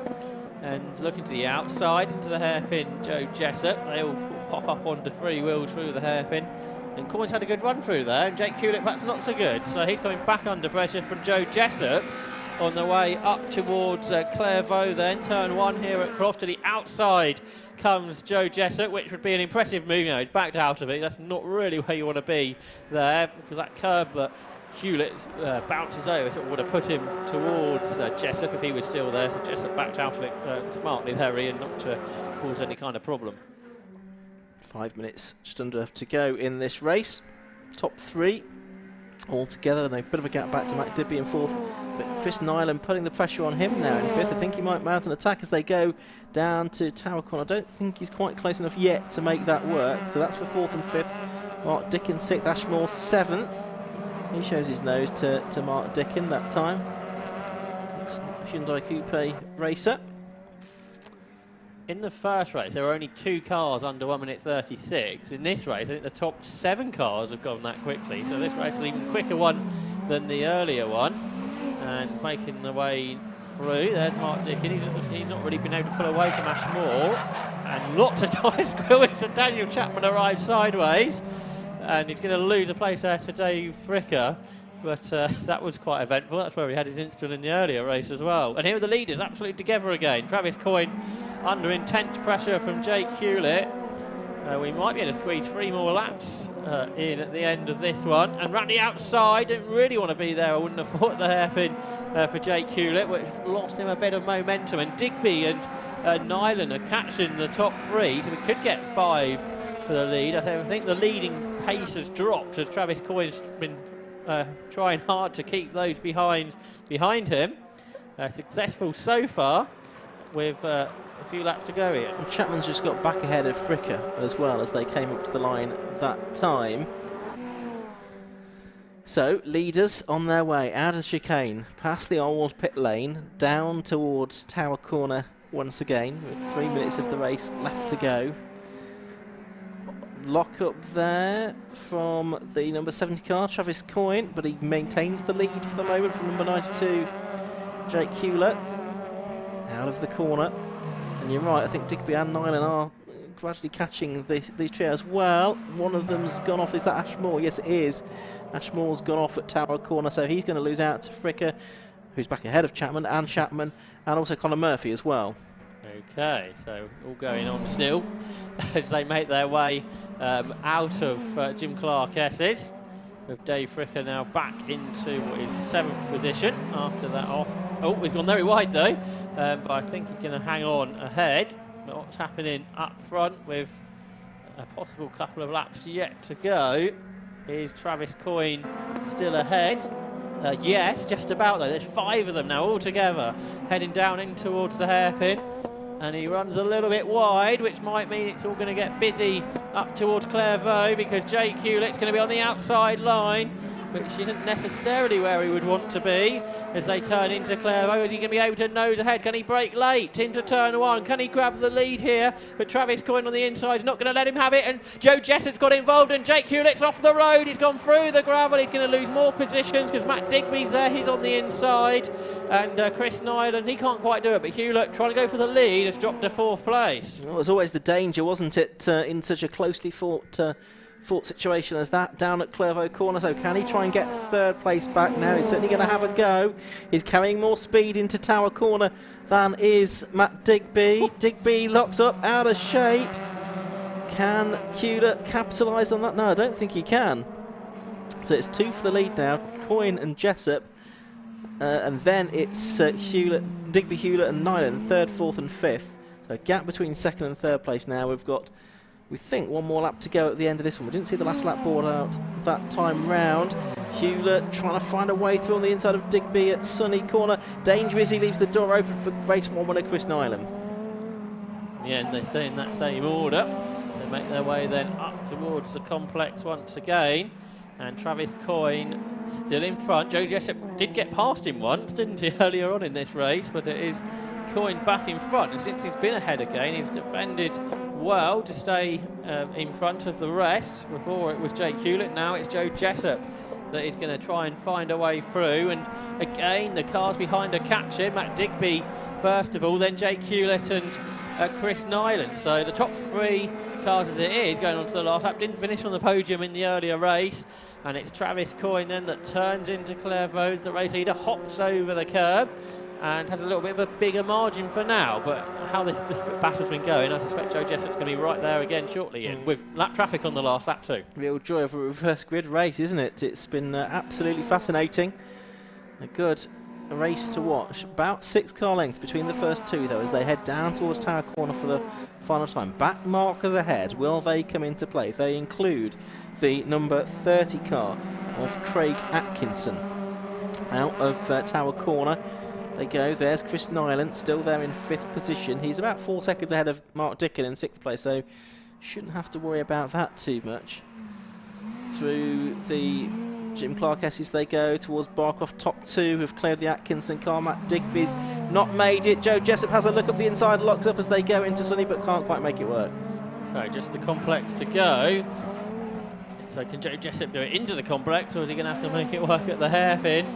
Well, Travis Coyne sort of got this figured out so far into the complex. He goes, he's there, he's sideways, so he braked a bit later than before, but he saves it. That has brought all the top 5 right together, and Jake Hewlett dives up the inside of Matt Digby. He can't quite get that one turn to go, Ian. Yeah, into the hairpin. Is it going to be Coyne who's up on 3 wheels again, or is it going to be Joe Jessup? The top 5 are together now. Up to the line they come, and it is going to be Travis Coyne that wins his first race in the Tigiwa Type R trophy from Joe Jessup. In second place, Matt Digby is third. Jake Hewlett is fourth. Chris Nyland is fifth. Digby immediately backs off as he goes over the line as well. So I wonder if he'd got a problem there. On your screen it says Joe Jessup down to 6th, but that's a transponder issue rather than anything else, I think. So, a dramatic race again, that, and Travis Coyne, after, well, an ignominious start to race 1, he bounced back with a great finish to race 2. And Type R Trophy feels like a totally different championship to last year as well, with so much going on all the way through the race. And a great thing stuff there from Travis Coyne. I don't think he's ever finished on the podium before. Comes off with a race win. It looked like it was all over, didn't it, when he lost the lead after Joe Jessup got through, but he fought back to get the lead and then defended like crazy for the rest of the race. And it's so wide open. With 6 different drivers finishing on the podium just today, and you kind of think there's more people that might get involved. We talked how well Daniel Chapman come through at the beginning of that race, didn't we? And possibly more drivers to join in as the year goes on. Yeah, absolutely right. It's a great advert for the Tigiwa Type R trophy. A great opening round for the season. It continues at Alton Park next month before going to Pembrey, Donington, Brands and Snetterton to complete the season. Let's have a look though at the results of today's second race. And yeah, we do need to slot in to second place there. Joe Jessup. So 70, Travis Coyne, it was the winner from Joe Jessup, number 28 in second place, but because of that transponder issue, he's not appearing on our screen there. So Matt Digby, number 97, was third. Jake Hewlett, number 92, was fourth. Chris Nyland in 130 was fifth, ahead of Mark Dickin, 777 in sixth place. And Dave Fricker, number 8. Ashmore, number 20. Daniel Chapman, 104, was 9th. Conor Murphy, 67, was 10th. And therefore just outside the top 10 was number 94, Ursula Jordan. James Broughtigan 12th, ahead of Sam Dennis. Gavin Johnson, ex-Porsche 924 champ, he was 14th, ahead of Joseph McMullen and Tim Necklin. And just having a look to see the final few finishes. Yes, a lap down. Atkinson and Tristan Fletcher, who did get back out after being in the gravel at the first corner. Chris Smith stuck at the complex, the only non-finisher. Well, that's all of the racing for today here at Croft. Lots more to come tomorrow though. We've got the first race of the day at 12:35, so we'll be on air from around about 12:25. That's the first of 2 races for the Demon Tweaks Yokohama Classics.Catch Championship. We've also got a double header for the 5 Club Racing MX-5 Cup tomorrow to add to their race they had today, and also single races for the RLM Racing Sports 1000s, K-Tec Racing Clio Sports, Yokohama Mazda 7s and Hot Hatch. Plus, to finish off the weekend, the Gas Sharks 116 Trophy 90-minute multiple driver race. That's what we have to look forward to tomorrow. Look forward to you joining us again then here at Croft Circuit. But before we go, we'll hopefully be able to hear from our winner for the final time today. We go down to Chris Stevens. Well, I'm with Travis Coyne, the winner of the last race of the day, wearing the last garland of the day. Where do we start? I mean, what a race that was. First of all, let's talk about the first lap. A lot of confusion at the start there, but you managed to pull through. Yeah, I seem to have a pretty clear run into turn 1 actually, but yeah, no, it's quite a good bit hectic at times, and then really had to defend towards the end. But no, good racing from everyone else. So I really enjoyed that. So yeah, it was good. Yeah, it got really close between you and Joe, especially up at that hairpin. You seemed to lean on each other a little bit. Was it all close and fair? Yeah, it was fair for me. You know, Robin's racing, isn't it? So, but yeah, no, it was a good race with them, really clean. So yeah, I'm happy. Yeah, it's good. And we expect you out on most of the tracks for this season. Is this a sign of things to come? Yeah, definitely more of this to come. Good man. Well, congratulations. Oh, go on. Can I just say thank you to everyone that supported me? I really appreciate it. The whole of Jam Sport, my dad, my uncle, everyone watching as well. So yeah, it's awesome. Thank you. Yeah. No worries. Thanks for putting on a great show for us. Congratulations. Enjoy it.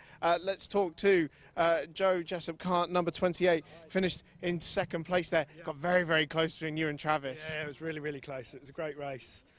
Struggled with qualifying this morning, so made it difficult for race 1. So it was nice to get a podium in race 2.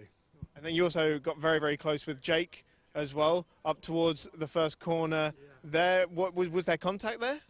Tiny bit of contact, but I just sort of followed Travis on the sort of inside line, and yeah, it was pretty clean race, but really competitive. And of course, you know, a great result for you. Can we expect more battles like that throughout the season? So yeah, I mean, I think the whole field's got more competitive this year. It's much more sort of closely packed together. So I think you're going to see this all the time this year. All right, well, we look forward to seeing much more of it. Congratulations, a great result for you. Let's go and talk to car number 97, Matt Digby. Matt, hello. Hi. Hey, you snuck onto the podium right at the end there, taking advantage of the misfortune of those in front of you, but you still had a great fight with Jake at the end there. Yeah, it was hard work. Nice to be finally back at the front-ish. You know, nice to do it on merit in the end in qualifying.